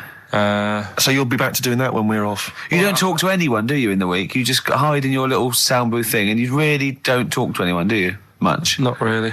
No. No, I mean, you might call up. Yeah, But no, I keep myself to myself. yeah, Then you don't get bogged down in the office politics and stuff. yeah. Is there a lot of office politics here? I don't know. I don't get involved in it. Oh, yeah. Proved your point. So when we're away and we're like out of action, who, other than Suzanne, who will you talk to of a day? How will you get a sort of feedback from the world? How will you get sort of like input and... I always, if ever I've got like a question on anything, the internet's sat there and I can just go online and find out. The internet is good, It's brilliant. but it's not all verified. What do you mean? It's not all verified. It's not all necessarily factually accurate. Anyone can put things onto the internet. It's it's freaks and things that put on things like... Here's one that I read in the week, right? Go on. About this woman. Yeah. She was a bit of a punk. And to get her hair done like she wanted it. Super glue. Right, no. She got lard. Apparently it's a popular thing, you might know. Put lard on your head. Yeah. And you put it in the oven. Oh. Now, apparently the heat that you get from the oven is different from the sort of heat you get from an hairdryer, right? And she had to do that to get the style that she wanted. But anyway, she comes into money or whatever, treats herself to a microwave, right? It's not true. Opens the door, jams the things, like the little catch, so the microwave works. She jams it with a screwdriver or a knife or something. Yeah. Puts the microwave on, sticks her head in, boils her brain. Don't be ridiculous. Right? Well, why is that ridiculous? Boils her brain. She boiled her brain. She boiled her brain. And this is what's good about the internet. I went straight from that, and there was a subject about brains. And do you know that Russell Crowe, when he dies, is giving his brain to charity or something, some sort of some people who can do stuff with it. She gave hers to Pot Noodle. Vesta. Yeah. Oh, That's the boiling sort of a stuff. skull. Yeah. That's not true. It's not true, Carl. It's the same as the woman who put her poodle in the microwave, isn't it? And all that. Just urban myths. They're urban myths. But again, where does it start? Someone made it up Yeah. for a laugh. They're just too convenient urban myths. Everyone's you can tell an urban myth's not true because it's always this happened to a mate of mine, and when you say what happened then, they go, don't know, that was it. Was it? Was that it? Was it? Someone boiled a brain and that was it. There was no more story. Well, Were there any dates, Have you ever- locations, times? I think it was in Belgium. There's that one that a bloke, right, was going to get a phone call at 4:00 to find out if his business was, okay, right? And if he didn't get the phone call, he knew he was broke, destitute. So dead on 4:00, the phone didn't ring. So he went up to the roof, his office, and he jumped off to commit suicide. And as he was passing his window, the phone was ringing. Oh, no. Carl, it didn't happen. Didn't happen. Think it through. Think it through. Who told that story? Who told that story? As he hit the pavement at 120 miles an hour. He's the only person who could have known that series of incidents. Also, why didn't And he he's wait? dead. As his life's at stake, why didn't he wait till 5 past? I'm going to give it 5 minutes just in Just case. in case the lines are busy. Yeah. And what sort of bloke goes out? I'll call you at 4. Okay, if your business. Well, call me anyway. No. If I don't call exactly 4, then no, you commit suicide. Commit suicide. I would, because if I don't call at 4, that's the end of it. Well, call me anyway. No, that's not the way I work. Why can't you just call me and tell me the other way? Well, I'm telling you how I do it. If you're bust, I don't call. Can't you just call to verify in case something goes wrong? What if it's engaged? If you want to be engaged, just commit suicide at 4, please. It didn't happen, Carl. The other one, right? A bloke, right? He's on a train station, and I'll tell you how I heard it.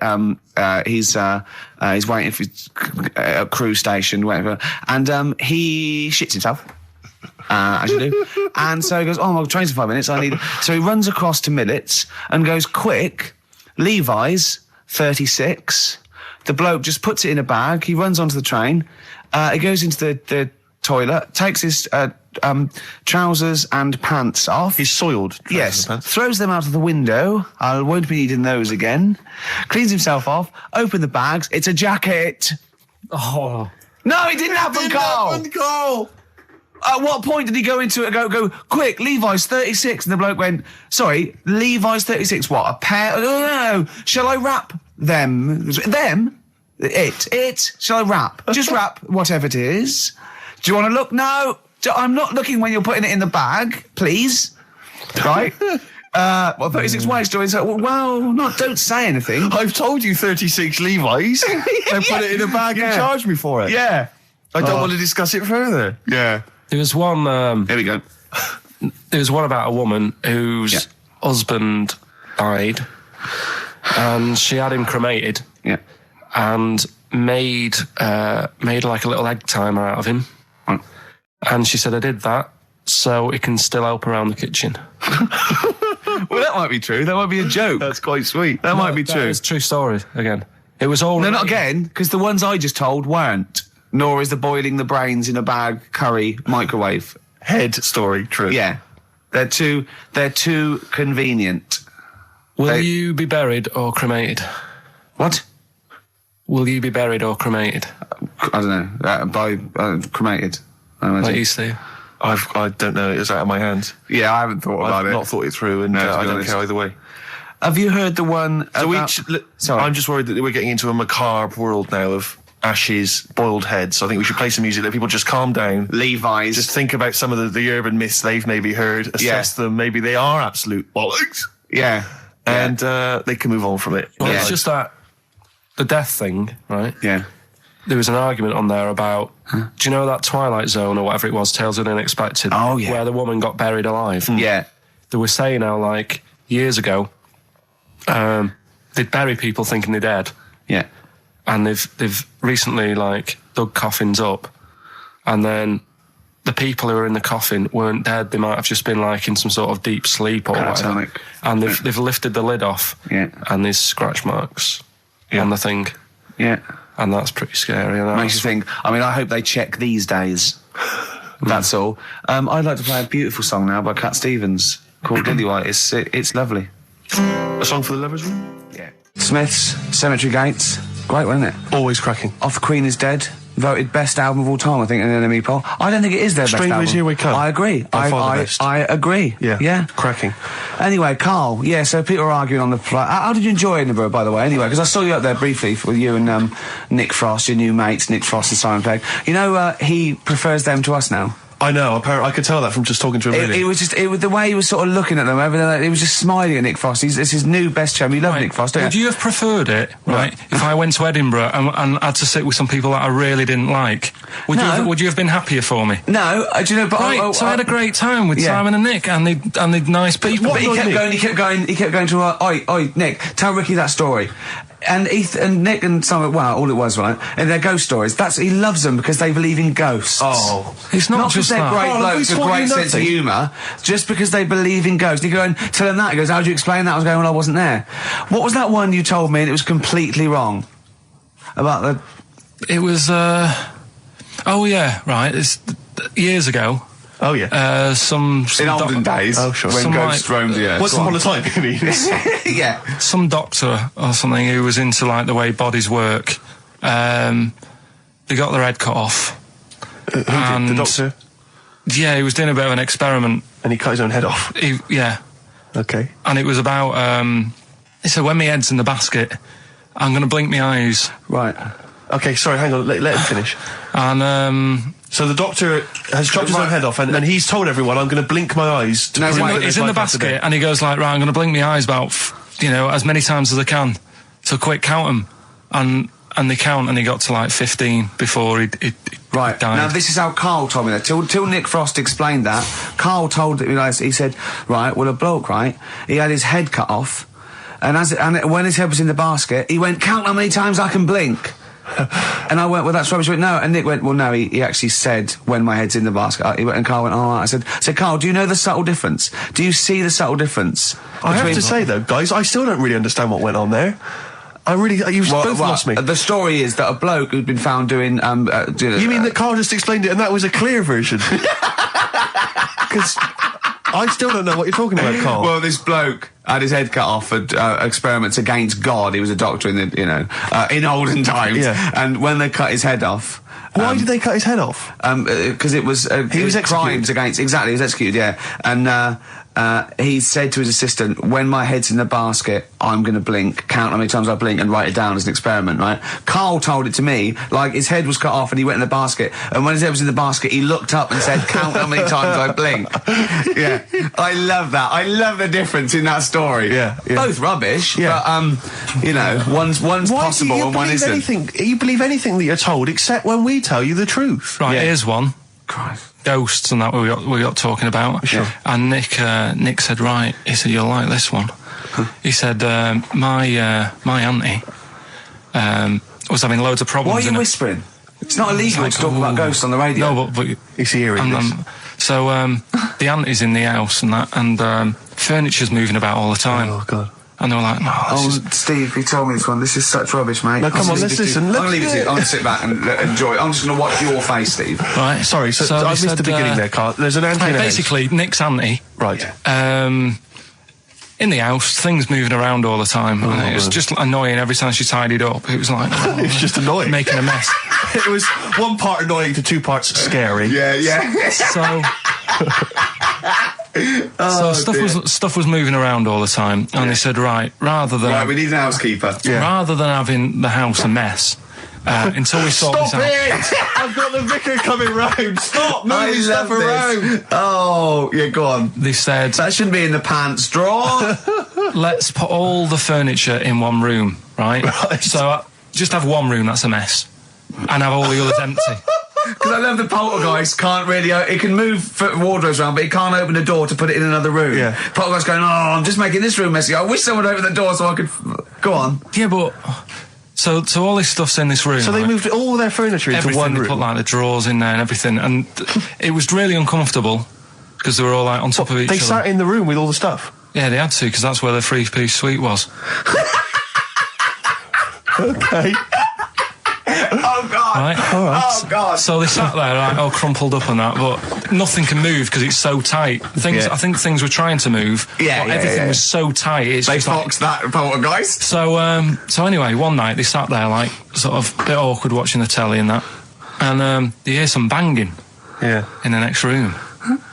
So she goes, "Oh God, what's that?" Oh, he hadn't moved in, had he, the ghost? So To some of the empty rooms. so there's this He's bang. moved some friends and family in. There's this banging about going on. No, so this, she gets up, right? Yeah. And what it is, they had the baby in the next room because there wasn't much room for the cot. Right, so they left the baby with the ghost. So they go into the room where the baby is, and the banging Yeah. is like, do you know those plastic balls you get that you can chuck around the room and like they go mental? Right. The ones that you chuck once and they keep bouncing for ages. Yeah. That was bouncing around the room. Wow, what, hitting the baby had thrown it? Hitting all the walls, and the baby was there, stood in the cot, sort of laughing. Right. And looking at the ball, and wherever it looked, the ball went. Yeah. And then she said, "Stop doing that." Yeah. And the ball just stopped. Did it? And it rolled a bit and stopped. Right. So the baby had thrown the ball and it was watching it as it bounced around the room. It wasn't throwing it; it was in control of it. No, the point is, Steve, the baby has been doing it. Would have been the baby all along. The baby had been messing with the furniture. It was So the it's baby a that had the super power. Yeah, it's the baby that had the power. Special baby. It's a baby that had the power. It's What a power? baby that had the power. What- the what's power the power? of telekinesis. Right. They were then trying to convince me that telekinesis was not like all the other stuff that I didn't believe in, but that was a science. Right. Telekinesis was possible. Yes. Yeah, it's not like ghosts and demons and all that stuff. Telekinesis is different. Yeah, That's yeah. science. But Nick's auntie saw it, and I love the fact that you're telling me that someone else's auntie saw it. So I should be satisfied with that. Yeah. I should be satisfied with that. I mean, no, So does she still live in one room with all her possessions? I think the baby grew out of it, apparently. It grew The up. baby grew out of it. So it doesn't use its telekinesis powers No. anymore? Well, no, it's No. like in Carrie, innit? She was upset for a bit, and then she got over it. Okay, I'm just going to say one thing, Carl. That was a film. Do you want to play a record or? Get free. Right, on XFM 104.9. Can I just tell you a story that Carl told me a couple of weeks ago? Is this another ghost story, another yeah, spooky it is, story? Yeah. I called him out. I was, "What are you doing?" He said, I've just been reading ghost stories again. He said, "You don't believe in them, but how do you explain this?" Right, I went, "Go on." He said, "I'll tell you as he told me it." He went, "Bloke, right, just sitting at home, doing, watching telly with his cat, and the phone rings, and it's a bloke going, is that fire in your oven okay now? Because your wife called." And Carl went, "Well, one, there was no fire in the oven. Two, he wasn't married." I went, "Right. Go on." He went, "Well, then, right, there was a knock at the door and there was two sort of people in sort of white coats and they came and said, 'Oh, we've come about that fire. Your wife called us.'" He went, "One, there isn't a fire in my oven, and two, I'm not even married." Right? And he said, they saw the cat, and they looked at the cat. It looks a bit weird at the cat came out, nothing. And he said, and then he went back, sat down, phone rings, and they said, did they sort out the fire in the oven that your wife told us about? Oh. He went, "One, there is no fire in my oven. Two, I haven't got a wife." And Carl went, "What do you think of that?" I went, "That's not it." He went, "Yeah." I went, That's the end of the I went, story. What? He went, "Well, how'd you explain that?" I went, "Explain what?" I thought he was going to say, "A year later we got married, but she died in an oven fire." Right? I thought it was going to be that. And I went, That's "What?" people winding him up. Yeah, or someone did report a fire oven, and their name was Johnson, and they looked up Johnson, they got the wrong thing, it was the gas board, and they sent it round to the wrong person, right? You know, he went, "Yeah." I said, I explained it to him, he went, "Yeah. Why did they look at the cat funny?" Oh, man alive, Carl. This is really weird, right? I was in my house once, right, and the doorbell rang. Yeah. Right, I opened the door, there was no one there. Yeah. Right? And then I looked across the street, There's some right, kids and there were some running- kids running away. Yeah. Now, how do you explain that? Yeah. There was another time, right, where, like, I opened the door and there was a bloke goes, "You've ordered pizza." I went, "I haven't ordered pizza." And I heard my mate upstairs giggling and putting the phone down. Yeah. How do you explain that? Carl, seriously, why did you tell me that story? What do you think that was weird about that? The fact that it was three different people. Is this all the information? Is that the entire story? It was three different people. Did you fall hassling asleep him and not read about the end? A fire that didn't happen, about a wife that didn't exist, and a cat that didn't look happy.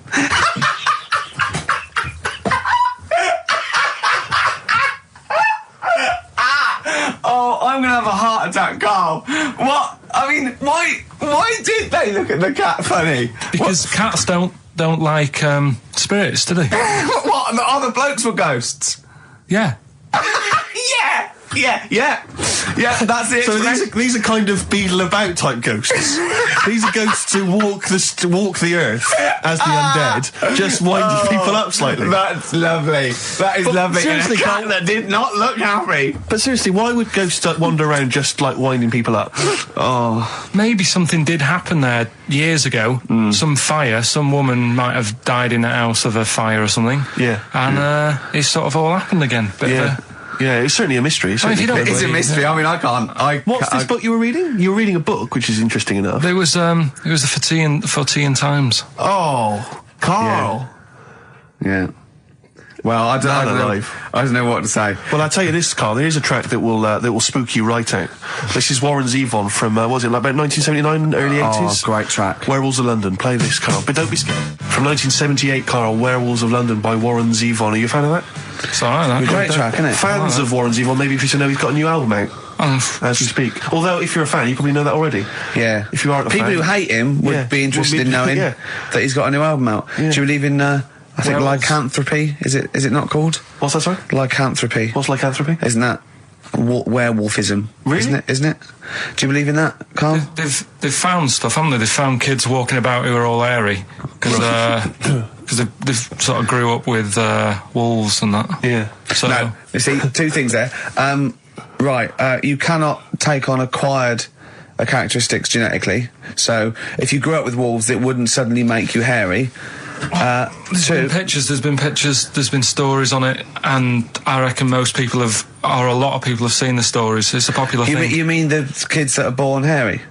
No, there's kids who've been born hairy, right? Yeah, that's it. No, but listen, and they walk around on all fours, and they drink milk from a saucer. Steve, this is remember that time with the maggot in the head? Getting out with bacon, and you were like laughing, and then people called up and said, "Yeah, I've seen that. I've read about that." Yeah, this is the same thing. Have you seen an XFM listener up close? Have you ever looked? They drink milk from a saucer. Yeah, they've got to be kept on leads. People who listen to this show. There's no point me telling you about stuff. There is. It's comedy gold. When you were at school, did you keep arguing with the teacher saying you're talking rubbish there? Teachers didn't teach us about werewolf boys and ghosts. They taught us maths. God, right. Tell the story about the manhole cover. Right, in the same magazine as the one with the cat and the fire and that. Don't tell me that story again, it gives me the shivers. Yeah, a cat that's got a weird expression on its face is against God. Anyway, this isn't a scary story. This was just like physics. Physics. Yeah. It was going on about the nuclear bomb and how powerful it is. And they put a manhole cover on top of one. Okay. Blew it up. Yeah. Never saw the manhole cover again.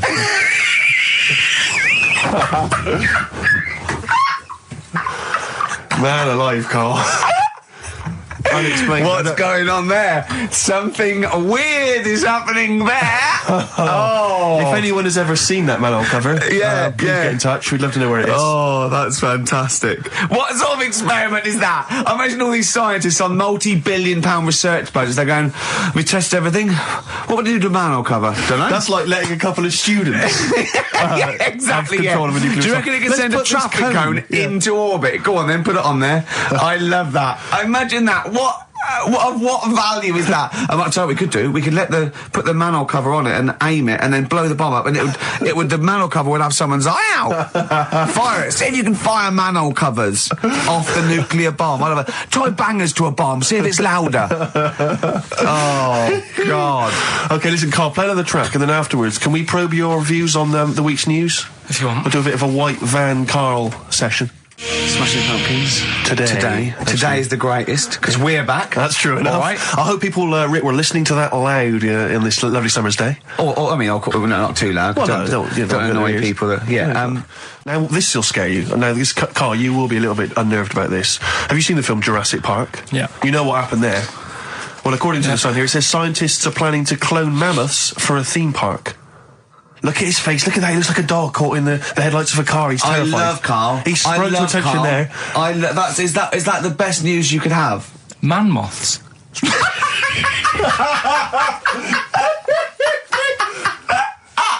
Right. Yeah, man moths. I Man love moths. the fact that that's why he was so excited that they bred a man moth. What is this? Yeah, it's a human being that hides in your wardrobe and eats an entire jacket in a day.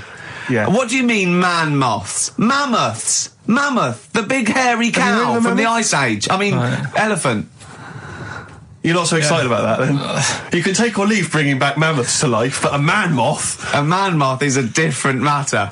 Oh, if we'd have never brought that up, he'd have gone and told someone now. Yeah. You know, they've bred an half man, half moth. This is what we That's how mean. things start. This is what we mean when you hear don't- these ghost Are you stories. slightly deaf? Is that it? When you hear these stories, you're slightly deaf. And his head was in the basket, and he went, "Count how many times I blink." Is it? Carl, is English your first language? Are you actually foreign? Is that the thing? Yeah. Should we speak when we say slower? foreign, we mean not of this planet. Yeah. Should we speak slower? Would that be a help to you? No, go on. Next What do you one. make of that? Do you think that's good? The Do you think idea that's of good to bring back mammoths? prehistoric animals. These giant elephants. They're slow, aren't they? It's not as if they're going to like get out and run fast and they can't capture them. They'd probably be a fence, to be honest, Carl. They'd probably be a fence. No, but I'm Big saying, fence. but you're asking it as if like, oh, it could all go wrong, but it couldn't, could it? Well, Really? but the point was about Jurassic Park is they thought it wouldn't go wrong. They thought they had it all under Yeah, but control. that was and Have you dinosaurs. learned nothing from Jurassic Park, Carl? Dinosaurs would say, "Oh, think about it before you do it." But with a airy elephant, it's not going to. not a concern for you. Would you go along to see him? Would you be interested in that? If it was in the area, He's great, isn't he? I'd love a queue, Nothing right? impresses No, him. but what I'd like to do is Carl sitting like Yoda in a little cave, and I'd just like to see people like Tony Blair and Stephen Hawking in a queue, and they go and say, "Carl, got a bit of a problem." Yeah, and thinking of cloning a man and a moth. Problem? Not an issue. No, if I'm in the area, I might cruise around and have a look at it. Otherwise, just don't send it near my clothes. Oh, that's fantastic. So it's just for a second. As the words "man moth" came into your head, how excited were you? I mean, were you both terrified and excited? For the moment when you thought that they cloned a man and a moth?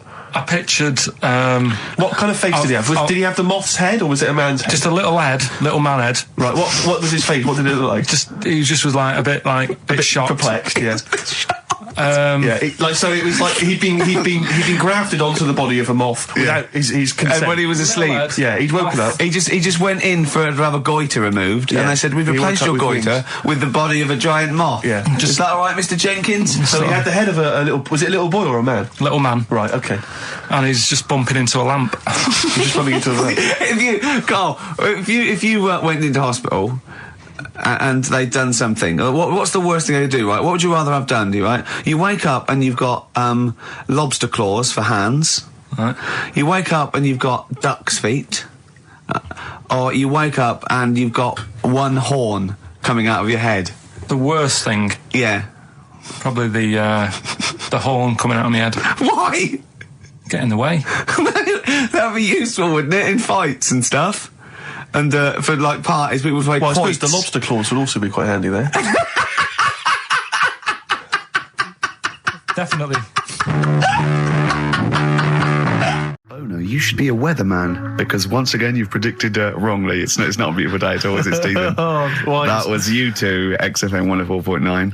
Ricky Gervais, Steve Merchant, Claire Sturgis. Claire Sturgis in for Karl Pilkington. Karl Pilkington is on holiday as we speak. Where has he got? Mauritius, was it? Madeira. Madeira. I think, with his girlfriend's parents. You remember last week he was worried they'd never been abroad, and her dad was saying, what's the way to pack tea bags? Yeah. Carl's going, "You get him over there." And he's going, "Can I put him in a jar?" He goes, "Put him in a jar." I phoned him up in the week, just before he went, I think Friday, said, "Have a nice time." And out Sunday, and he said, "Guess what he's doing now?" What? He said, "He's packing margarine." Oh, of course he is. Oh, bless him. My dad does that. My parents always take tea bags wherever they're going. Really? For fear of there being some kind of tea bag drought in France. Yeah. Is it wrong? But I mean, I don't know. Is it because of maybe English breakfast tea you can't get over there? So But you can. Can you though? I mean, You You can. can get pizza Because chips. you can tea is take probably the single most popular drink in the world. I know, but what about the fancy foreign teas, your Earl Greys and the like? Well, I don't know. Because I want good English breakfast. Don't bother me with Earl Grey. I don't know what that cup of tea is. It's not tea to me. It's laughable. It's weak. It's pathetic. Do you know what? Earl Grey with a little bit of skimmed milk isn't so bad. Oh yeah. Yeah. Oh, And is your husband a fan? We've started. Eh? It's all off already. All It's right, all we've kick-started. banter, having a little go at each other.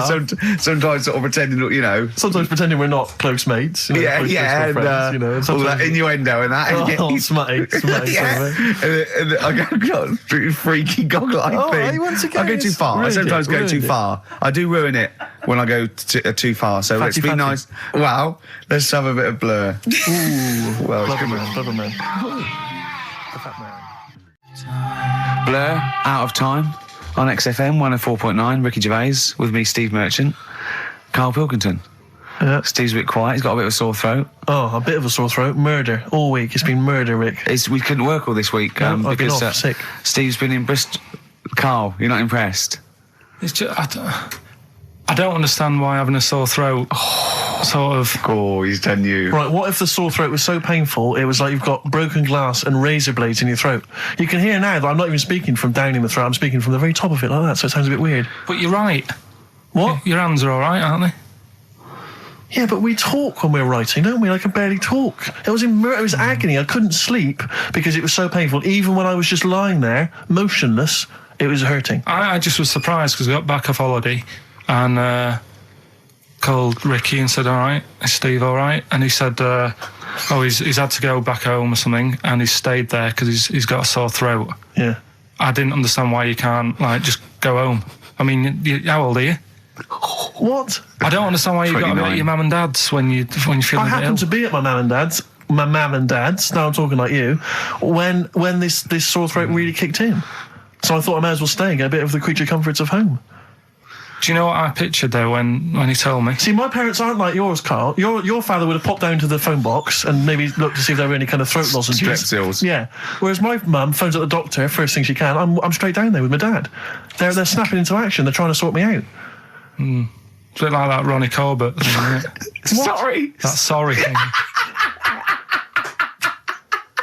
You're right, Carl. Yes, you're absolutely right. It's just like that. Oh, No, dear. it's just because You just went on holiday with your parents. Well, not with mine. No, with right. Suzanne's, and it won't be happening again. So Well, that's that sorted. we'll have Didn't more work about out that a for little you? bit later. Pain Well, in the luckily we came in a few times, didn't we? We've been here since about 11:30, haven't we? Yeah, sorting Doing it. stuff out. Doing a show. What, have you been squeezing his head or? No, that's strictly between the hours of 1 and 3. We established that, and I've kept the rules, haven't I? I did practice the grip in the week, didn't I? Yeah, just to see what method he was going to use today. Yeah. I came in. I did my back on Tuesday. I was sparring, and I pulled my back, and I was in agony, and I had to get an emergency chiropractor out and sort it out. And I couldn't. I was on painkillers, and I couldn't walk the next day. But I still came in and did a voiceover that was booked at 4:30, didn't I? I got Johnny to walk me in because I couldn't sit down, so I couldn't take a cab. But I could be upright, and I had to got him to walk me in because I was scared someone was going to bump into me. And I did the voiceover. That's dedication, isn't it? Yeah, but right, I got back off holiday on the Tuesday, right?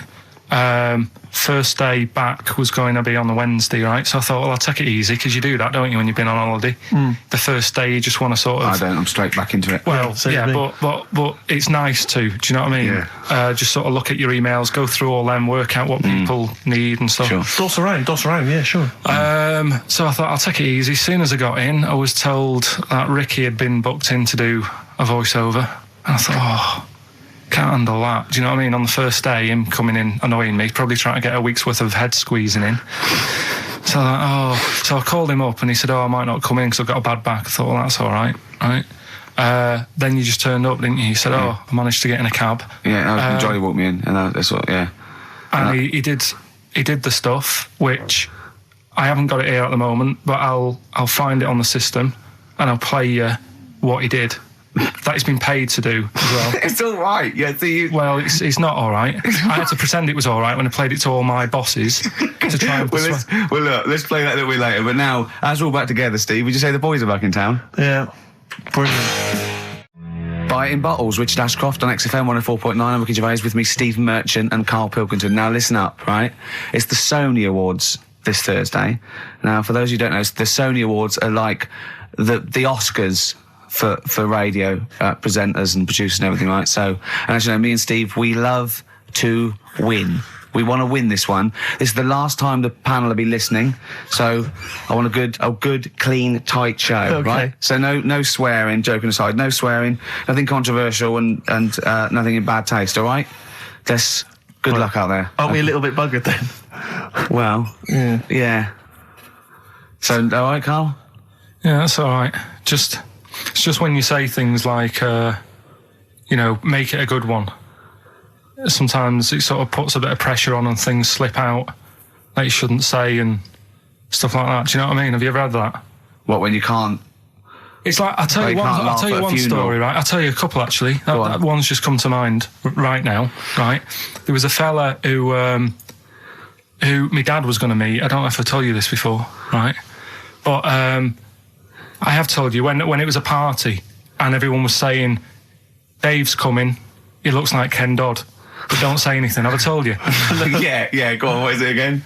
And everyone's like, right, and my dad's like, I've never met him, I wonder if he does look like Ken Dodd. And everyone's saying, yeah, but don't say anything. Yeah. Because you'll accidentally, say it and... Young Bunches, you might go, Young Bunches to meet you. So the thing is, when this fella turns up, he did look like Ken.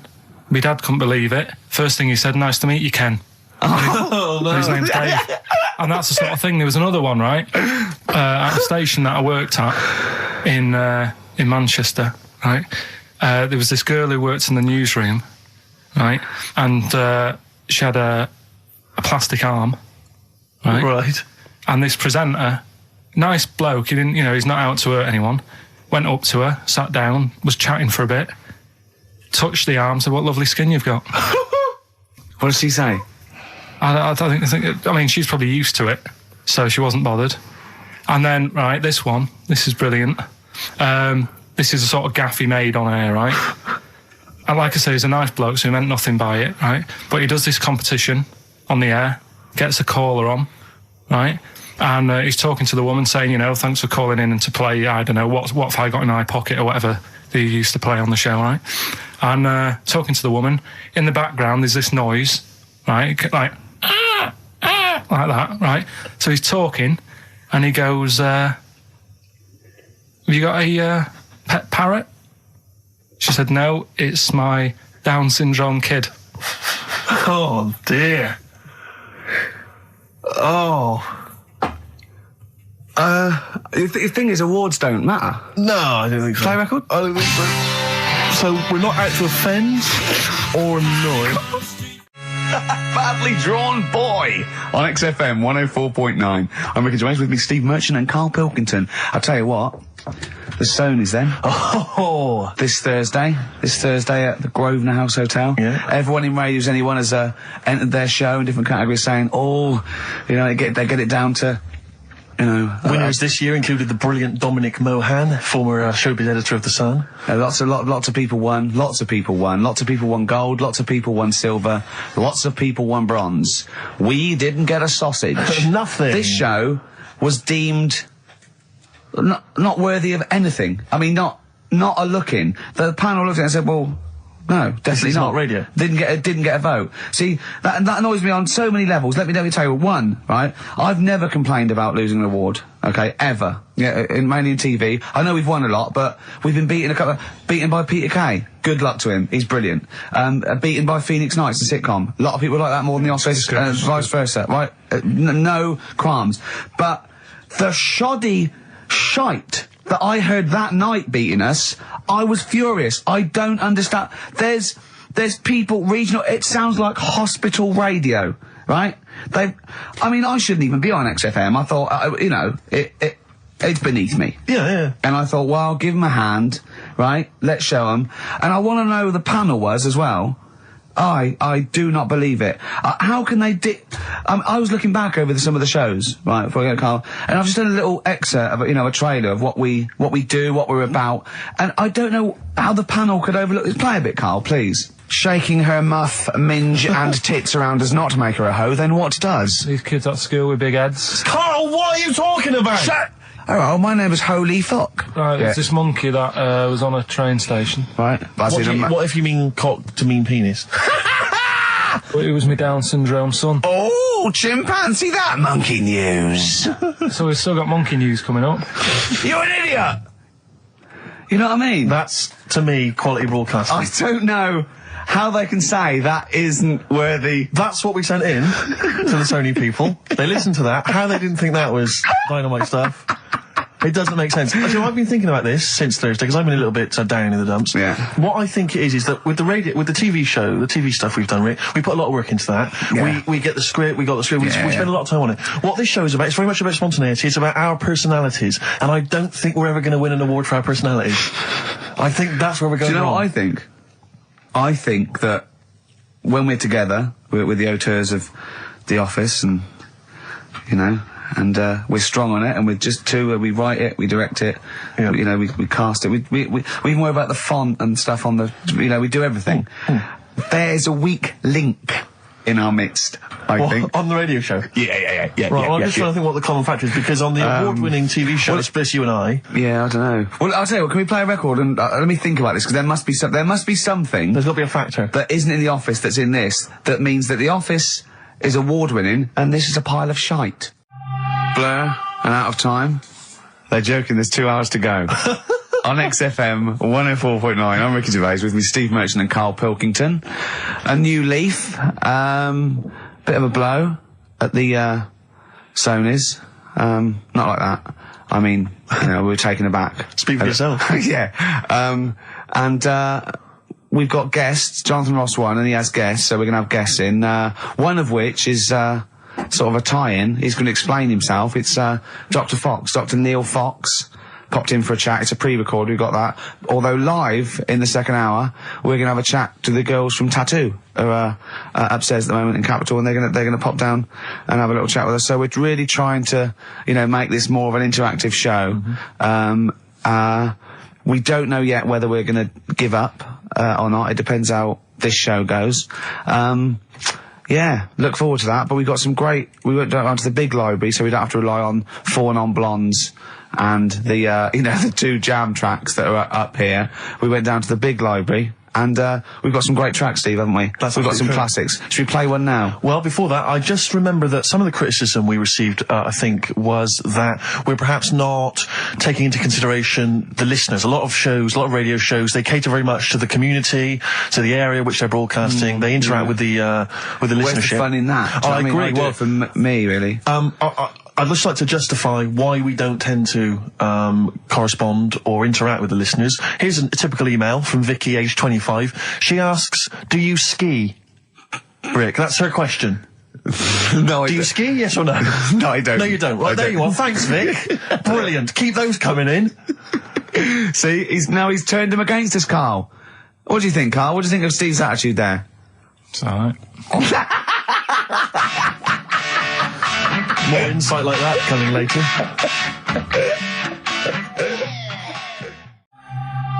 Blur, Out of Time on XFM 104.9. I'm Ricky Gervais. With me is Steve Merchant and Karl Pilkington. I really like that Blur track. I think it's the best thing they've ever done. Blimey. So Strong words. they can quote me on that if they want. Oh, yes. On their, I'm sure on they'll their, rush to. on their, you know, one of their posters. albums. Yeah. If they wanted. Well, listen. You're lucky I'm here, Steve. Okay. Right? You can see, you know something's happened. I've done my back in again. Right. I've got a special chair in here. I'm in agony, Yeah. and I'm on the strongest painkillers I can get. Right? Okay. I feel a bit. Karl, I had to call Karl up today and say, look, I don't know if I can make it in. Can you come and get me? He came over to my house. We got in a cab and he got me here. Right. While he was round my house, Jane showed him sort of camcorder footage of how I actually did it. Of how you hurt your back. And I wanted Karl to tell you, because I was actually worried that if I didn't turn up, what you'd say to me. Yes. What was I doing, Karl? Right, so I get round to his place, right? Says, right, hit play on the video, right? Have you ever seen a gorilla having a fight? I think I have, yeah. Yeah. It was like that. him and his mate round at his place last night. Decided to sort of have a bit of a wrestle. Yes. It went on. I mean, how much footage? Honestly, it was like a scene from Women in Love. Yeah.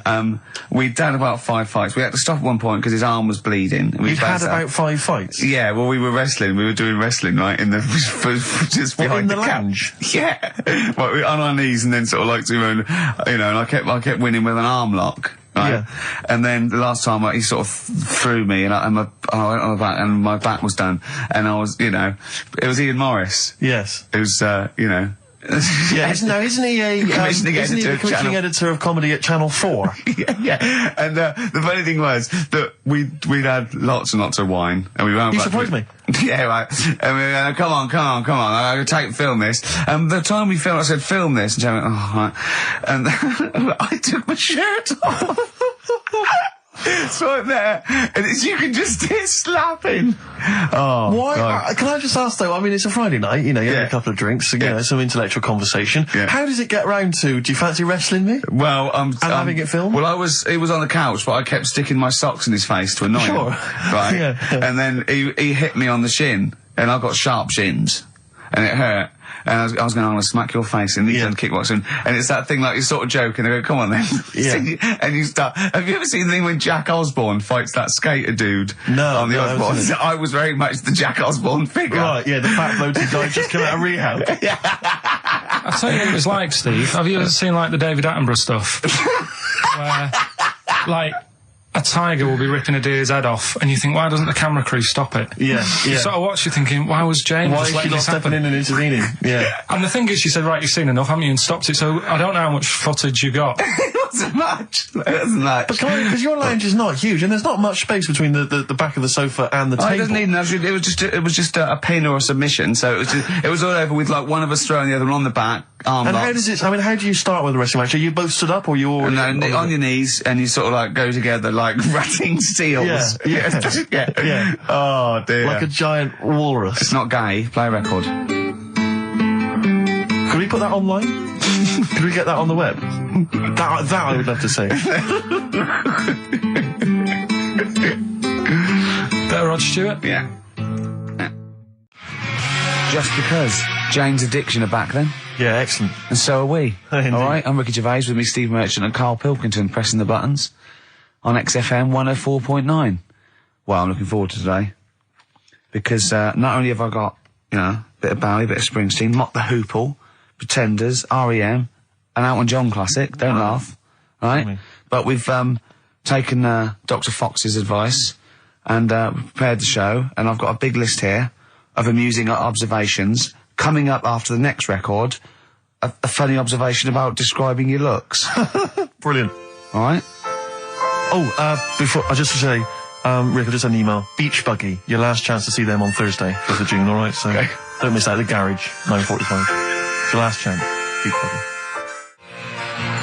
Well, I know that must be some people's favourite record, Steve. Well, it's certainly one of mine. Thunder Road, Bruce Springsteen. I won't hear a bad word said against the boss. A lot of people dismiss him, as we said in the past, as being some kind of stadium rocker, but you can't listen to a song like that and not be moved. Surely, Karl. It's alright, yeah. Brilliant. A passionate man. Yeah. What? So, Karl. No, it's right. There's certain songs like that was alright. It didn't sound anything...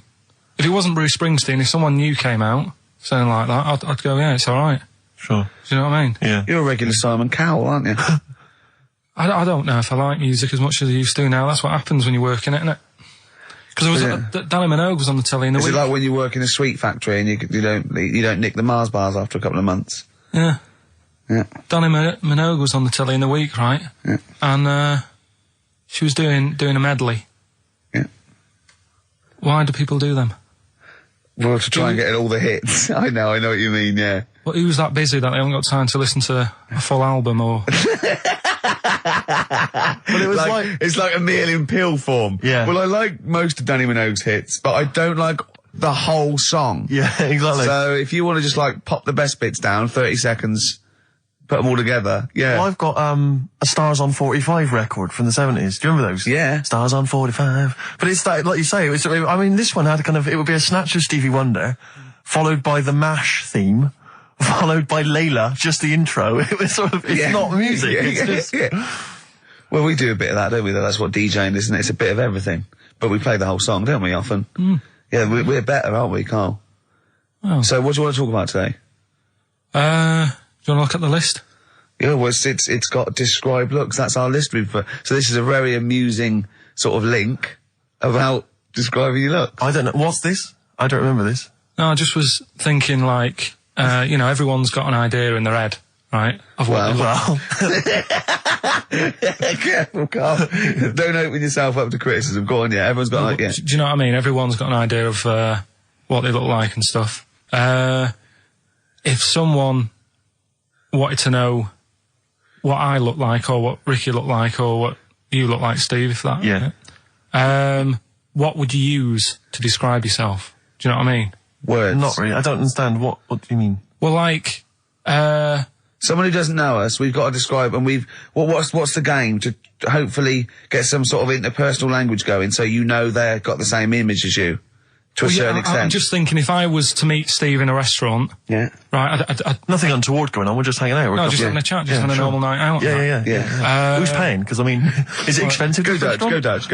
I mean, right. So, I say to you, I'll see you at 8, right, in this restaurant. I turn up at the door. It's a bit of a posh place, right? So he's Steve Merchant in, and the waiter sort of goes, I don't know. What does he look like, right? And where's he from? Just a little French fella. Oh yeah. And what does he look like? So the thing I'd pick up on first, tall lad. Tall, yeah. And then he goes, we got lots of tall people in, right? And I go, big eyes. Big eyes. Yeah. And then he'd go, yeah, he's over there. I'll be honest with you. I mean, you can have dinner and you can buy me dinner. I'm not sure you're going to get anywhere with me. If you're slagging me off. No, I'm not slagging you off, though. That's what I'm saying. Yeah. I'm just using what comes to mind when can I just... Tall and big eyes. Can I assume that they know, like... Could I say, like, easiest for me, I'd say, looks like Reg Varney from On the Buses. Would they understand that? Can I use sort of, like, kick references? He's 30-odd, this waiter, so he'll... Yeah, so I go, right. Oh, yes, it's Reg Varney, he's sitting over there. Yeah. So he went German towards the end. See, I describe you more, Rick, I think, as... I would imagine, I'd say, have you ever seen that Johnny Vegas on the telly? Yeah. Imagine he was inflatable and he just let out a little bit of air. All right, well, at least that's nice. What Ricky would look like. As opposed to, like, pumping harder. Yeah.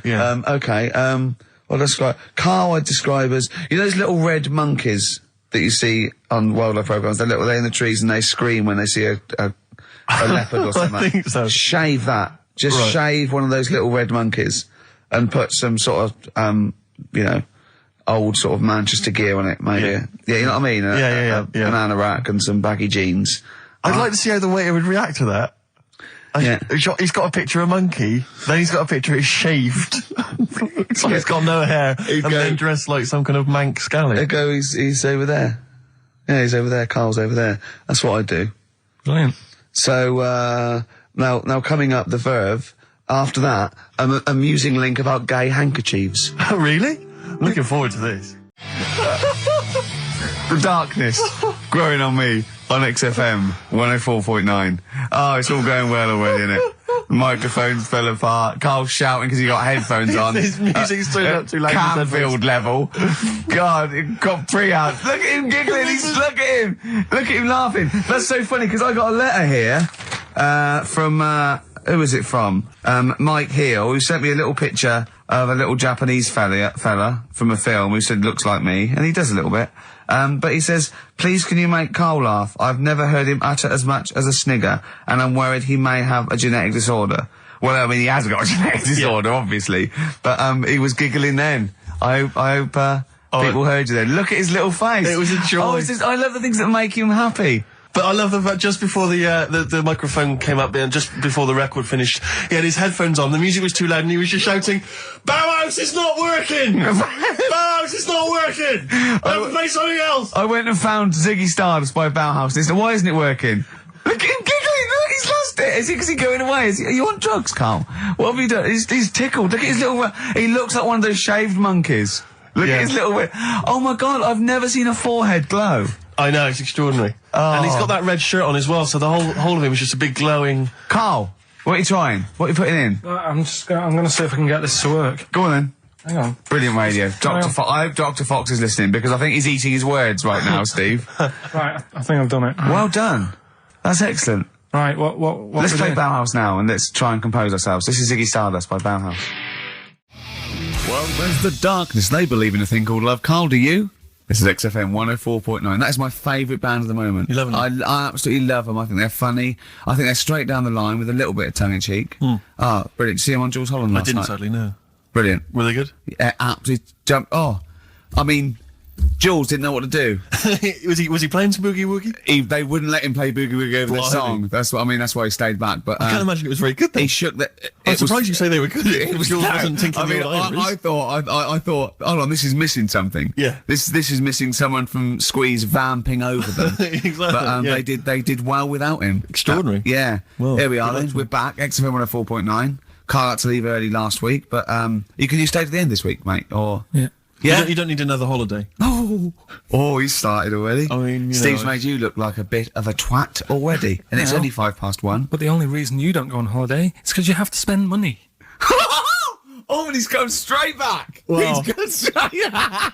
I can't come back to that. Oh, It's just dynamite. It's just absolute. That was Although searing. the last and cut to holiday, the he had, chase. last holiday Steve had, he sort of found a third world country so he could live like a king for a week. It was Cuba, wasn't it? Going to Cuba, amazing. You can almost rule the place. If it weren't for Castro, I'd have been in charge. Kind of cash I was flashing around. They do anything for $1 over there. It's extraordinary, literally. I mean, it's amazing. Yeah. Oh. Definitely. And I went to Kenya before that. So he thought, and the prostitute said no. You were going. Yeah, well, it was $2. I mean, I'm not made of money. Do you have a good holiday, Carl? Yeah, it was all right. It's all right. Went down to Cornwall. Now, Tell you're you going what, to the monkey some odd sanctuary. people down there, Steve. Well, don't look at me. I'm not from Cornwall. Well, you're from that sort of area. Well, not really, but never mind. Genetically, he means. Right. They're weird. Well, you must have slotted right in. What are they weird? What do they look like? Just all sort of odd people. A lot of old people, but not just old, sort of messed up old. What do you mean messed up old? It's just you can't just say that. There's There was a woman with a funny neck.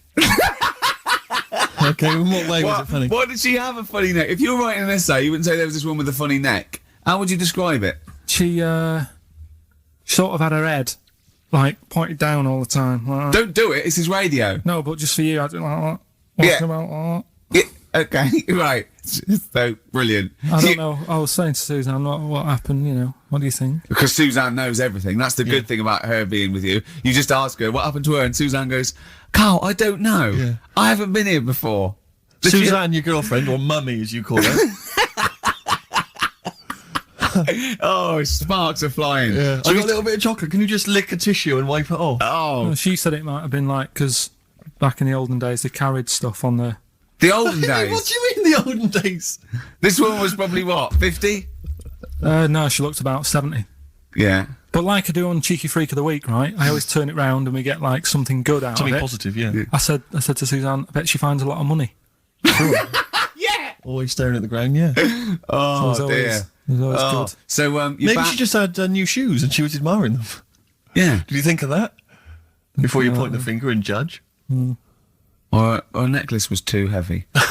Exactly. So, you're back refreshed. So, what have we got for this week? Have we sort of, because we didn't meet last night, which we usually meet No, sort I of Friday. called you and said it'd be good if we could. I wasn't getting back into London. Well, I was up till- for it. I was till up for it, 7:30, you know. but Yeah. but we all need to be there. It's not Yeah. just me and you being there. Yeah, so, yeah. No, you're right. I mean, you're absolutely right that I wasn't there yet because I wasn't willing to just be governed by your particular schedule. You want to jet back in from another of your holidays It wasn't a at holiday. 8 o'clock. Wasn't a holiday though. Well, so what? You What were do you out mean? of town. What do you mean it wasn't a holiday? What was it? It was a treat, wasn't it, for my mum and dad?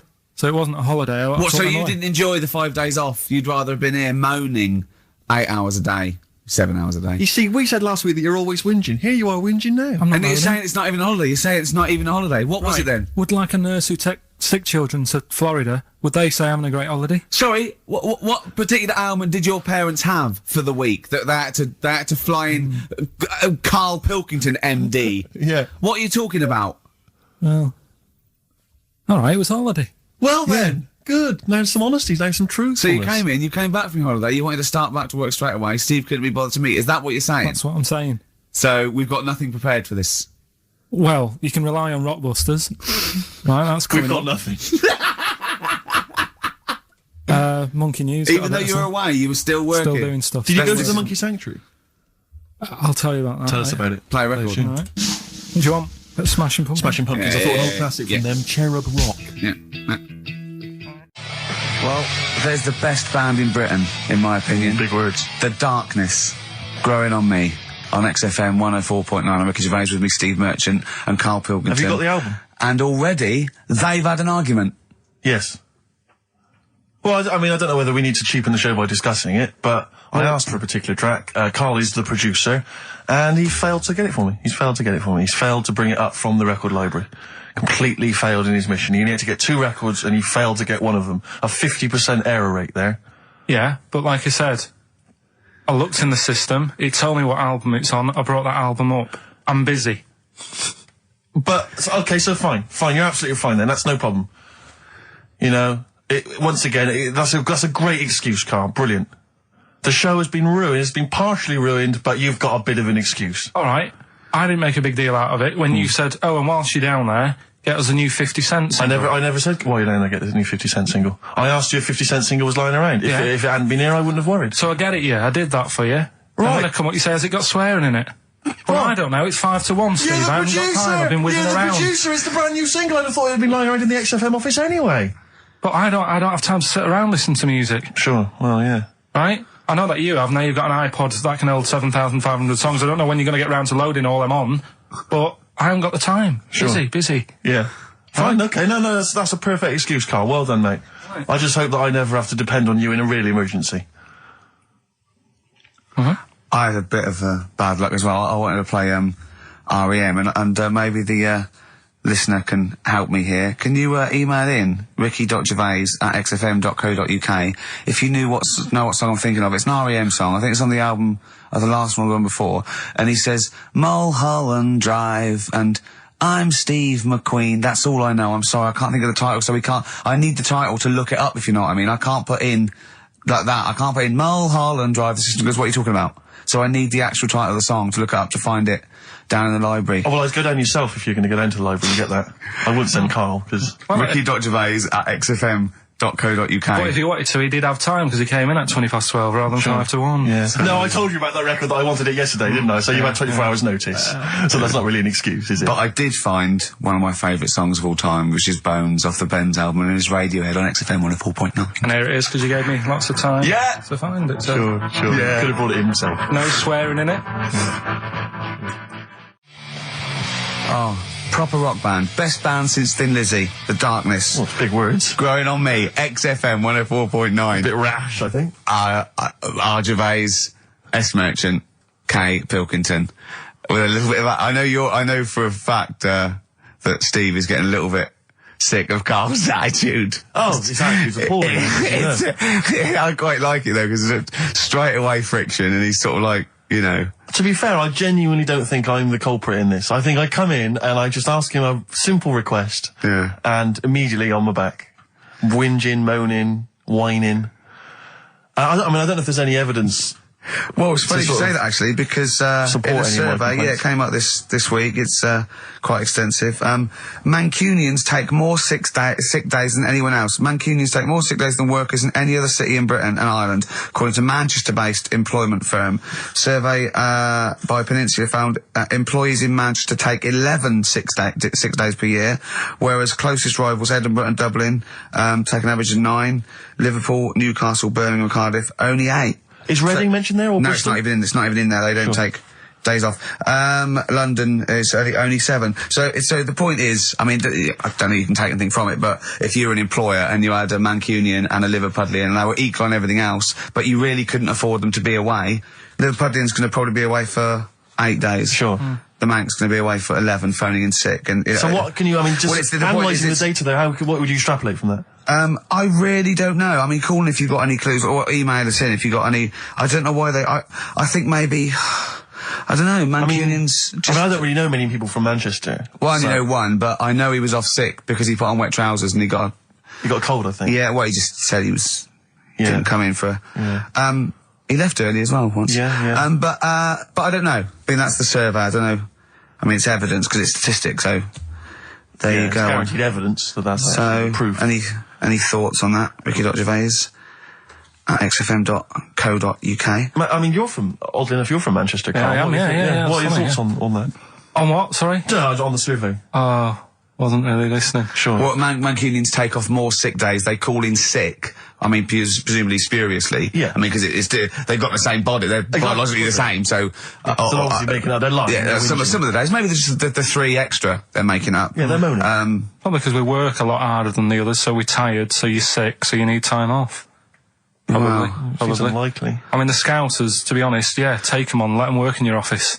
But you know how many computers are going to go missing? Right, that So offensive. is offensive. Right. This is a survey that proved you just made that up. You just carried on the myth that Liverpudlians thieve. No, that's not true. That is not true. Well, it's not. Well, some of them do. There's been no survey that you're more likely to thieve if you're from Liverpool than if you're in Manchester. So that hasn't been proven yet. So all I've got is the evidence from a survey of, I think, 3,500 people. It's proof that Mancunians take off more sick days. XFM 104.9. This is April Come She Will by Simon and Garfunkel. Okay, let's have a great show, everyone. Oh, yeah, good luck. Good luck. Good luck to you. Right, that was Jane's Addiction, Just Because, on XFM 104.9. Right, everybody up, let's give them a great show, yeah? 2 hours of, fun chat. Let's keep it cutting edge. Let's not be too, I mean, that's what the listeners of XFM would, oh no, it isn't, is it? No, because, hold on, wait a minute, because we came in yesterday and did this little skit, didn't we, where we bleeped it out. A little scared. She was quite annoyed. It was quite And then controversial. Carl called me last night, and we're not allowed to play it out. We've been censored. Yeah. Interesting. Yeah. So it's a cutting-edge alternative station. Wants to push the boundaries. Wants to be thought of as rock and roll, a bit punk rock. Yeah. But I said something like the Radio Authority. I bleeped it out, what I called them, Yeah. but couldn't do it. Done Not it allowed, before. censored. Couldn't do it. Censored. Carl agrees though. What's your thoughts, Carl? You agree with that? yeah, I agree, yeah. Why? Well, what's the point? Well, it was funny, wasn't it? And it wasn't offensive. Not really. It's not some of the best stuff that would have ever gone out on this show, but, you know. Right, what are you putting up against exactly? Cheeky Freak of the Week? Well, that springs to mind. Yeah. Rockbusters? But I mean, the thing is, the things that you have put out there, I mean, we better be really careful. Who's worried about complaints? I mean, it's not just swearing, is it? It's taste and decency and everything. Yeah. So we can't laugh about the disabled anymore in the Cheeky Freak of the Week. Can't do stories about elderly relatives with genitals looking like a split tennis ball. Can't do your dad putting a child with learning difficulties in a bin. So, what should we just play music? I think that's all it's going to have to be, yeah. Play a record. Accidents Will Happen by Elvis Costello on XFM 104.9. Carl's a little bit stressed, but it's not his fault. It was the boss that overruled him. He came along. What did he do? He heard you listening to it. Yeah. What did he say? He says, what's that? I said, it's what Ricky wants to play out tomorrow. Yeah. And he said, well, can't go out like that. Too many... But they're all bleeped. We bleeped the swear words. Yeah, but he didn't want it to go out. I mean, you got to remember, right, you came in yesterday to have a chat about what we're going to do. Yeah. One of the topics that I said, let's talk about, which I came up with, was... Let's talk about swearing. No, you said you never had a problem with swearing, which is normal. Yeah, that's right. And then we did the thing about, isn't it funny that you can, the thing about you can bleep a swear word by taking out the vowel. So we're going, so it's the vowel that's offensive, and we did a little sketch around that, and then ended, he wanted to completely obliterate the word in the end, didn't want to put the thing in that we said about the Radio Authority, which I think it was valid and wouldn't have got a complaint. Yeah, but at the end of the day, he's the boss, and what he says goes, doesn't it? Sure. So, yeah, I was just going to say, right. But what you got to remember is what he also said is if you want to pay the 70 grand fine, then go ahead and do it, Steve. There wouldn't be a 70 grand fine there, would there? Well, you don't know what it'd be. But will you pay it? Will you pay for my mortgage? Will you pay for his mortgage? Will you feed his kids? He wouldn't be fired. What do you mean? Well, I tell you what, if it's not a fine, we'd lose the licence, then we'd all be fired. Right. When you're sat Do you at home. seriously think you'd lose the licence for that sketch? Well, does he really seriously think well, you'd lose the licence for it? It is not the worst thing we've ever put out or done or ever will do. Yeah, but it's the fact that he said don't put it out, and you're like, throwing your toys out the pram. I want to say it. I want to say it. How old are you? But you still want to put swearing out. It's a discussion about the Radio Authority and the way people are interested. Yeah, but leave it. Let's Don't move get on. annoyed. Yeah, but I'm annoyed because you've been at it since about 12:30. I know. Well, I like to get in early to plan the show. Yeah, but there's been no planning. So, to be honest, I'd turn off today, anyone listening, because there's nothing. Carl, there's never anything. There is. There's sometimes some good things, but today, seriously, What is there? I'd leave name it. us something half decent that's been on this show. Loads of little interesting topics. Go on, I can't remember any. Right, gays in toilets. Yeah. Not particularly interesting. Fascinating to you, perhaps. Right, well, I'd prefer to hear that than just a load of swear words. Well, a lot of people find that We wouldn't have heard any swear words. We'd have heard some bleeping. Right then, so that's entertaining, isn't it? Load of bleeps. It's just because you don't want to stand up to your boss or say anything. Don't get annoyed with us. I'd stand up to her if I agree with what I'm arguing about, but I'm not falling out with him over some crappy thing you want to play out. Don't say crappy. slag it off. Well, it doesn't matter, because I'm not here next week, I tell you that. I've canned this in. Don't right? say So if crappy. Andrew is listening, Don't Someone else say can be here next crappy. week. Play a record. We apologise for the word crap. That's out of order. We should be. Tom Petty and the Heartbreakers, Breakdown, and that's for Karl's behaviour last week. Karl, you seem to be a little bit happier. Last week, I mean, we were worried about you. You sort of slipped into some sort of like weird depression. You played placebo twice, so you weren't concentrating. I know you're going to say that me and Steve were annoying you, but, you know, that's an easy excuse. I mean, I think the listener can make up their own minds. No. It's just like I say, though, it's like a murderer, right? He might not have done that if it was a different day, if the sun was out, whatever, and everything just happened at once that wound me up. Right. So it was like a crime of passion. You'd be let off because those sort of circumstances. You'd never put yourself, say, in a position again where you'd have two people trying to wind you up for, you know, the sake of fun and laughter for the public on a tin pot radio station between 1 and 3 every Saturday. Yeah, but You'd never do that again, would you? Last week it wasn't just for the listeners, it was for you as well, between 12 and 1, before even on the air. Why? You were winding me up then, do you know what I mean? Having a discussion. It's alright, Having a discussion. I'm used to it, so it doesn't matter. But I found out that I can't do this job anymore. I can't do these sort of jobs where you've got to be happy all the time. Well, you don't have to be happy all the time. No, you do. You really. forget that. You forget that for the... Yeah, you but know I what I mean? can't. Do you know what I mean? I've got things going on in my head. And Do you think when Bobby Dabrow's had a bad day that he doesn't go on stage and give 100%? no, but that's... Do you think Les Dennis let all that stuff get in his way when he did that theatre tour to the people in front? Sometimes he had audiences of up to 7, 15 8 people. Yeah, and he just went, it's them. Right. It's not a private life. Forget that. Bang. Yeah, but good on him. Yeah. He can do that. But what I'm Yeah. saying is I can't. He's a professional. So I was talking to Suzanne about it because, you know, it did get me down last week. Suzanne's your therapist? Sort of minder. Yeah. Saying to her, you know, I can't do this sort of job. Normally what I do in the week, you know, I'm tucked away in a studio. If I'm annoyed, no one knows about it. I get my head down, I get on with it. What do you tell him? Go on. Next. know what I mean? Next. Right, yeah, but sorry, but what's your point here? So every Saturday you've got to come here, you've got to be happy. We've got to go, oh, Karl, are you alright? Oh, you're right. Your hair looks nice. No, but you know what I mean? That's the first time, innit? Normally people listening go, he's a happy fella, do you know what I mean? They never think you're a happy fella, Karl. Well. They've never heard you laugh. No one has ever... seriously, we get emails all the time. No one's ever heard you laugh. Yeah, They've but never heard you laugh. I'm still happy. You don't have to... Well, are you? Yeah. You don't look happy. But anyway, that's the problem with this job. And I was thinking about it. If do you know, like if you're a doctor Sure. and you're on a plane and something happens, Yeah. even though you're on holiday, Yeah. You might have to save someone's life just because you can. Next. and I'd be thinking, I'll keep quiet. Sure. I love that. Yeah. See, that's one of the reasons why you didn't actually qualify. as a surgeon. I mean, you can still do your consultancy stuff. Oh, sure, But, yeah. you know, you just don't actually want the knife in your hand anymore. Brilliant. So you're giving this up, are you? Sorry, and how is a doctor on a plane comparable to this? Because that is just the same situation. Do you know what I mean? He's Yeah, probably got exactly in his the head, he's shut off, he's ready for his holiday. He's going to Hastings for a night. Someone, you know, has a little bit of tummy trouble or a heart attack or whatever. Yeah. And is he a doctor on the plane? And he's like, oh, Jeez, he's going on I can't believe holiday. it.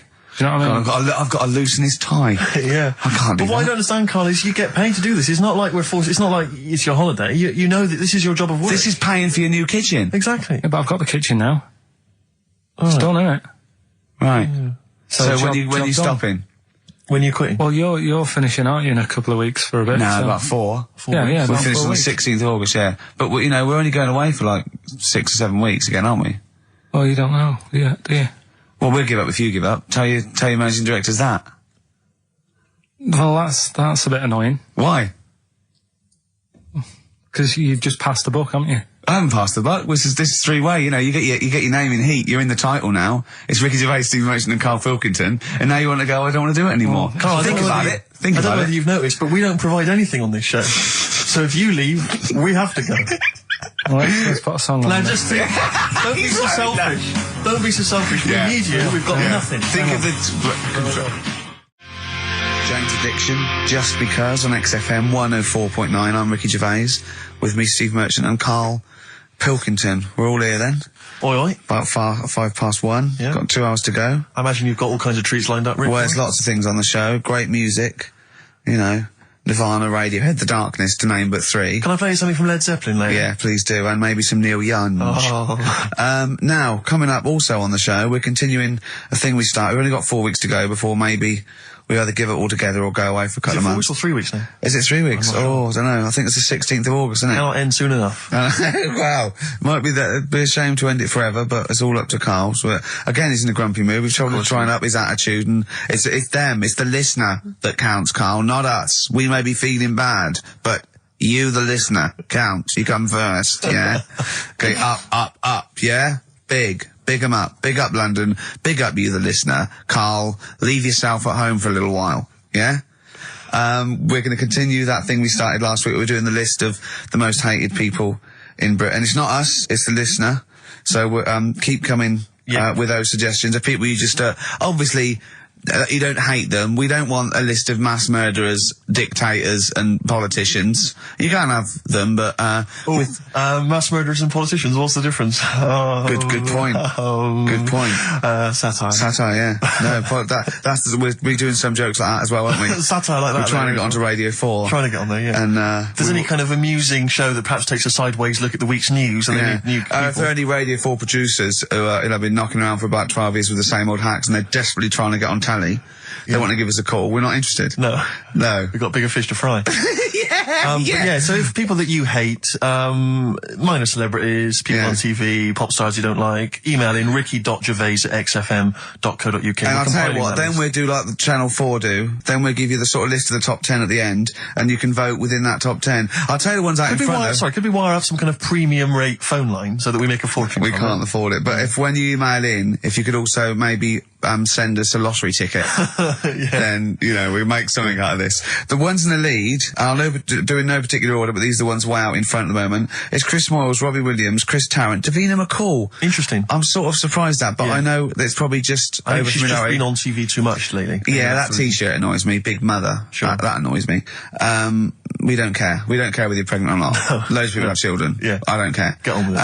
And Dominic Mohan. So there's but think of your own. There's a lot of people just coming up behind there, though. Graham Norton. He's just approaching from behind. Oh, that's the sort of stuff. It's sort of like we've done satire, we've done innuendo. Smart. I mean, he's the king of the double entendre. Well, he's the king of the single entendre, but we can double it up if you want. If anyone... 104.9, this is the sort of things we're available. Go on. I'm loving this. This is going to be good. I'm loving what's coming next. What? If any of the producers of Carry On London are listening and they need some new talent to write some smutty innuendo, I think we're your men. Yeah. Anyway. Karl, you better press the knob, right, to start the record. Spunk. Kings of Leon, Molly's Chambers on XFM 104.9. Thanks to Lauren Laverne there for the last few hours. Coming up, we have got some great music, Steve. We've got Kings of Leon, as you heard. We've got Alba, we've got The Darks, we've got Coldplay, Coral, Rolling Stones, we've got some Springsteen, The Smiths. Do you know what I mean? Do you need any more? And with all that, we've still got Pete Skinner with his wacky weather report. Excellent, good old Pete. Hey. Nice to have him back.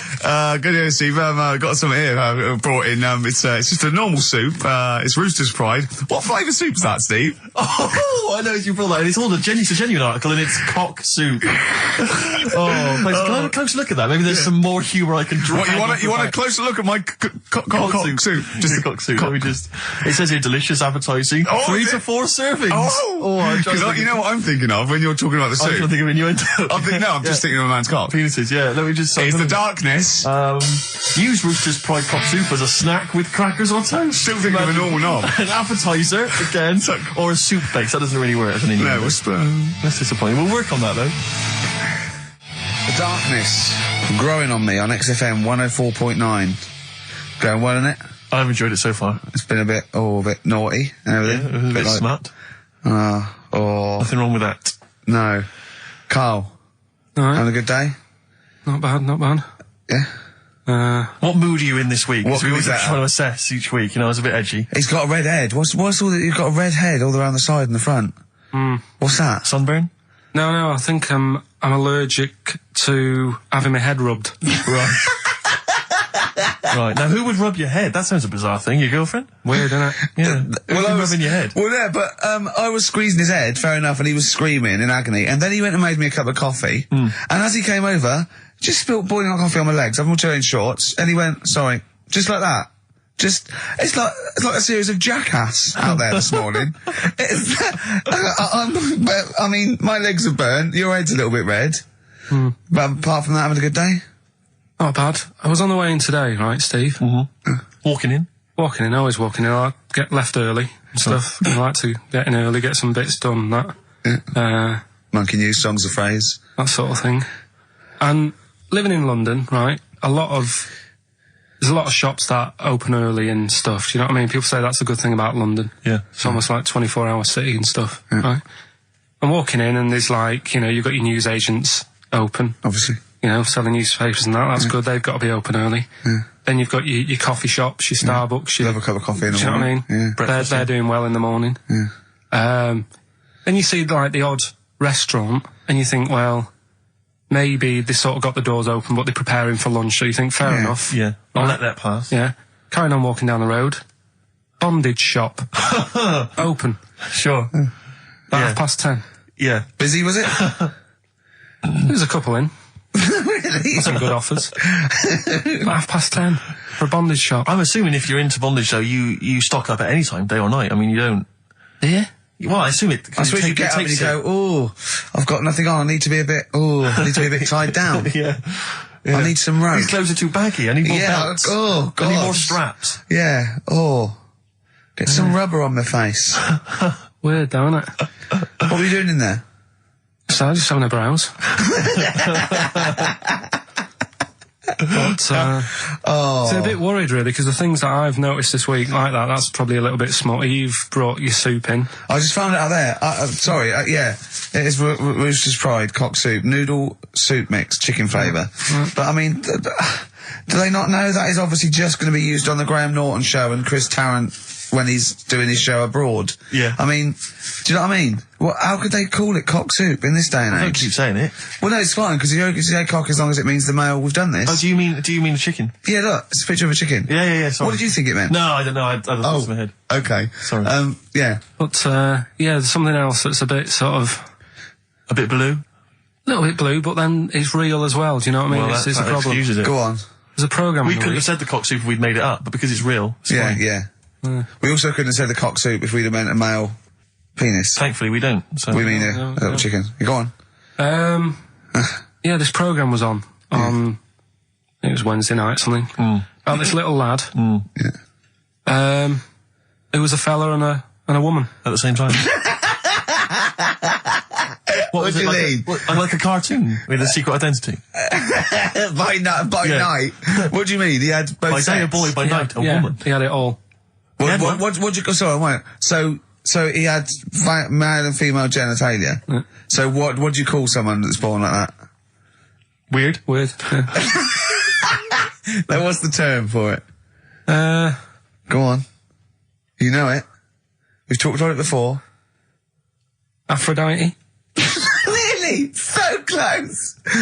Hermaphrodite. Yeah, hermaphrodite. Yeah. That's weird, though, isn't it? Yeah. And he had them all. Yeah. And he had the... Well, what happened was he was born, right? Obviously. And the doctor said, there you go. Lovely little boy and girl. So the mum was like, what? So he said... No, I don't think the doctor was sarcastic. Yeah, what? I don't think the doctor was sort of dissing them. Yeah. There you go. What do you mean, doctor? We'll have a look. There's the cock, there's the minge. All right, see you later. What are you going to call her? Hit. But doctor, what do you mean? Have a look. He wasn't sarcastic. He didn't give Doctor, clues. tell me what you mean. Give me a straight answer. He probably went, oh shit, she's got a cock. He didn't go... He wasn't sarky to the parents. No, Anyway. but I'm just getting across. Do you know what I mean? I always had a little bit just to... Yeah, I know you do. Yeah. You should be a news. newsreader. Be brilliant. So there's a little kid lying there. Yeah. And the mum says, you know, what am I going to do then? So the doctor I mean, I'm condensing this. It was like Sure. an hour long. Sure. Yeah. Yeah. So he says, she said, what will I do? And the doctor said, well, he's not sort of well hung. Right. Oh, So he's better. not sort of well on. This doctor I assume has been struck off since for saying these things. It was a real doctor. It wasn't Dr. Fox. Yeah. Right, go on. So the doctor said, so I recommend that we make it a woman. Right. Right? So they sort of do a little bit of, Jiggery pokery. a little bit of work. And I don't think that's true, Carl. No, it is. It was on the programme. But I think they can tell really what they were meant to be from their chromosomes, can't they? They can tell whether they're X, Y, Y, or Yeah, X. it's not very well hung. No, I Yeah. tell you what, because back then, when this was going Yeah, on, no, right, I'm just thinking they might not have had the doctors then thought if you had a kid, right, and you thought, it's a bit ugly, maybe it'll have a better life if it was a fella. If it was a girl and it's a bit ugly and you think it's going to get hard time. Right, don't talk shite. What? What? That a doctor would go, right, you've had a young girl, I'll tell you what, she's a pig, let's pop a cock on her. Don't No, talk I'm not saying, shite. I'm not saying that. What I'm saying is, say if you have like I say, a girl. I just think it's harder if a girl's ugly and Yeah. she's growing up. Yeah. She has a harder time. Yeah. Don't you agree with that? If Possibly, but you don't change someone when No, yeah. you don't change their gender No, because they're I'm a just bit of a saying minger. what I'm saying is the Elephant Man would have had a harder time if it was Elephant Woman. Is what I'm saying. But listen to me, listen. What the doctor was saying is, if you get a baby before it's 2, Yeah. back then they thought you could sort of say, well, instead of giving it a go-kart, give it dolls to play with. Right, back when? What are we talking about? The Middle Ages? We put a song on, come back to this. Yeah, it's Bruce Springsteen, Atlantic City. Elbow. Alright? Fallen Angel on XFM 104.9. Well, we're back. I'm Ricky Gervais, with me Steve Merchant and Karl Pilkington. Karl's all a little bit, I don't know, he's a bit frustrated. He's sort of a bit sweaty and fed up today, aren't you, because of the heat. It's too much though, isn't it? He was taken out, he was sort of wanted to fight. You know, he doesn't usually like to fight. I sort of like lead on him and try and rub his head. Yeah. But today he was sort of leading it. He was sort of like getting a little bit, if I didn't know better, I'd have said it was sexual frustration. Well, I was like watching, Rick, if you don't mind me saying, I was watching, not in that way, just to watch. It was sort of like he was going, oh, I want to hit you, and I was thinking, does he want to hit me, or does he want to do something else to me? Exactly. What were your thoughts, Karl? Exactly. I mean, I saw him sort of wrestling with you on the floor, and you clearly weren't enjoying it, but he was really Yeah, loving what was that going on? What's the change? Why are you suddenly sort of... Well, what are you trying to say? No, I'm not. I'm just saying it was weird that you suddenly... It was like you were, You're saying a bit gay? No. Is that what you're saying? No, but what was... Suzanne accused me of that in the week. Why? For being a bit gay. She said, I'm sure you're gay. Why? Just because I was moaning about stuff. She said, oh, you're a drama queen.